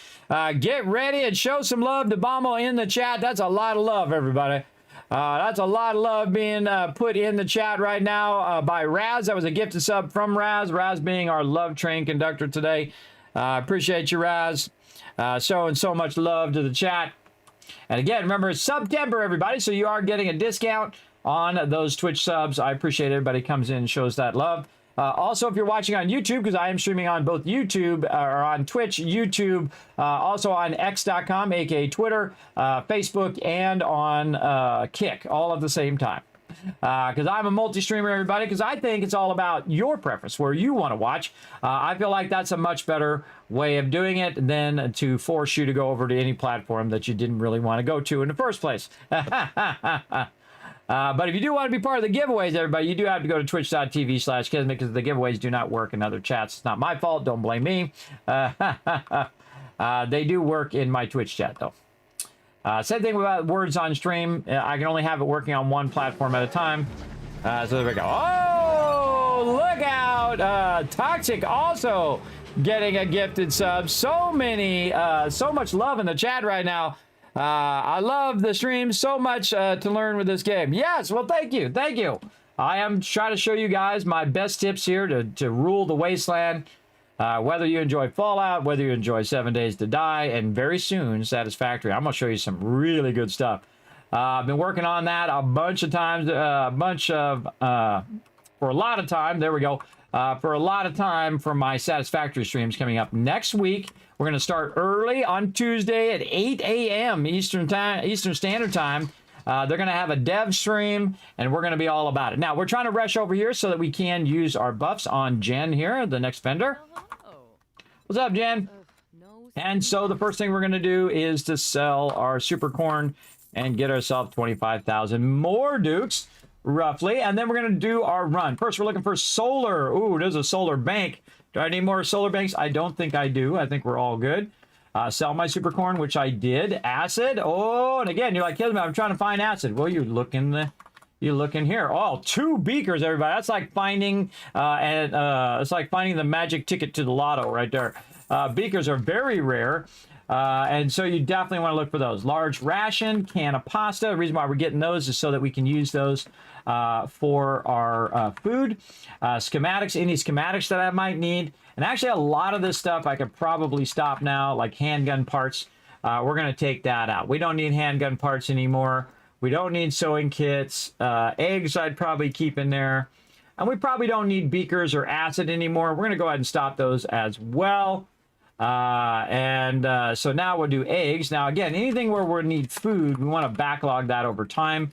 So we want to buy a little bit as we go. And it's just so easy to buy it when you're in the trader. And I'm looking for brass and then bullet casings so I can use those bullet casings for making ammo.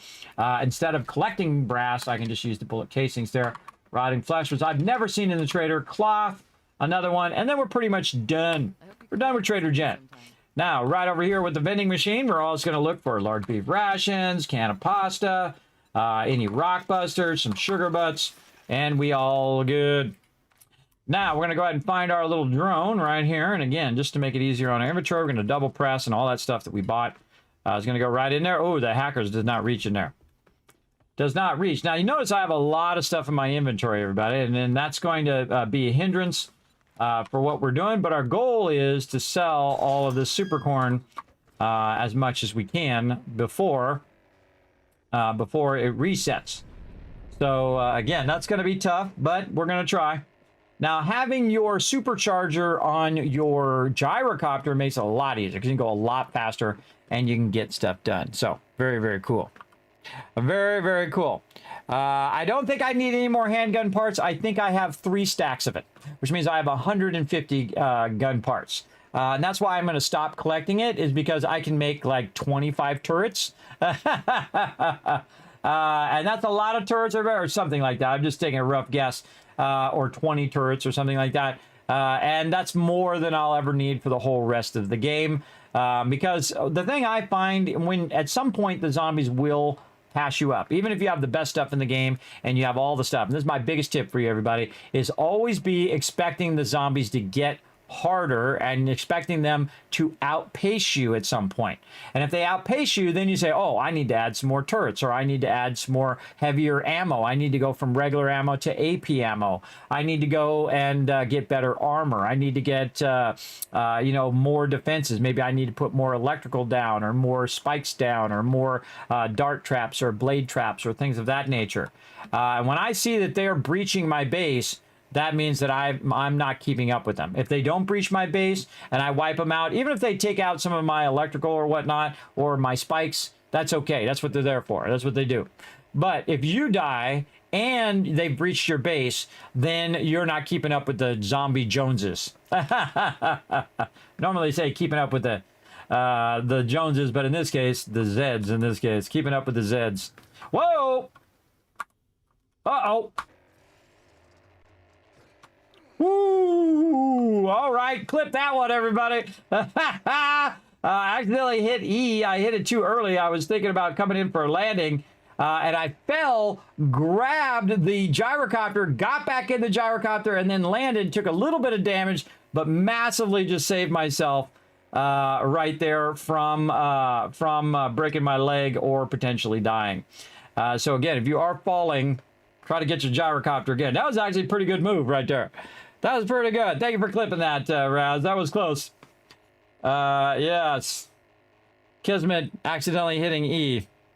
What games do Demolishers start to show up for Horde Night? Yeah, the Demolition peeps, they show up usually about game stage 80 to 100. It depends on if you've died or not. If you've died, then it's going to give you a little bit of a break. If you haven't died, especially if you're in a team game and you haven't died in your game stage 80 or 100, you're going to definitely start seeing those Demolition peeps showing up and want to say hello to your face. So watch out for that. All right, there we go. So now we do that. I got some bullet casings in there as well. We'll put that away in here. We don't need this many Dukes. We're going to put those away as well. And let's go talk to the other gen over here, which I've parked way on the far side. You can see I'm not bothering to loot any of the loot as well. Just fills up my inventory. My job is to sell all this super corn. Now, sometimes if she doesn't have something that I want, I won't bother to use the buffs, though I could totally do it. Oh, she's got a solar cell, so we are definitely using our buffs. So let's go in here, use our sugar butts, and especially our pumpkin cheesecake. Right there. All right, let's get our gun out so that we're getting that 5% bonus. And then right here. And the first thing I check for is solar, because that's what I'm looking for. And you can see that solar cell went down to 10,000, which is a lot. It was like 6,000 Dukes I just saved. Let's buy that. Plus also the value of my super corn that I sell is now 8,500 instead of 8,000. So that's 5,000 extra Dukes I'm getting each time.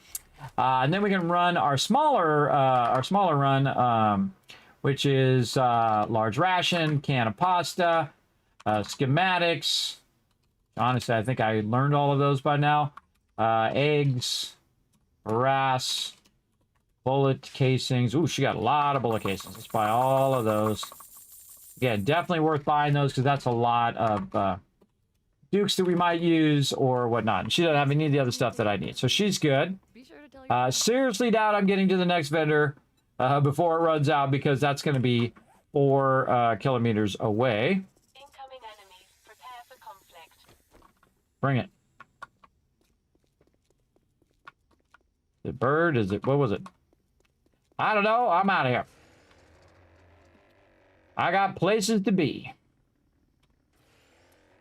And again, since we got to go about 4K out here, we're going out to the next trader. It'll definitely be nighttime by then. Look at this beautiful shot, by the way. Beautiful shot. Beautiful shot. A lot of beautiful shots in this game. Now, I'm in the burnt forest right now, which is where Trader Jen is. And then we're going to head back over here to another Trader Wreck while we work our way down to the wasteland. You're welcome, Blitz. You're welcome. So just be watching for him around then. I usually find it's right about day 20, 21, 28, sometimes in the 30s. Depends on how good you're doing in the game. I love how the game reacts to how good you are. If you're really good at the game, you see that it's trying to scale up and get harder and harder for me as I'm playing. But I've played a lot, so I have, I have the ability to stay ahead of the curve. I know what to do first, second, third, and whatnot. Always prioritizing. Okay, what should I be doing first for my survival? And this is how I would really, if I was really there, everybody, this is what I would do. I would prioritize my survival. So be working on food, working on water, working on shelter, right? Those are the 3 things, the basics that you need, both in life and in game. So once you have those squared away, well, everything else is just golden after that. But everything else is just a luxury on top of those 3 things. And this is something I talk to my kids about all the time about their phone. A phone is a luxury, everybody. You don't really need it to survive. Case in point, when I was a kid, we didn't have cellular phones.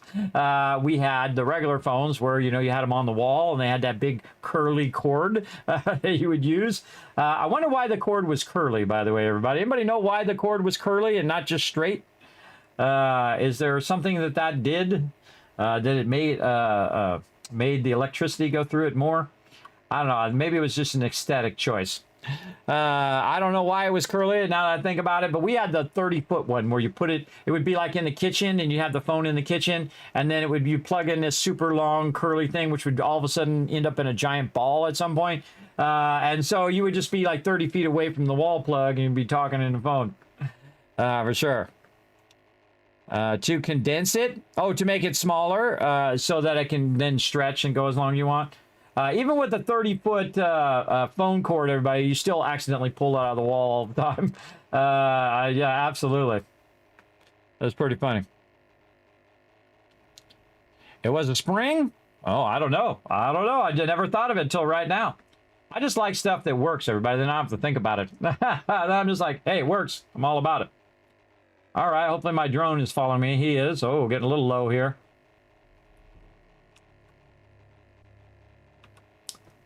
All righty, coming in. Oh, look out! Raz is just giving the love one after another today. Is that really you, Raz? That's a lot of love, man. Raz giving some love to Scripplin right now. Congrats, Scripplin, on that sub right there from our love train conductor, Raz. Show some love in the chat, everybody. It really is you. Okay. I'm just making sure that no one took over your account and just like spamming a bunch of free subs. I always worry about peeps, everybody. I know. Some people wouldn't care. They wouldn't even say anything. But me, I care about people. And I want to make sure that if somebody like took over Raz's account, they wouldn't be spamming and using their credit card or something like that, because that's not cool. I've had it where people come in the chat, everybody, and they've accidentally donated too much, and I just refund it to them right away. Because I'm of that age, everybody. You don't screw people over. That's not cool. Especially people who took the extra time to show you some love in your stream. That's just not right. That's just not right, bro. So I just do that right away. Take care of business. All right, come on. What you got? You got nothing. Hey, you over there. Get over here. Come on. Yeah, I just shoot the shotgun. So if they're like 20 plus blocks away, then they'll hear my shotty. They'll come to me instead of me having to run to them. Okay, so the trader is closed. So while we're sitting out over here at the trader's closed, I'm going to put all that stuff away, including my very valuable solar cell there. Now, again, we're going to replace all of our power with solar power, both doing it here in the Solo Wanderer and then also in the Mega playthrough as well. For sure, for sure. Okay, now this weapon I don't actually use. I do have some bullets in it now, but I don't actually use that weapon. I typically will use my auto shotgun and my AK, which I don't know where that wandered off to. Oh, it's right here. There it is. And then we'll go ahead and move this stuff out just a little bit. I put my boxes away somewhere. Do not put my boxes in there. Thank you very much. Let's put that in there. There we go. I like to keep boxes on me at any given time. And these are the building blocks, which are easy to put down and then pick right back up again. You see right there, building blocks are awesome. The most powerful thing, I think, in the game for building and also for surviving. Okay, now we're going to leave our vehicle there, and we're going to find our vehicle here. Master, What? we are not alone. There we go. I know who programmed this guy to call me master, but whatever. Program that drone to call me master. That's a bit of an ego boost there. All right, so we're going to go ahead and repair this a bit. We're going to give it some gas. There we go. Now, we do need to get some shell later on, but we really need to do our vendor run to try to get as many of these going as we can. Now, I believe it's going to reset on day 146, so we can't go to the vendor. So while we're waiting, let's go get into some trouble. Let's go do it. Now, of course, the number one thing I'd want to do is to wrench cars. Let's hope I have my thing on me. I do have an impact driver. You want a wrench, you want a thing. Oh, and the first thing we find is a cop car. All right. I see what it's trying to tell me to do. Okay, now here's what I'm going to do, everybody. I'm not going to jump up on the thing. I'm going to show you a great way to do this if you don't want to build your way out of it. Now, I would turn myself around and go toward a nice open spot this way. Put your vehicle down, be ready to jump on it. And then we're going to pull our impact driver out. And here we go. Now, watch out. This is going to do an alarm. Get on the vehicle, drive away. And then turn around and look and see who's coming at you. That gives you some time to evaluate who's coming at you. And then you can pick your targets. Pick your priority targets first. Like her, I'm going to shoot her once and then go after this guy. The cop over there is going to try to shoot at me, and I'm going to move out of his way. Shoot this guy a few more times. Get the cop. Then turn around, see if anybody else got back up again. And done, without having to get up on the thing. Again, you just kind of move out of the way and they have to run to you. And it gives you enough time to eliminate a bunch of those. And now I have it undone. Now, you don't want to leave it going off. Otherwise, I'll just keep tracking zombies. So what I did is I have the impact driver, and I have my salvage operations up so quickly that I can quickly turn the alarm off by doing it. That's why I wanted to make sure the alarm was off before I ran down the street. Otherwise, it'll just keep calling zombies in. Unless you want that. Unless you want to just keep killing zombies over and over again, then more power to you. Now, the cop car is typically one of the best places to find that higher tier loot. Oh, speaking of higher tier loot, we could be going like this. Let's go in here and then do our loot bonus with our eye candy. There we go. Maybe a little bit of painkillers in case they sneak up on me. A little bit of vitamins to do disease resist. By the way, it's 100% disease resist. So you're not going to get that zombie cuties going. Now, again, at nighttime, or if I'm waiting, I will go and I will wrench cars. Wrench cars is one of the most lucrative things in the game. Now, also, I might go exploring. I think I've explored this whole town. Yeah, I've explored the whole town already. So I don't need to do that. Now, I haven't explored this side of the town, though. So we can kind of work our way there in the nighttime. So you can see my red flag there. I right-click to put the red flag down. It is so incredibly useful. I see a car that I haven't taken out. Is that another cop car? That's another cop car. All right, let's do it. We're going crazy today. Sit down, Fred. Anybody else? All right, here we go again. Again. Be ready. And I'm just going to try to turn it off. Usually that causes like a spawn. Now, I just did one, so sometimes the spawn gets wonky. Or they're just hiding. They're going to show up in a minute. I don't know. I'm just going to grab the loot. Ooh, look at that. Level 5. Level 5 stun baton there. That would have been great earlier. I already got a level 6 now, but it would be good to scrap it so I could use the parts, or it would be good to utilize or sell to the vendor. So my goal is to get every single car in the entire game. Just like I do in Fallout, I blow up every single car. It's very fun. I enjoy it a lot. I've done it many a playthrough. All right, we got a little shed back here. There is a car. I kind of feel like there's going to be some zombies as well. Zombies! There you are. Buddy up above? Nope. Now, this car is not one you can loot. It's just kind of burnt up. Got back up again. Took a full shotgun blast and got back up again. Now, because I have my buffs on, they weren't able to infect me. And then also I couldn't be stunned. So those buffs are very useful. I highly suggest using them. You can also stack some of them. You can't stack the painkillers, but you can stack the vitamins so you don't get infected. Now, I feel like most people just leave those vitamins in the box and never use them. Using those buffs are super useful. Man, we've done this POI like a million times with my team. I remember us doing that a whole lot. That's a workbench in here. Where are you? Yeah, look at that brass. And there's probably a whole bunch of cool stuff in there, but again, I'm not here to loot. I'm just loot the POIs anyway. I'm here for the vehicles. There's another airdrop out there somewhere. All right, now again, I have two locations marked. One marked, which is the trader, which is where I want to go back to during the day, and then I have another location marked way over here, where I haven't been in this particular part of town.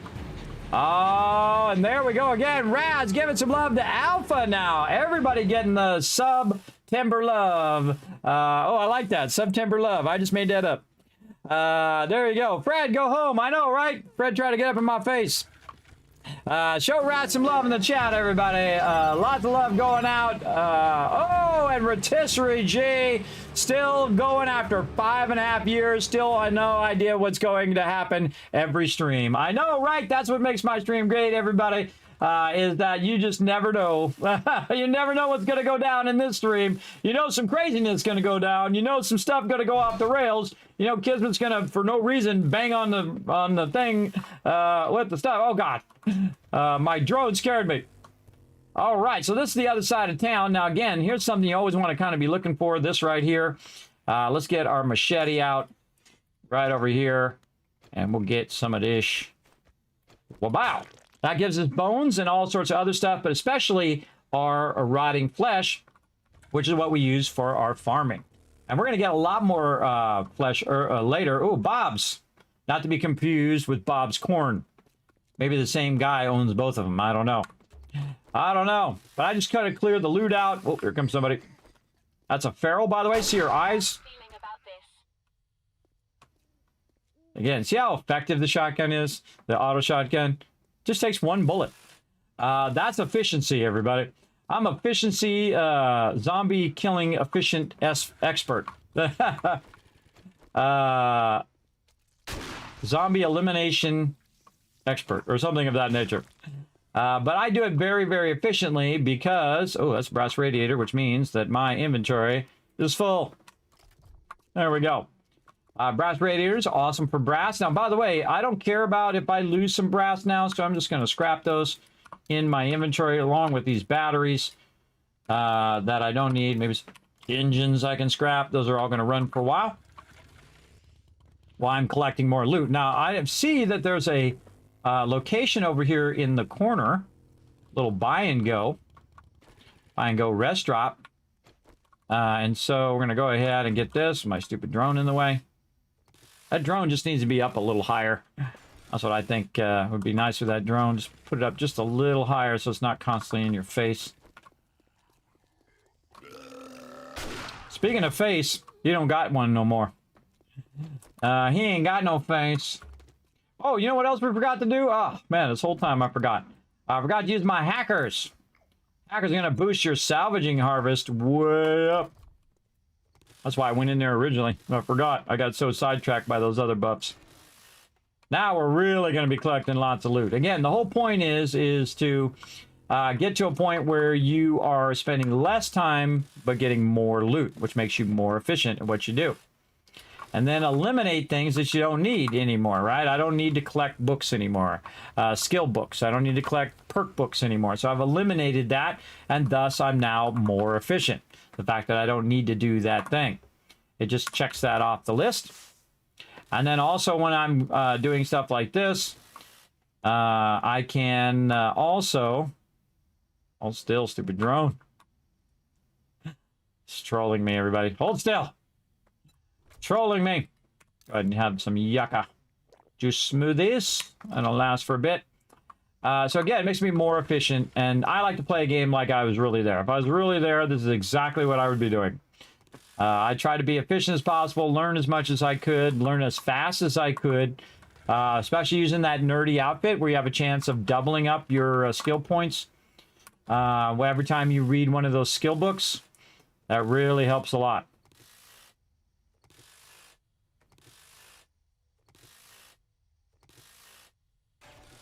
There we go. And again, you can see we have a higher loot stage, and you can see my hackers. I have a higher loot stage, and I think my other one ran off, so we want to get that one as well. And my other one, which is my eye candy. Boom, there we go. All right, so now whenever we're looting any location... Oh, geez, it scared me. I'm really not built for scary games, everybody. It actually increases your loot stage when you're looting stuff out of containers and stuff. So we go in here and we might find better stuff than we would without it. Now, really what I should have on whenever I'm looting is my rogue helmet or rogue hood, and then take it off when I go to salvage, and then salvage after that. All right, I think we got most of that, and we're about daytime. let's go back toward town here and try to work our way back and see if we can loot some of this stuff. I don't necessarily have to pick up every one of these right now because we can go to the wasteland. I'm going to show you how to get a massive ton of that. But, you know, we're here. Okay, here we go again. Again, we're going to not do any, but we got our vehicle to run in case we have a lot of problems here. Let's go. What we got? This guy first. Oh, cop. Just missed me.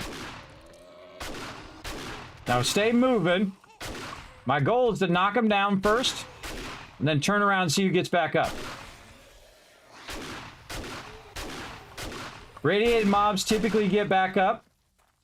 They're the #1 mobs that are going to get back up. And again, if you're being smart, you got yourself lots of room. Also, I have light armor, so I can move very quickly. I can wipe them all out. And I also turned off the alarm straight away as well. Let's put all that in there. We didn't bring any of our dukes again. Because I can see there's a vending machine over there, which means there's probably the other vending machine somewhere. But oh well. Let's wrench this car. Now, one of the cool things while you're waiting for the vendor to open is the fact that you're collecting loot that you can sell to the vendor. Now, most of this, I'm not even going to bother like learning the books for the XP and all of that. I feel like you shouldn't get XP for the books past max level. That's just me, so I just don't do it. But I don't think it should penalize other people who do want to do it. I feel like you should always have an option and not take away the option from other people. That people can turn it off or turn it on, whatever they feel is... Coming enemies. Prepare for conflict. No conflict. It's easy. Watch behind you. They're always sneaking up behind you while you're taking on the ones like velociraptors, everybody. You got the one in the front and the two coming from behind. Look out. If you've ever seen Jurassic Park, you know what I'm talking about. All right. Oh, there's the police station. Oh, I haven't seen the police station in a long time. Yeah, and sometimes it's just fun to run around town and look at all these POIs. All right, so police station. Let's go in here and let's drop more of this loot in here. Again, I should be scrapping a bunch of this stuff. So let's scrap some engines. Oh God, still doing the brass. Now, sometimes I just stop the brass to do stuff that's faster. Because the engines, books, again, that's why I don't just keep learning the books, is because of that XP. I feel like that XP is a bit OP as well. So we're trying to get the battery, and you can see these other ones are like 6 seconds, and these ones here are much longer. So after a while, you'll get it down to what you know which ones are the easier ones. Now, before you do this car, I'm going to reload. There we go. All right, here we go.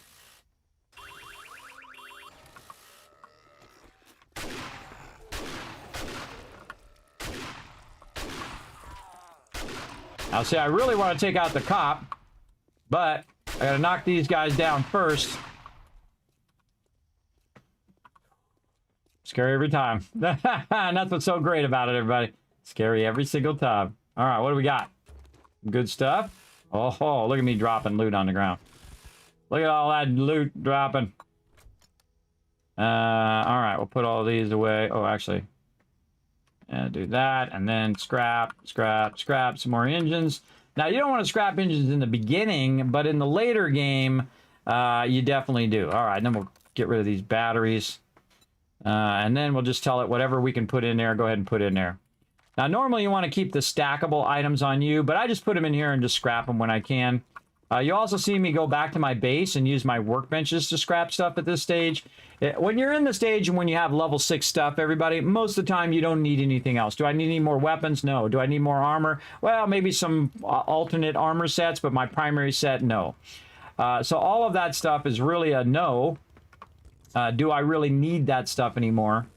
And so what I'll do is I'll just start scrapping it. Just because it makes it more convenient as me as a player, and actually gives me less resources, but it's, again, for my convenience. And a lot of people do not make that transition. They continue to collect loot, and they continue to spend all of that time collecting all this loot that they never use in their entire playthrough. And it has taken me a long time to get over that. So if you're still struggling with that, I feel you. But at some point, you should be over it. Like right now, it's a good time. Okay, what do we want to get rid of? We can get rid of these things here. We can just straight up scrap that, and batons, and this, and ammo. We'll scrap all that later. We're going to put this in here. Again, just get rid of the stuff that we don't need. Put away the stuff that we probably want to keep, but who knows, I might get rid of it also. Now, all of this, again, I'm constantly breaking this down into a single stack of brass. Same thing with my bullets. I'll break those down. Other things I'll get rid of is seeds. Seeds is a great one to get rid of. Anything that's going to take a while to scrap, that's a good one to put away up in here. I definitely don't want to scrap my nail gun. Tech plant, those are real cheap to scrap. I could also sell it to the vendor. But again, I'm just going to go ahead and do that and then double press this. There we go. And again, ones that are really annoying that take up a lot of slots because you have like one of each is all of these seeds. You can put them also in a container if you want. I just drop them. Just throw them down on the ground. They'll eventually disappear. Okay, now we've got a lot of room in here. We can go ahead and take some stuff out of our gyrocopter. We'll take 20,000 dukes out of there. And we'll go and do some trading. We'll also take a look at his trader reset day. If it's 149, then we know that the trader has reset. 148, actually, so he has already reset. So we'll go ahead and make a note of that. Now, that's going to be after Horde Night. I noticed that it goes back and forth between, because this is 3 days and the other one is 7 days, that'll go back and forth. Sometimes it's the day after Horde Night, and sometimes it's the day before Horde Night as well. So the first thing we're looking for is solar. Don't see any solar. You're getting on my nerves, friend. I feel like I hear zombies.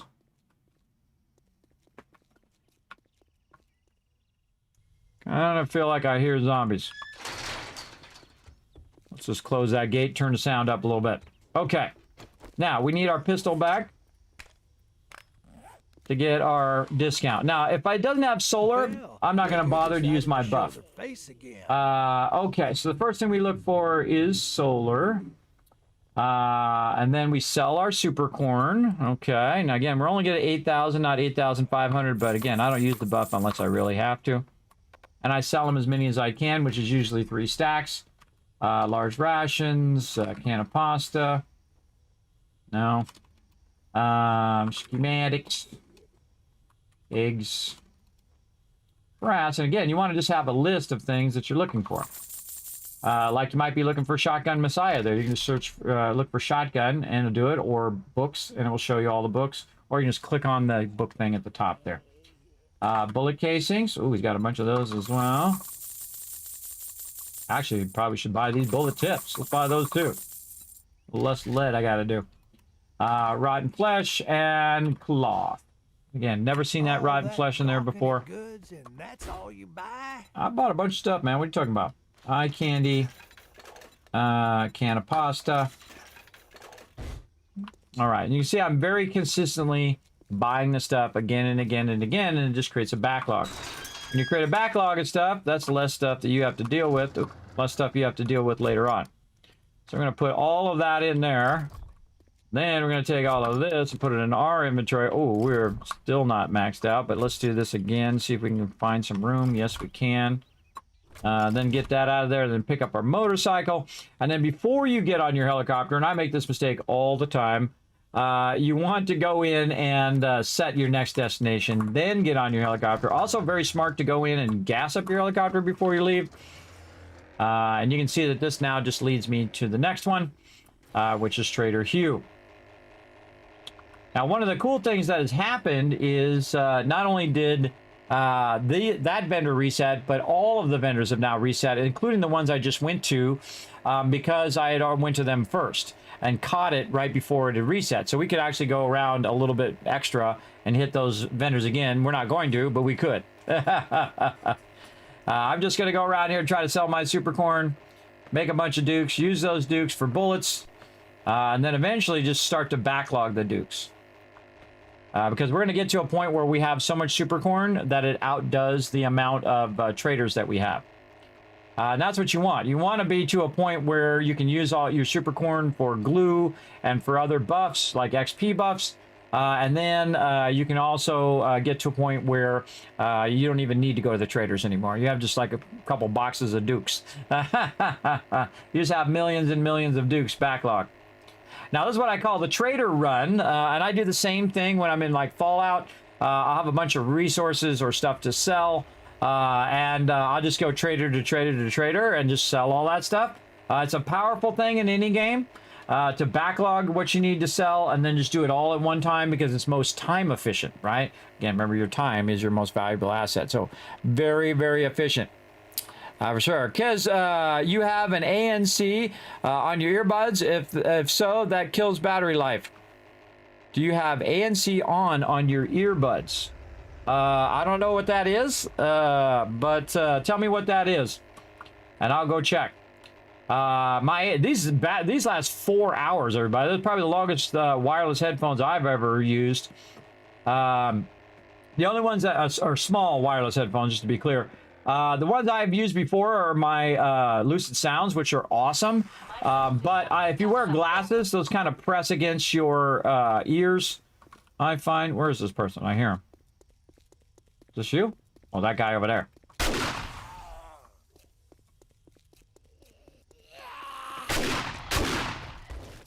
I ain't got time for you, bro. So that's why I went with wireless headphones instead. Or wireless small earphones. And these are great. They fit real comfortably because they have adjustable ends to them. It takes a little bit to get used to them, but once you get used to them, you're good, man. I'm all good with my headphones. And then I bought another set because they were like $60 as opposed to paying $200 for, you know, some Apple ones. Oops, I forgot to get my Dukes. You know, $200 for some Apple ones. I bought some, you know, knockoff ones that are like awesome. They're incredibly great. Bought them on Amazon. I will eventually put them up on my website for you guys to check out. But I totally forgot, or really I didn't forget. I didn't have enough time and I was feeling not so great. But I will try to get that going at some point. For sure. More rock busters. Yeah, more loot we can collect. More of that shell we can get later on. Again, here's my trader, my favorite trader, Trader Joel. Let me see your inventory. Let's see if he's got any solar. Oh, he's got a solar cell, and that means we're going to turn on our buffs here. Probably as a zombie since you didn't buy any armor. All right, get some sugar butts, and especially the pumpkin cheesecake. Pumpkin cheesecake is bartering or buying 5%. Now watch how much this goes down, everybody. It's pretty crazy. I'll even give you a special discount on your next purchase. Look at that, way down. Now solar cells. Oops, I am overburdened, and I didn't bring my super corn. To buy armor, we've got all you need to make your own. Oh, well, that's good to know. Incoming enemy. Prepare for conflict. I see you out there, dog. Okay, I forgot to swap my super corn, which is what I meant to do. I did not do it. Again, look how big full my inventory is. Oh god, I've got too many things on me now. Let's drop this. What?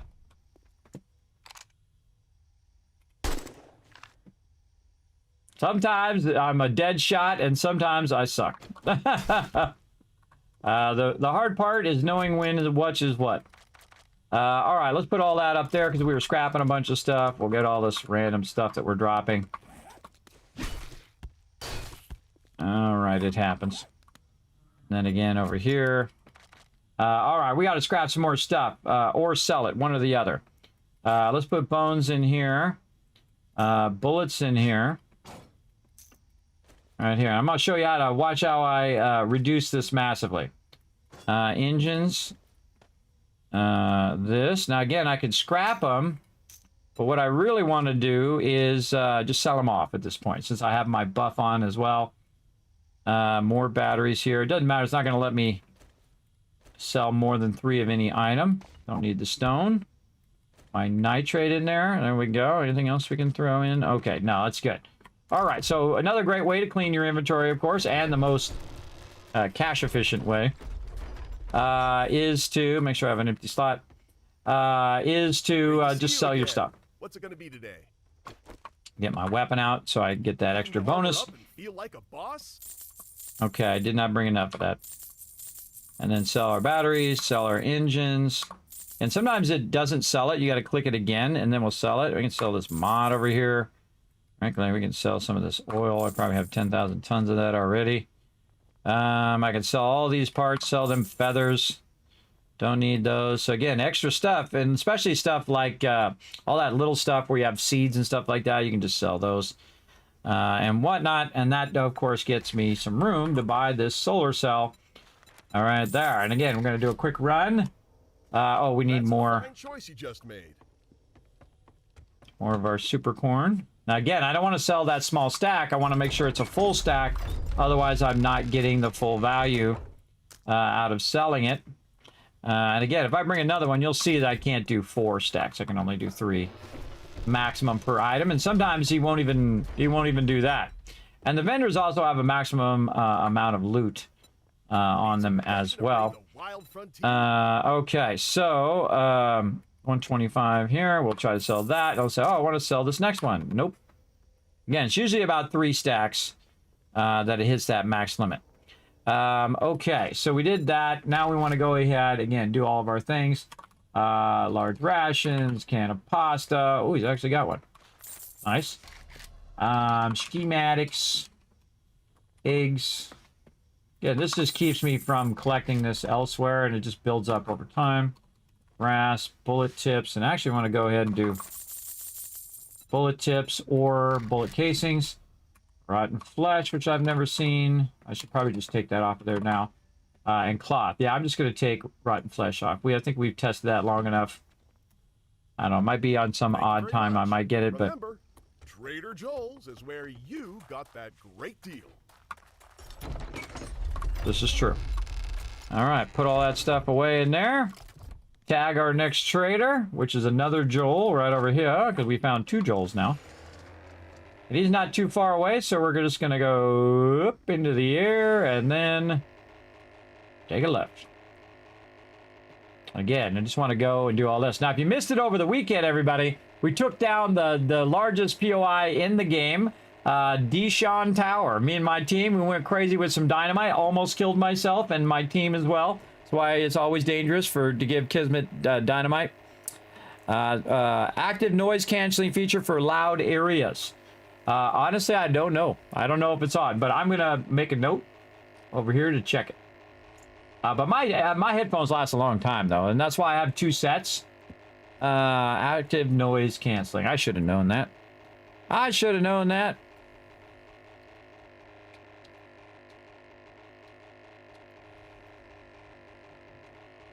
Trying to type with one hand over there. Type with one hand while I'm flying with the other hand over here. All right. Coming down.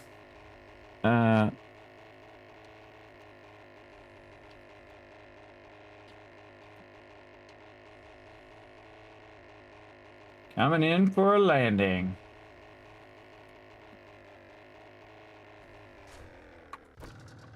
Good enough. Oh, look at this door left open. Door left open. That means that's how I came in there last time. Oh my how. All right, vendor first. Now these are usually always the same here, by the way, in the vendor. And a pasta, large beef rations. Ooh, a lot of good stuff in there.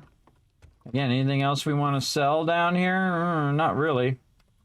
We just want some more solar cells if we can get them. With our full no money back guarantee, you can shop with confidence, knowing with no money back guarantee. Oh, I love that's my favorite kind of guarantee, everybody. You get no money back.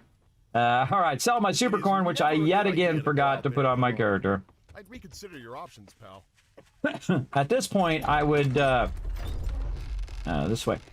At this point, what I would do is just take all the super corn and put it on my character, because I'm probably going to be able to do all these vendors before nighttime if I stop forgetting my super corn. So now we just put all this stuff that we want to keep back in here and take all our super corn out. Again, we'll just double press that super corn and double press this. There we go. There we go. Okay, now we've got that optimized. We don't have to worry about it. And then 1 stack of 20,000. And we good. Oh, Rads again coming in. Show some love to Crimson Knight. There you go, Crimson. You got a gifted sub. Raz is on a rampage tonight. Our gifted sub master. Wasteland head on. So lots of peeps getting that love in the chat. Yes, again, I'll check that alpha. And by the way, this is 1,000 Kiss Cats for a great idea. Yes. Yes, and so I have, again, this time I got 2 ones. And again, this way I don't have to wear the big headphones. And they kind of press in on the side of my glasses because these are thicker glasses. If I had thinner glasses, then the headphones wouldn't be a problem. It's really my fault. But I love my Lucid Sound headphones, though. They are really, really nice. Highly recommend Lucid Sound, everybody. But for me, because I also wear hats and I do all sorts of silly stuff here on stream, do cosplay, like my little spinny nerdy hat sometimes I wear as the nerdy priest for 7 days. That's why I use these, because these are just more convenient for me to use. All right, solar cell. No solar cell. All right, again, we sold our super corn. Let's do that next. Sell. Get those dollar bills. There we go. And then large ration. Again, same old, same old. Just keep being very consistent and getting all of these things, and you'll have food forever. Eggs, brass. Bullet casings, bullet tips we're buying now. Actually, we should just buy all that ammo at this point. And then cloth. Nope. All done. Oh, and look out. Some more love going to Corp. Right now, Raz is absolutely crushing those gifted subs. I'm still kind of discovered Kid about 2 weeks ago. I love his content. His community is amazing. I agree, Blitz. I agree. And any great thing, it's a collaboration between me and my chat of how the community is, and I've got the best, everybody. I know I'm partial.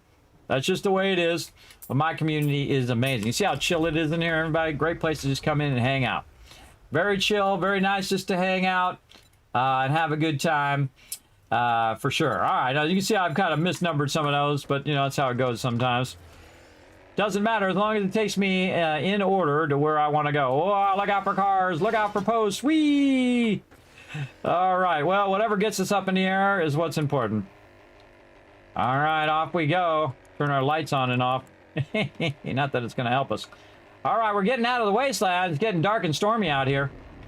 We're going to head over here to the winter biome and talk to Trader Hugh.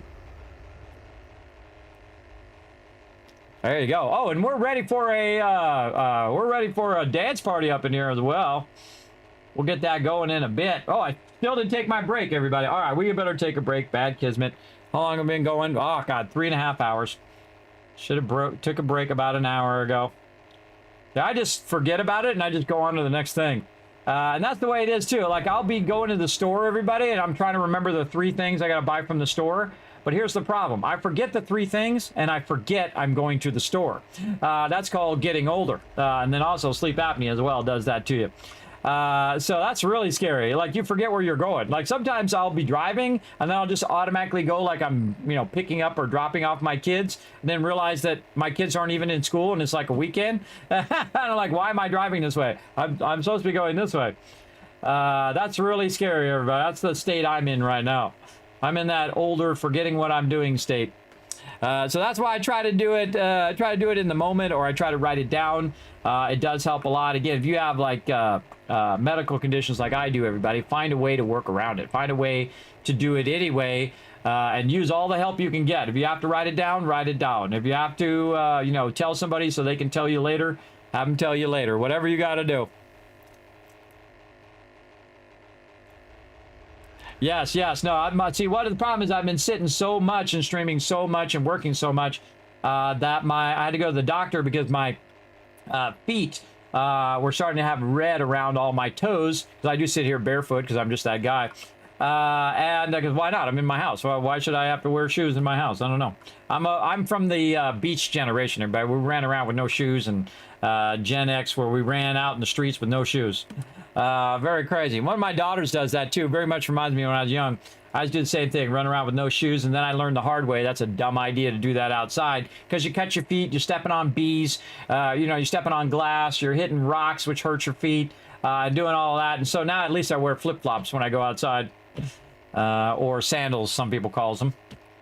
I call them I call all things that are not shoes that have, you know, just the bottom of it with whether it goes across or it has the thing where it goes between your toes or whatever. I call all of those flip-flops. I don't care. I don't care. They're all flip-flops to me. Just like, you know, some things are blouses, some things are shirts, some things are whatever. I just call them all shirts, and then it makes it easy. I call all things sweaters. Whether it's a sweater or whether it's a pullover or whatever, it's a whatever. I just call it a shirt or a sweater or a thing. That's what I do. Ouch. Bed spring, that's painful. No bare feet after that. Yep. Well, my daughter's learned it now. She's hurt her feet a bunch of times, and now they actually wear some shoes from time to time. Yeah. But yeah, so that was the problem. I'm still having that problem too, that I sit too long and I'm not walking around and doing whatever. And the whole point of me doing this in the first place is my health. And you're like, what are you talking about, gaming for your health? Yep, that's really the reason why I'm gaming, everybody, is to overcome my medical conditions and do something I love to do. I don't need to go in there, by the way, and I could put stuff in there. I can, yes, okay. Let's see, we still got our buff on new. Well, let's go see what this guy's got. And we're going to try to remember to go to the vendor first. Man, we're on top of this vendor today. What do we got? We don't need any of that. Don't need any of that. All right. Vendor time. Again, I'm really mainly looking for solar. That's why I'm looking for that first. Nope. Sell my super corn. Good to write that down, so because I'll forget it each time as well. And then large ration, can of pasta. Same stuff over and over and over. But again, remember, this is how you backlog this stuff. A little bit at a time gets it done. Bullet tips. And bullet casings. Wow, he's got a lot of bullet casings. Can I just buy all of them? I sure can. Boom. I never bothered to do that. I just hit the button a bunch of times and then get it. That's an old Fallout thing. And cloth. He ain't got anything else. And so again, I'm trying to go through each vendor as quickly as possible. Which way is my... thing this way. I try to go through them as quick as possible so I can get as many of them done in a day. Oh, murder kitty.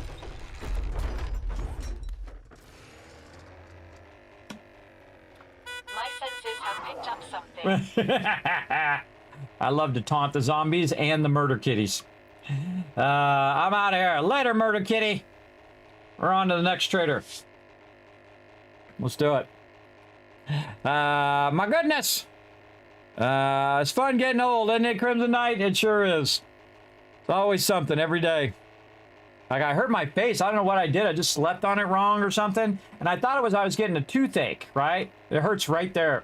And so I think I slept with my hand there, or I hit something in my sleep. And so I woke up and, oh my God, my whole side of my face hurt. Like I had gotten into a fight, everybody. It's been like that since Friday. And so I just toughed through it. On Saturday, Sunday, and then I had to deal with a whole bunch of stuff on Monday, and then some stuff today, and I just wasn't feeling well because of that pain. It was like I had to take some ibuprofen. It was so bad, and I don't like taking anything, everybody. I don't even like taking vitamins if I could avoid it. And so, though those are really good for you, everybody. You should really definitely, if you're lacking in some sort of vitamin, you definitely want to take them vitamins. And so, it just was too painful. So I was like, you know what? I'm just going to see, give it a couple days, because it feels more like I took an injury more than, because I know the difference between a toothache and having an injury. And so I thought I'd give it a couple days, and then it has subsided today, finally. It still hurts a little bit, especially if I press on it. Like the side of my face, like bam, I hit the side of my face and it hurt my teeth inside there. Or I was just kind of sleeping like this on my hand or something. And was moving around in my sleep or something. I don't know what the heck. But it was definitely painful to the point of like tearing up kind of pain. Big time. Okay, we sold our super corn. We checked for solar, large rations, can of pasta. Speed up, hope you guys don't mind. Eggs, we're gonna just buy all of, there's actually a button that does that. I can't remember what it is. That will do all of them. We'll go to max. brass bullet casing or bullet tips. Again, we can just do this. Let's just speed that up a little bit. Cloth, and then we out. You put this to good use. Kill some Zed heads. So we're selling a super corn. Some of those White River freak shows. I don't know what you're talking about. Oh, murder kitty. Free loot. We'll take it. All right, next to the next trader, Hugh. We did number 6. Oh, we're going to Trader Bob next. Trader Bob. Let's go. Out of the winter biome we go, on to the desert. Again, remember that the traders are by biome now. So Hugh's in the forest. I mean, in the forest. In the winter. And then Bob is in the desert. Big time. We're getting a raid. Oh, McSteel coming in. What up, McSteel? Thank you very much for that raid. Appreciate that love. Welcome, everybody. My name is Kismet. They call me the Gaming Tycoon because I've been gaming for 50 years. That's right, half a century. I played thousands of games, all the games that you know and all the games that you've never heard of. Way back to the very first gaming console, the Magnavox Odyssey in the early 70s, before some of you were born, but not all of you. Some of you were born after that, like me. Or before that. Either way. That was a lion, is what that was. Lioness, as a matter of fact, because the big lions are the ones like that, and that's or like a cougar. There we go, like a cougar. Yeah, cougar is what I was trying to think of. Not a panther. Panther is typically a black skinned, which is awesome. I think panthers are beautiful, by the way. Such a beautiful, they're all like lean and just like absolutely kick butt. And they can chase you down. They go like 30 miles an hour, but I think it's like 20 or 30 miles an hour that they can run. You as a human being, the fastest human beings are about 8 miles an hour. So we're not even close, everybody. But of course, the ingenuity of human beings is what makes them go faster, like the bicycle, everybody. Like the fact that we invented a bicycle makes us superior and faster than every other flying creature and running creature, is because that bicycle you can get up to a faster speed. And then of course vehicles and then planes, which no other being on the planet does. We are the makers of tools that make us go faster, allow us to collect food and water and all of those things. We are the tool collectors, and that's what's made us dominate the planet. But it doesn't mean that we're better than everything else, because we're just an animal just like all the other animals on this planet. In fact, we do more damage than any other animal, and is the most feared animal on the planet. Human beings. Even among our own species. Yes. I saw a funny quote the other day online where it said, animals are smart enough not to put the stupidest person in charge. Like wolf packs. Wolf packs will not put the dumbest wolf in charge. They'll put the smartest, strongest wolf in charge. And I'm like, that's true. That's a difference with humans. Well, see, the problem is not the fact that we don't want the smartest, best suited people for that job. Is that there's just not that option most of the time. The people who want to be in charge are usually the people who shouldn't be in charge. The people who don't want to be in charge, those are the people typically that we want to put in charge, because they're going to be a better steward of being in charge. Reminds me very much like Game of Thrones. They very much touch on that subject, that people that are in charge are usually the worst people, which is true to life, everybody. Very true to life. That usually the worst people are in charge, because other people don't want to do that. They don't want to do that crappy job. That's a sucky job. People are like, yeah, you should be president. No, that's a terrible job. I don't want to be president. I don't want to be a senator. I don't want to do all of that stuff. You know why? Because the requirements for doing that job is that you have to be a liar and a thief and a scumbag. All of them. Not just this side or that side or whichever side you agree with. They're all scumbags, everybody. All of them, except for, I'm sure there's some exceptions in there. But that's their job. That's what they do. They take money from companies to, further their ends. And they will forego any ethical things just so they make a buck. I'm sorry, if you don't want the truth, you're in the wrong stream. That's the truth of most politicians. Not all, because some of them are there for a reason. They're there to try to make things better. But the problem is all the other idiots are the ones that screw it up for them. That's why they have a bad... that's why politicians have a bad name, because all the scummy people get in there and ruin it for everybody else. It's like some of the gamers that come in and they're a total toxic gamer, and they're terrible to people, and they're racial, homophobic, and they're doing racial slurs, and they're doing all of that. And then, people who aren't gamers see those people, and it ruins the reputation of everybody else, right? And that's why I don't want anything to do with those type of people. If you're I don't care if you're rated #1 in the world gamer, and you say, oh, I'm the best gamer that ever was, great. But if you're an a-hole, I don't want anything to do with you. I will boot you out of the guild in 2 seconds. Bye-bye. You're out, because nobody wants to put up with an a-hole. Nobody. Nobody wants to put up with your crap.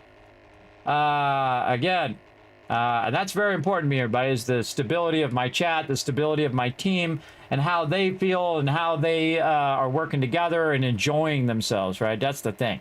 That's the thing. That's what my stream's about. It's that you're here and you're enjoying yourself with all this craziness that goes on in here. That's where I focus. That's my #1 thing. Facts, says Sammy. Exactly. Panthers is the class of big cats. The world generally referred to some species as jaguars, leopards, or cougars. Yeah. Yeah, them big cats are awesome. They're amazing, but I'm not going to have one as a pet. Remember, they're wild animals, everybody. Even if you do try to domesticate them, they're still wild animals, and wild animals go off of their instincts. And that's why dogs and cats will bite people, because they go, I don't like you. Bam. I had a dog, everybody. She was a poodle, and she was a little tiny poodle, not like a mini poodle like they have now, weird, like super mini dog version, but they're like a regular poodle, not the big ones, not the big normal size poodles, but she was like a mini poodle, like you'd have like a small dog, and she was the sweetest, kindest dog. Never had one problem with her whole entire life. And then, as what happens when you get a little older, you don't put up with any crap. So we were one time at the park, and it shocked me, everybody. It's shocking when people or animals who are just the sweetest, kindest thing all of a sudden get angry. I feel like that's more shocking than somebody who's angry all the time. Because it just comes out of nowhere.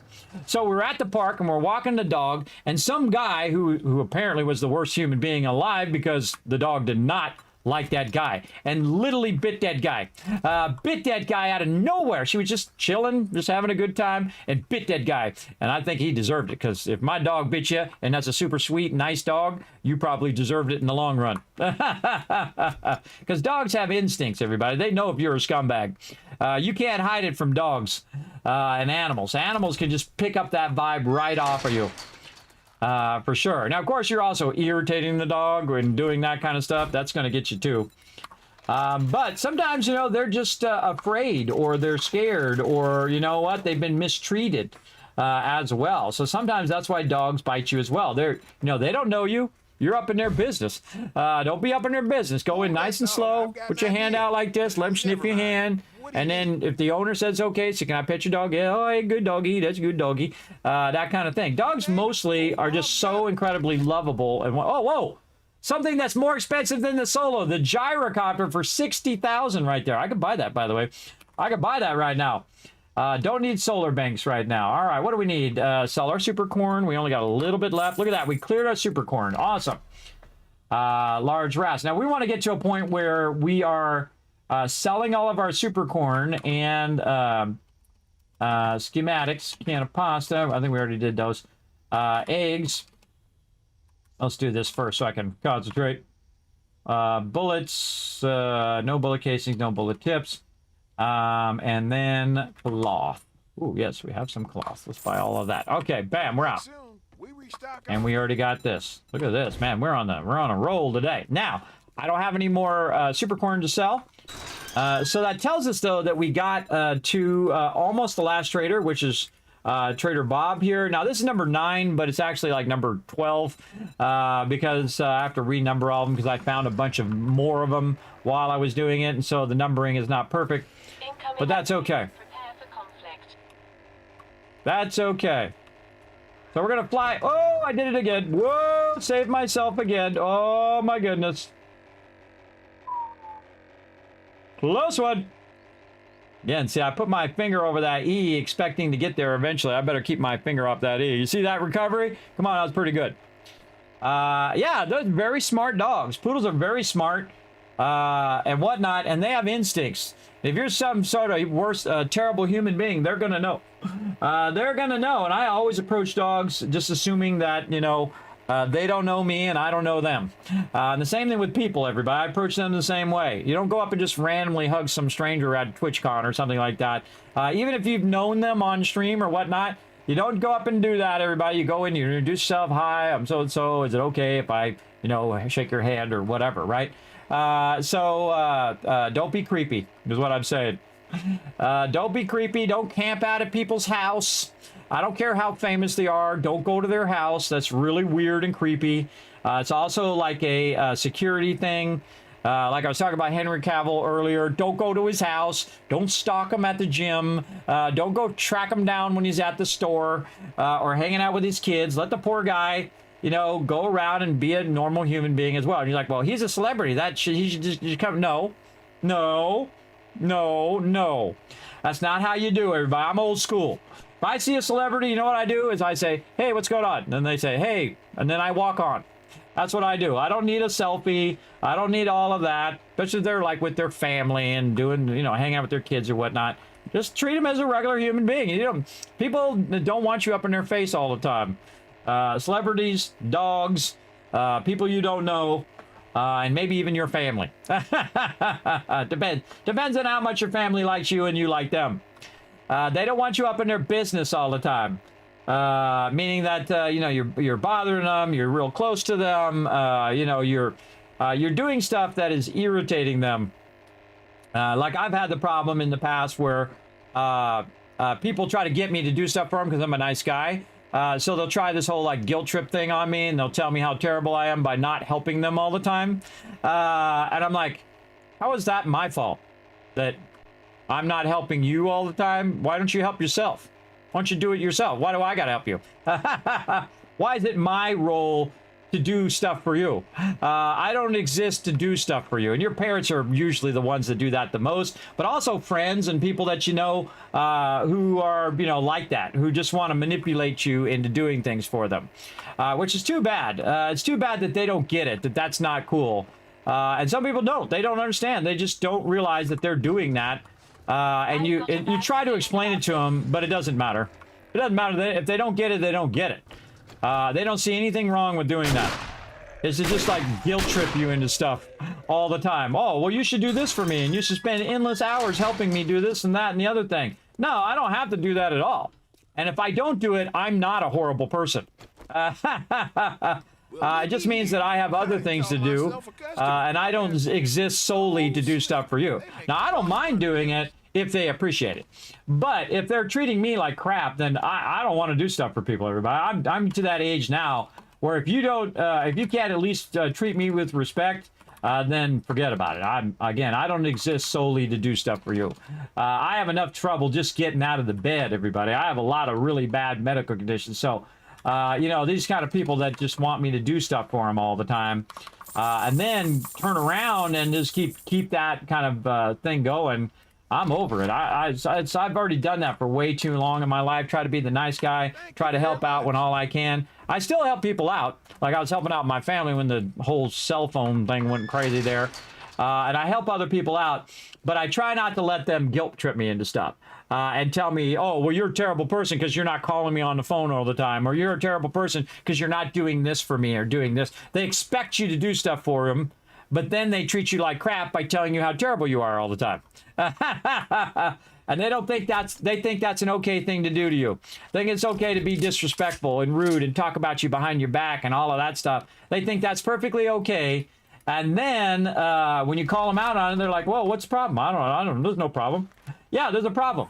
If you want to keep calling me up and complaining to me about, you know, me not doing stuff for you, well, then forget about it. Don't ask me for stuff because that's all you call me about.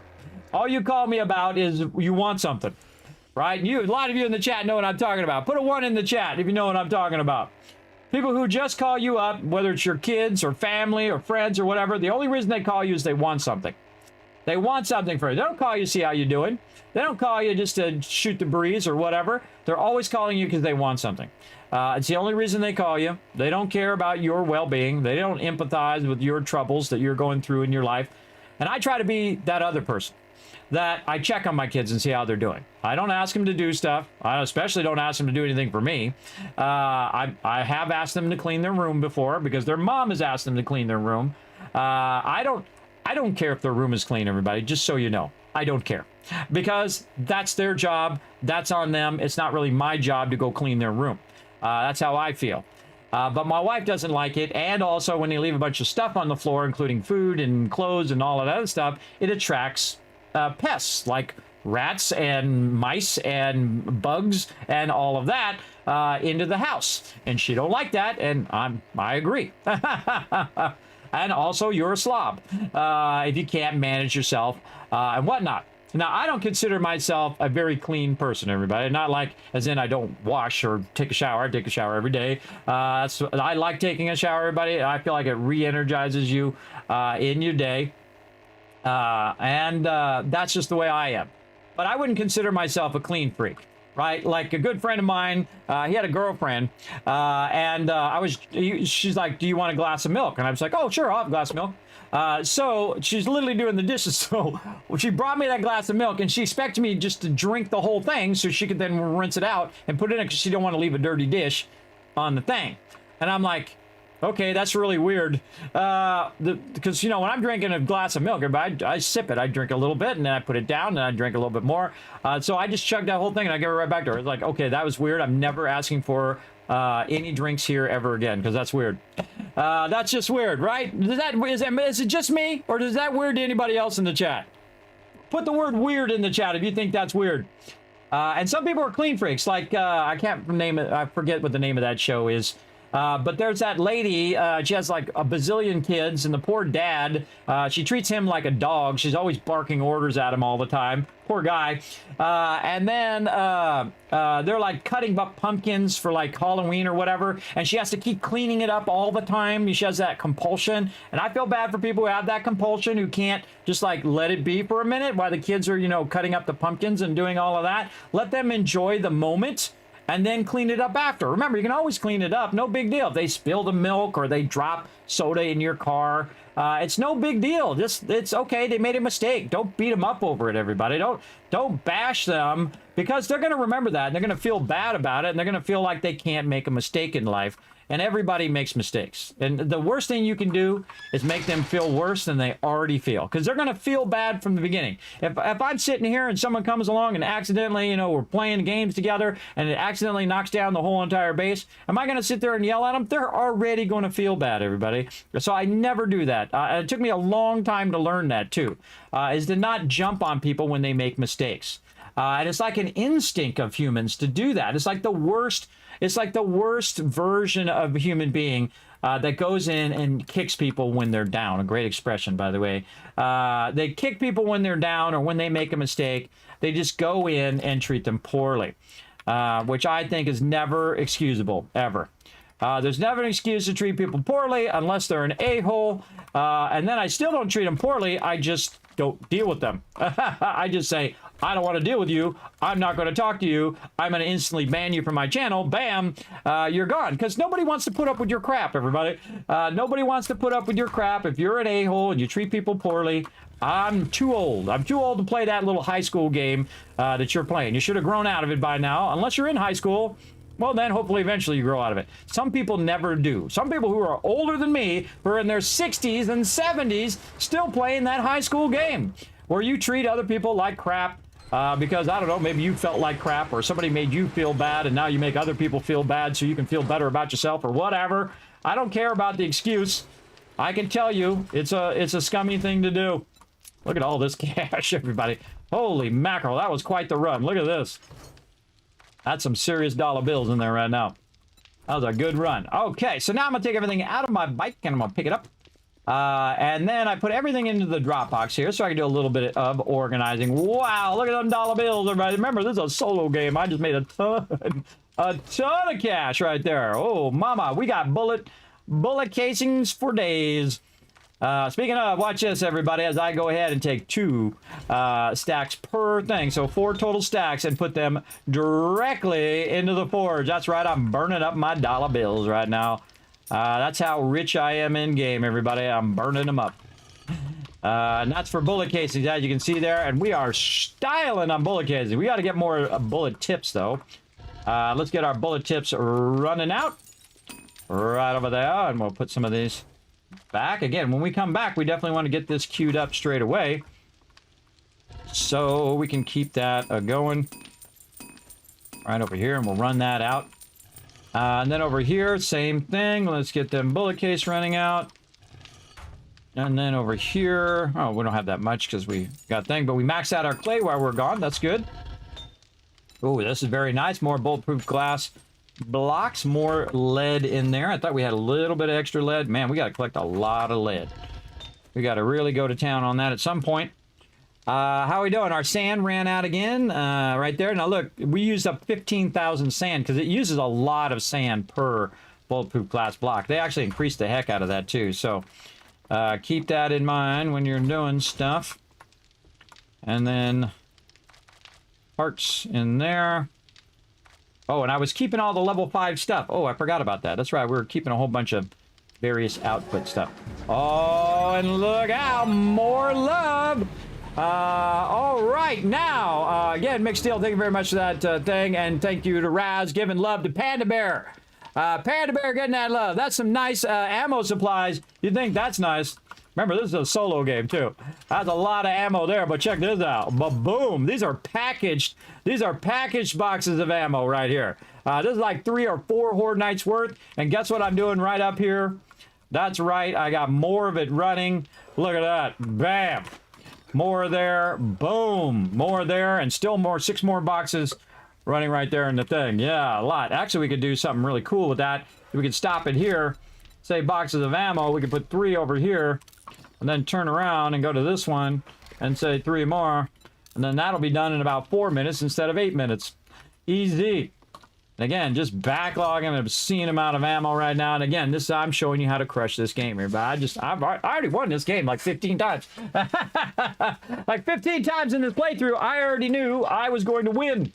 And that's what you want to know, everybody. You're like, okay, I'm doing good. I'm crushing it. I've gotten it going. I got all my momentum going. I'm taking my brass and putting it in there and got my wood and got all my other stuff as well. Notice that sometimes I just put the brass up in here just to organize a little easier. Then we've got ourselves some steel in here. Look at this. Look at this resource box. That is nice, nice, nice. Now, again, I don't collect resources beyond my needs. A lot of times in the beginning, but at some point I will scale up. I'll scale up, and my job is to backlog it. Now, once I have it backlogged and I have enough food and enough water and enough bullets and all of those things, then I don't need to make that thing anymore. And again, then I eliminate that process. Like eventually I'll eliminate the process of making bulletproof glass because I'll make out the Sky Garden and we'll be fine. Now, we got Horde Night coming up, but that doesn't mean we can't go out and have some crazy fun, which we're going to do here. It's almost nighttime. We should have got out there a little bit before the nighttime, but that's okay. Now, actually, we're going to stop this. Oh, it already finished. Right? Yeah, it just finished. Okay, and then put this brass up in here. That's because I was scrapping some of that ammo. And then over here, again, I do not want to screw around with microfeeding these, so I'm going to scrap these in the workbench and just let those run. And we made some more of our cloth in there. Again, these we can just scrap. Again, you can sell them to the vendor or you can use them in your stuff. I only keep level 6 batteries at this stage. And then we have a bunch of stuff in there that we can just go right over here. We can double press that. Oh, God, we filled up our box. Okay. Now, when your box hits maximum limit, everybody, time to clean house over here. What we need is an overflow box. All right, and I'm going to put that right there. Now, of course, if you haven't seen this yet, everybody, this is one of the coolest things they added to the game. What did I do with my thing right here? One of the coolest things they added to the game is the ability to upgrade the boxes. So I can go into cement. I can go into forged iron. Actually, I don't think I need cement. That's right. Don't need cement on this. No, I think I do need cement. What is it? Yes, no, that was forged iron. So that's forged iron that upgrades it, and then to steel. And that's going to make me a lot of room. And so this one is going to called overflow. Overflow is when you have way too much stuff. Now, I could just call it miscellaneous crafting overflow, but I know what it is because it's just me. Now, what I'm going to do is reduce any of the stuff that I have too much of. In this case, too much leather, too much of this. And just put it in this extra box to reduce my primary box. Now, the reason why I have a primary box here with all this stuff is so that I can basically get an idea of what I have too much of or not enough of over here. So we'll put that there, put this here, double do that. And again, I could sell these to the vendor. Look, that's $23.25. That's a good amount to sell. But what I want to do is get to the point where I can just do that and just put it away in there. Again, keeping all that overflow separated, and our solar cells, will deal with those here in a minute. We're going to go ahead and put our vehicle down here along with our thing there. And we got a little bit of everything there. And we got to finish this up, and then we're going to take a break. We are going to take a break here. Now it's been like 4 hours. Again, I'm going to have to get an earful from my doctor again. You're going to be like, Kismet, you're not taking your breaks. You can't fool me, brother. You can't fool me. I know when you're taking your breaks and when you're not taking your breaks, because I can see your feet's all turning red. Again, sit too much, everybody. Again, you're gonna have a downside of that for sure. Meds. I like to sort stuff before I move on to something else. And eye candy in there. We have extra eye candy. We'll put in here. Cement here. Raw meds up there. Explosives. Which I probably just want to put in another box. I think I did put that in another box somewhere. Yes, in there. And then I don't keep lockpicks. I never use them. Scrap it. Okay. Oops. And that's what we want. All right, there we go. Now, again, check our forges. That's good.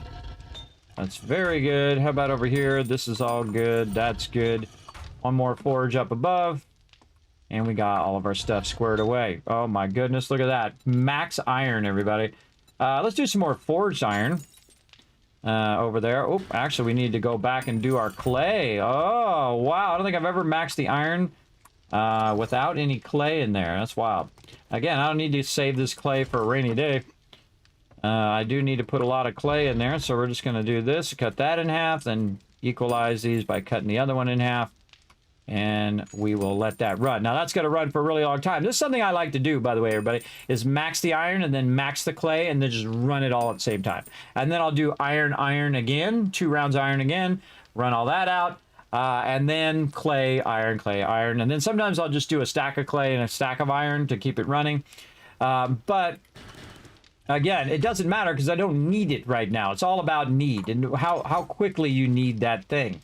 And I don't need anything right now. I don't need anything other than more super corn and more, maybe some more cotton over here as well. All right, we got all that squared away. Nothing else we need to do.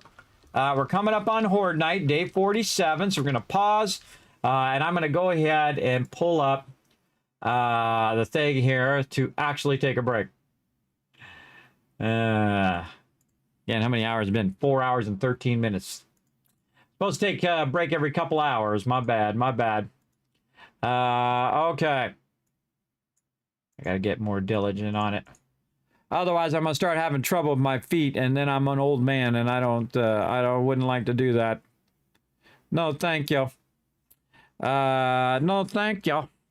Again, always trying to work on my health, everybody. And if I do, sometimes this is the way life is. You go too far one way or another, you got to correct for that doing one thing too much, like working very hard on the stream here. But you know, we'll just be smart about our breaks, and then we'll be fine. Okay, now this is a game called Words on Stream. You can, if you're at twitch.tv/Kismet, you can just type the words in the chat. It only works there. It doesn't work on any other platform. Sorry. Again, I don't make the rules. I just go with them. You're going to see that little lock there if you get one right, and you have to wait for that little bar to hit the lock again, and then we'll unlock you and put another word down. So that means that one person can't do them all. So you all got to work together in the chat. If I see you all working together in the chat, when I come back, I'm going to give you some Kiz Caps, which are going to help you buy tickets to future giveaways. All right? So work together, everybody. We're going to go ahead and start this up. Make sure everything's good, and I shall be right back. Here we go.